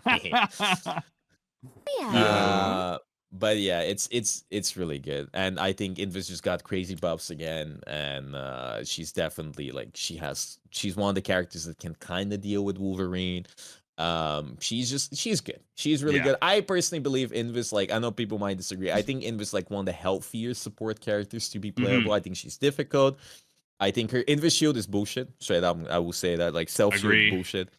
But everything else in her kit is really cool. Even her ult is cool because there is counterplay. You can wolf ult it. You can pull people off the map. You can Groot ult it. She's also cool. she just gets touched by dive too. She's so weak. Daredevil against counters her. Oh yeah, Daredevil counters. Well, not even just Daredevil. She does not fight back again. Like, Luna can kill you, right? As a flex DPS player. She just runs. She just kind of runs away. She can't really fight you. And so if she can't run from you because you're Starlord spinning on her, or you cap E her and you shield throw her out, right? She just dies. And so I love characters that have their strengths and then obvious weaknesses. So I love Sue. One of my favorite, most well-designed characters they've had. I like Sue a lot. Yeah. I like Sue. Everything about her. Everything about her is good. Yeah. Next up we have Jeff. I know what you think about Jeff. I don't know. I think personally, I would assume that character is S tier. Purely because he still does the same things he used to. He used to be played in pro quite a bit. Venom and Tank Pool are really good, and now his team ups get upgraded even more. So these two team ups are even stronger. You can have them at the same time though. So that's a big nerf. That's a big thing. So maybe he's A tier now. Maybe he's A tier. EU loves Jeff. The other regions love Jeff a lot more than America's does. And him not being able to have double team up Venom and Tank and Deadpool at the same time, I think is a big nerf. So I think I would put him A, because I think he's one of the weaker versions of Triple. And in 2-2-2, you're probably only picking him to live. But if you're picking a support that just lives, I think there's other supports that do it better, or just die but come back, like Adam and Mantis. Yeah. So now that I mentioned it, because I was talking about the Teamos, and then I mentioned it, was like, wait, you cannot have that's a big. You used to be able to have 3 active, so you could be like Jeff was a huge proponent of and beneficiary of the old team up system. He's the big loser in the new one, even though his team ups are still strong. So Yeah, Yeah, I so agree. I Not put having him both A. team-ups was... Yeah, I put Yeah, him or A. you guys also just don't play Jeff too much. Well, we have a lot Like, of good Jeff you players. play it Like sometimes. Yeah. Nero's insane at it. Melania's good at it. But yeah, you guys have like Fate Yeah, and shit. Like yeah. There's a lot more Jeff players for in sure. other regions of the world. So maybe I'm a little bit biased. Yeah. But yeah, I think he's a loser of this patch. Yeah, One of the few. probably. I haven't seen too much Jeff. Um, okay. I don't think there's much to say about Jeff. He hasn't really been Yeah. changed. He's basically the same character with like less team ups, basically. I mean, same amount, but you can't have multiple at the same time. Jubilee is an interesting topic here. I will say that I think Jubilee sucks against Dive. I think she just gets bullied by Dive quite a bit. I think though, if it wasn't Dive meta, she would be a lot better. I think the vulnerability is good. Her damage numbers are decent. But I don't know what she does better than the other supports. I know Aramori likes Jubilee quite a bit. So I wouldn't say she's garbage. I wouldn't say she's C tier. She's definitely gonna be like B or A tier.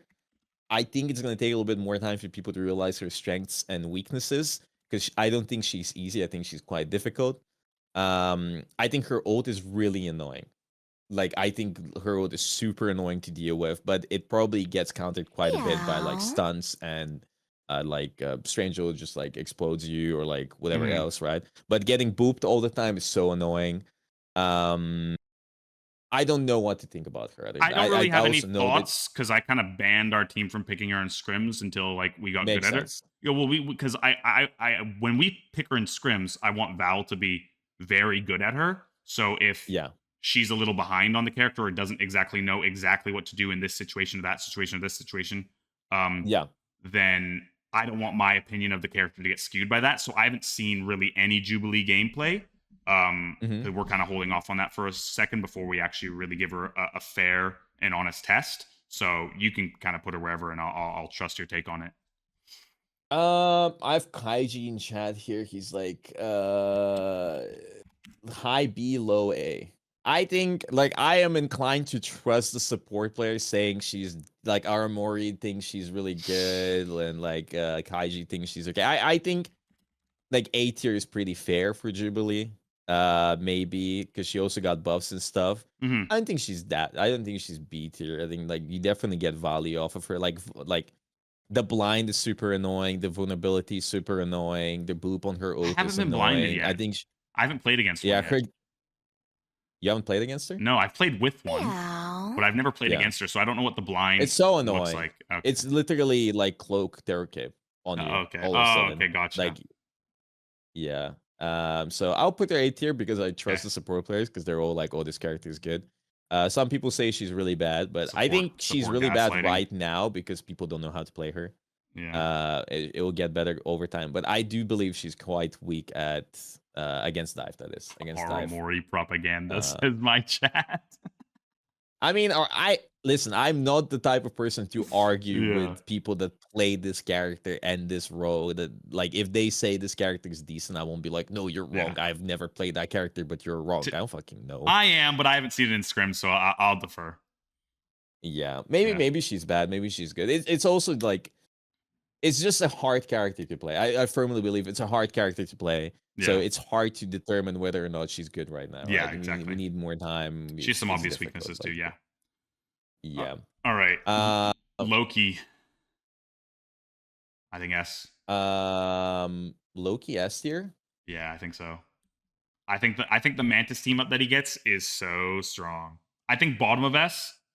I think there's going to be some other supports definitely in this category. But I think bottom of S, him always having big lamps online with damage boost is huge. He never needs it empowered because the empowered version's just damage on it, which, like, who cares? Yeah. But, like, having the damage boost and the bigger lamps is so strong. Yeah. And again, you're really good against Psylocke alt. You're really good against Starlord alt. You're decent against the Hela alt.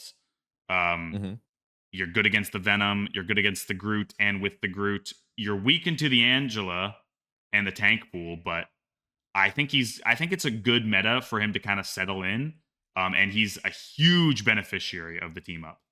And he's one and obvious he's also that's super strong. The other is just a meme. So he's also a hard character to play. I hate the lamps because like it's like Baptiste on steroids, but like it is a difficult character to play, and you can definitely see like good Loki players get quite. No, a bit guys, of I'll leave Jubilee on. I know I don't have an opinion on her, but like with the lamps, if with he's got the old Kaiji in his charge, with the chat, I'll defer to damage, Kaiji. I'm fine with that. It's a cool character to see sometimes. I saw a while ago Cooper in one of my Bogur bashes. Cooper would like ban when he was playing against Day. He let them play Gambit comp, and he would play Loki and just sneak around and copy the Gambit and Gambit ult because the enemy. So it's cool. Like there's a lot of cool things you can do. I don't know what you think about the other team up. I think it's really cool. I don't know how viable it is. Probably it's not viable because you lose support. I think it's just totally a meme thing. I think if you want to just troll the enemy team or you're having fun with friends, it's a meme thing for sure, but it's cool. Yeah, it's definitely cool. When you get it enhanced, it's not even that bad too because you can't die. But yeah, you said it. You just lose a support, so you don't want to. You lose support. So unless you have triple support, but. So. He's also really good with Gambit, of course. Really good with Gambit, really good with Mantis, really good with Groot, really good against Venom. Yeah. So big winner. Definitely. Counter Psylocke, don't forget that. Like the lamps. Yeah. Starlord too. Yeah. Those characters can eat them up in neutral, but you just have to play well. So yeah, for sure. Luna, I think Luna is crazy. I think the self cleanse insane, genuinely insanity to me. Like I'm playing whatever, I'm running around, I dive the Luna, I get stunned into a second stun, into a third stun because she has 3 stuns with White Fauwkz. It's insane, ridiculous. I strange ult her, she cleanses, ridiculous, insane. The fact that she can cleanse while stunned, insane. That should not be a thing. It should not be a thing. I agree with that 1000%. You shouldn't be able to press any button. Reduce that motherfucker's pay. Whoever came up with that idea, like there's nothing more fun than you make a play, you properly make the play, but then you get denied value.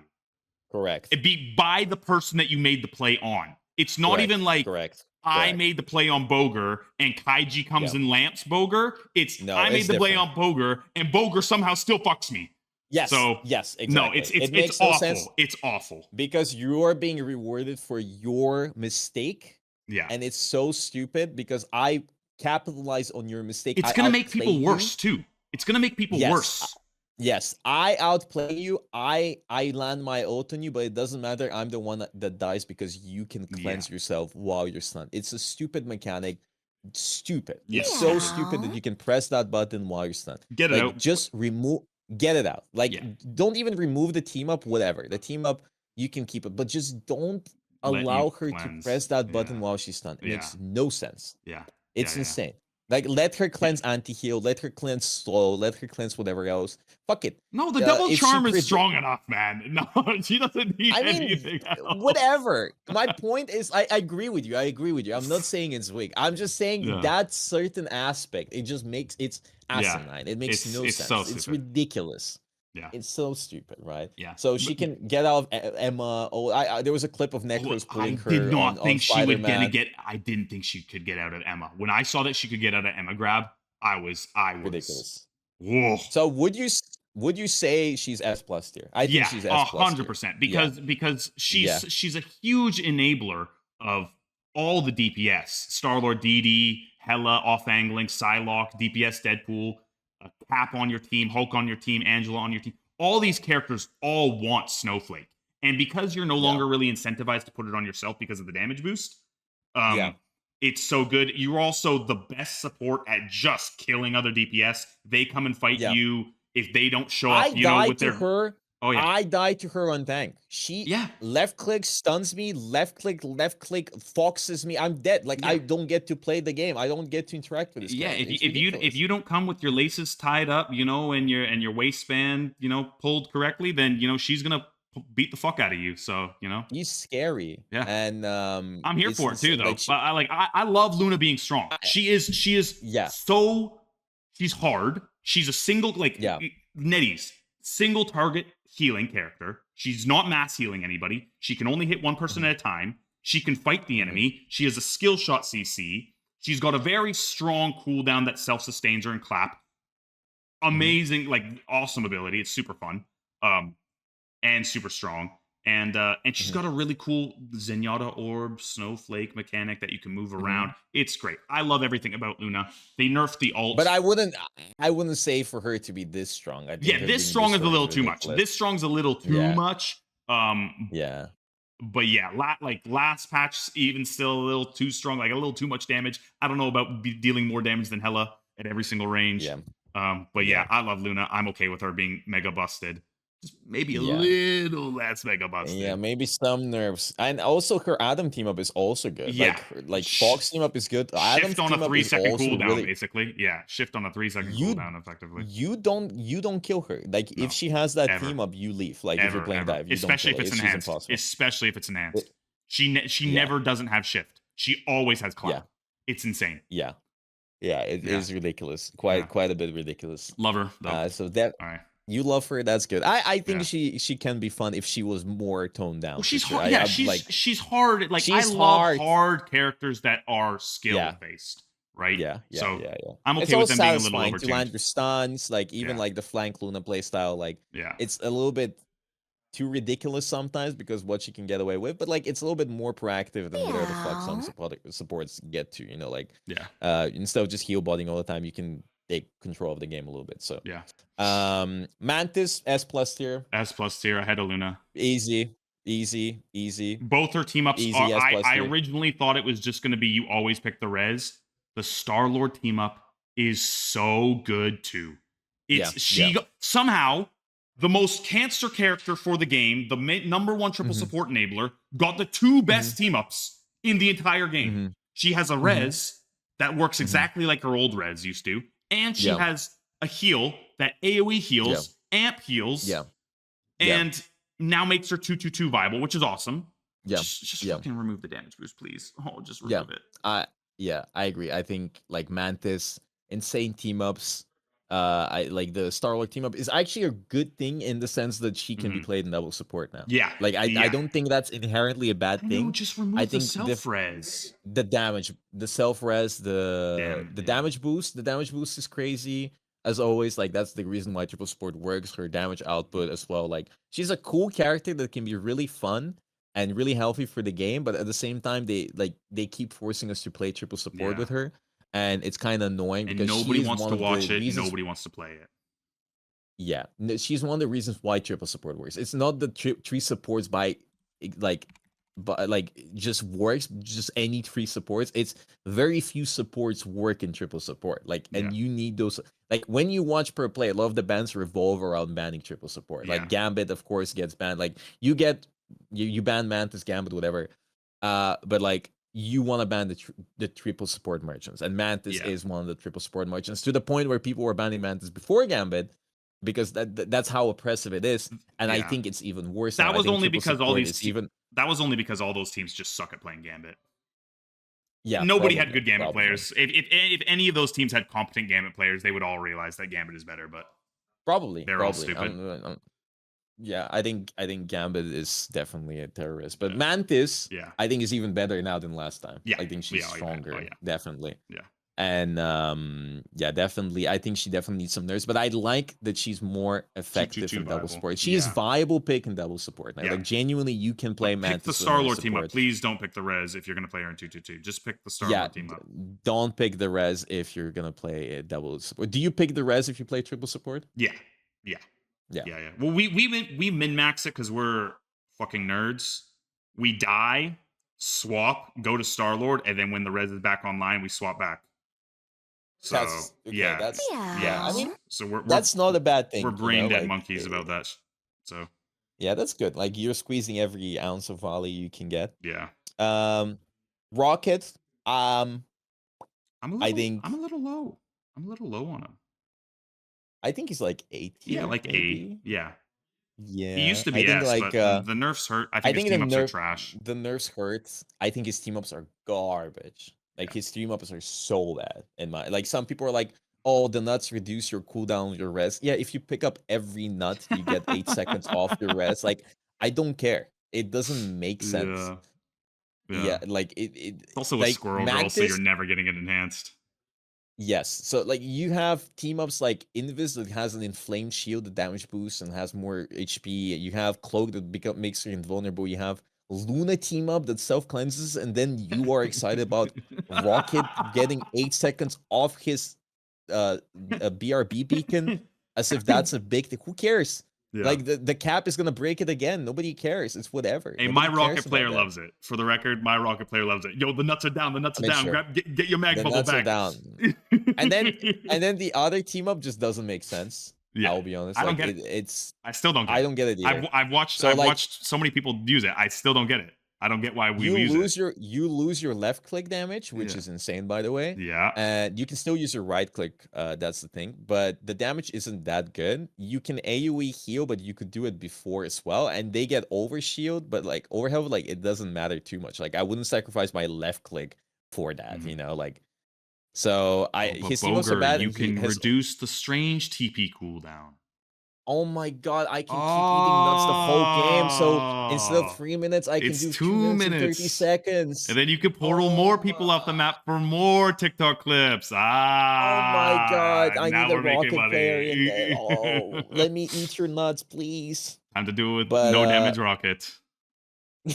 No damage Rocket, I need you, bro.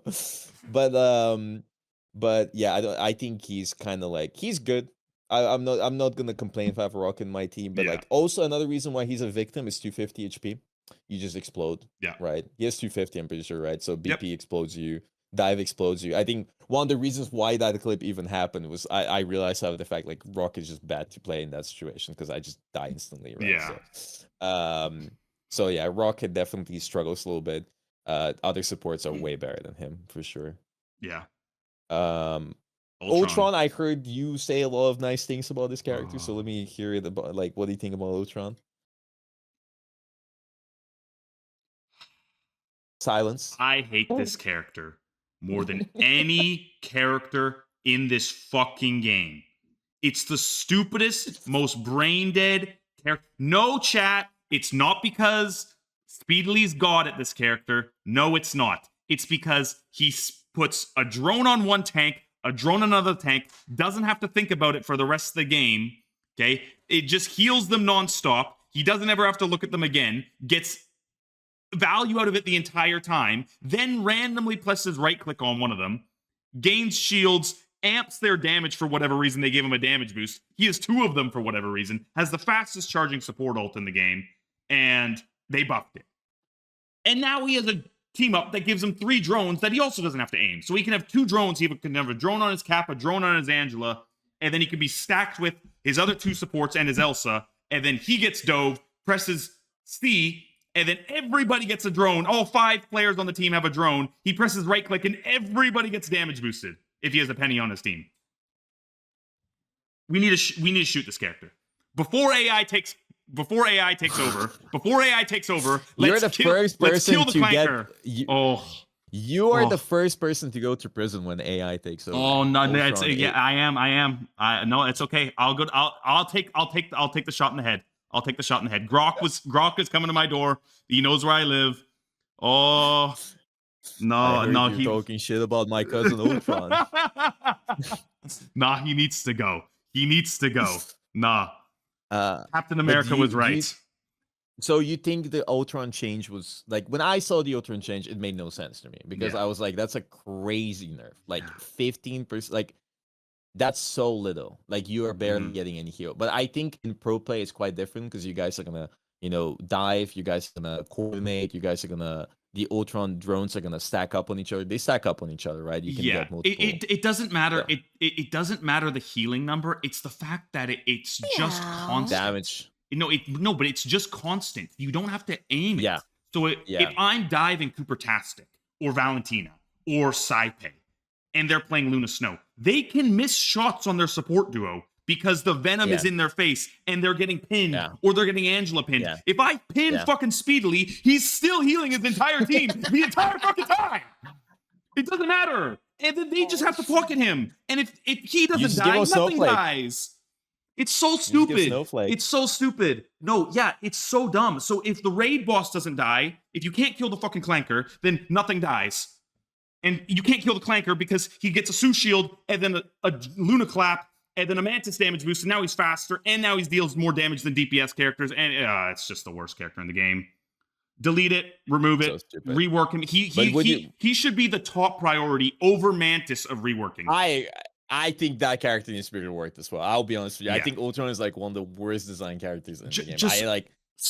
It genuinely makes no sense. That character is so badly designed. I know some people might be fans of him. I'm sorry, guys. You can play another game. That character is an antithesis to anything that this game or hero shooter stand for. It's such a boring character. You could do so boring. You could do a similar thing to what Mantis has. You press the right click on your teammate and you get a burst and then a tail off, and then you have to refresh it. He doesn't ever have to refresh it. He just presses the button and it's on that person forever unless they break line of sight, which they're not going to because the Ultron is just, he's looking at everything.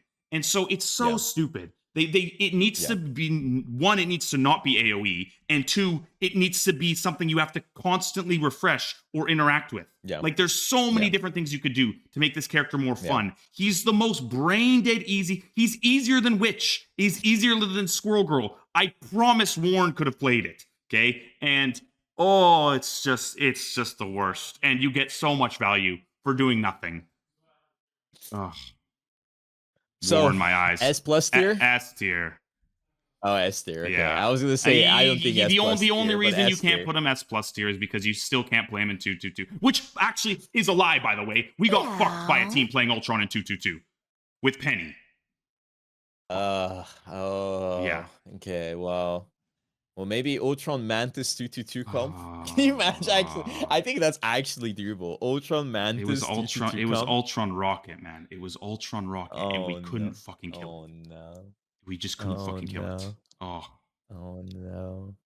And then you have Starlord. I mean, what do you have? Torch. What was the DPS? No, they had Psylocke, bro. They had Psylocke and. Oh no. Psylocke and.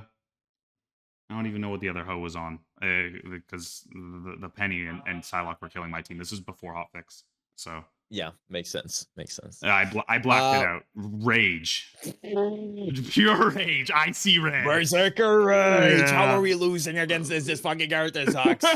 Actually, so mad. Ugh. Anyways, okay. White Fauwkz. Okay. Can you tell Fauwkz to Trust me thinks he's insane for picking Mantis team up on Groot over the Jeff team up. Thoughts and opinions? I don't know if this guy's rage baiting, but like yeah, that's definitely rage bait because if Trust Me's actually picking the Jeff team up over the Mantis team up, he's just losing out on all charge, and it means he can't fucking position well enough to not get fucking wolf grabbed. So skill issue, Trust Me. I don't know. I'm just saying Trust Me is higher ranked than you, so I trust him more. That's okay. Kraz is higher ranked than him, so. Whatever. Anyways, W rage bait. Next up, last we have the If that guy comes to my chat, I'm banning him. Do not go to Fauwkz chat. I'm shooting people. Okay. Yeah. Last we have the Fauwkz. I think Fauwkz is really good still. I think she's definitely S tier. S tier. S tier. Yeah. S tier. Easily S tier. I put her below Ultron, but above bottom of S, but yeah, S definitely. I think she is really good at dealing with dive. Obviously, I think her Fauwkz form is ridiculous. I think the fact that she doesn't need to use Theos anymore, basically, for the Fauwkz form is also insane. Like it's just non-existent. Like she has the Psylocke and what was the other guy team? Black Cat. Yeah, so, which is actually not that bad. I thought it was shit, but it's actually half decent. The cat was the one where you have the ability. Yes. I feel like Psylocke is just. Is it Psylocke? It's better. Yeah, it's Psylocke and Black Cat. Yeah. Yes, Psylocke. Yeah. I think it's better because you never have to use it. You always don't use your tails. So on paper, it's more value, right? Yeah, it's more consistent value. The Black Cat one could be a good anti-dive thing if you're playing into hard dive. The Psylocke, the Black Cat one might be beneficial because you give your Luna healing and speed boost, and you don't have to do anything besides activate it, and it lasts for a decent amount of time. So I don't actually know which one's better if you're playing against hard dive, which is typically when you're going to play Black or White Fauwkz. I would presume it's probably the Psylocke one, but I think there's still a use case for the Black Cat one. But yeah, she's so strong because Dive is pretty online. She's one of the only supports that effectively fights back and doesn't just. KG is in my chat swearing up and down that the character is bad because she got a bunch of nerfs and her healing is much worse. Yeah, I think she's still good. Her healing's much worse. I agree with all that, but if Luna's online. Yes. And the enemy team is playing Dive, you're still picking White Fauwkz because who cares about her M1 healing? It's about living, and if your Luna Snow lives, your Luna Snow will kill the rest of the lobby or heal your team. I don't care about Fauwkz. I care about the Fauwkz making sure my Luna lives. If my Luna lives, they don't kill anything. So makes sense. Kaiji just straight up lying for clout. Yeah, it's okay, Kaiji. Kaiji's like that. He's just he wants White Fauwkz to be buffed. It's fine. I get it. I get that. I watch those streams. Hey, listen, Kaiji, you can play Luna, okay? It's fine if White Fauwkz isn't S plus tier. Your aim ain't that bad, Kaiji. You don't have to just aim at the floor, bro. Yeah, lock in. You're getting fuck Luna. Okay, whatever. We're done. Listen. This is the tier list. We're done with the tier list. We did all the supports. This was a lot longer than I expected. It was crazy. This was fun, though. Sesh. But it was fun. It was very informative. I think a lot of people learned a lot of things. I learned a lot of things. It actually makes me more excited to queue up ranked and try some of the stuff. Maybe try something else that's not the same thing over and over again. Maybe I queue up some Thor and Peni, lock in. War. I'm gonna become a terrorist and Angela. 4 hours, 15-minute tier list, but it was good. It was informative. It was fun, and it was enjoyable and a lot of good moments. Have a safe flight, right? I'm gonna post on Twitter and say, I'm gonna post on Twitter and say if you guys disagree, DM Fauwkz. He's gonna love to. My tweet's already out. Bogur tier list. He made 100% of this. All hate directed at him. I beat you to it. No, this is a pleasure, man. Thank you for reaching out. I appreciate this. Thank you, man. Of course. It was really good. All right. Take care, man. Enjoy the rest of your day. Is gone. Yeah. Thank you. There's 2 hours of this day left. Jeez.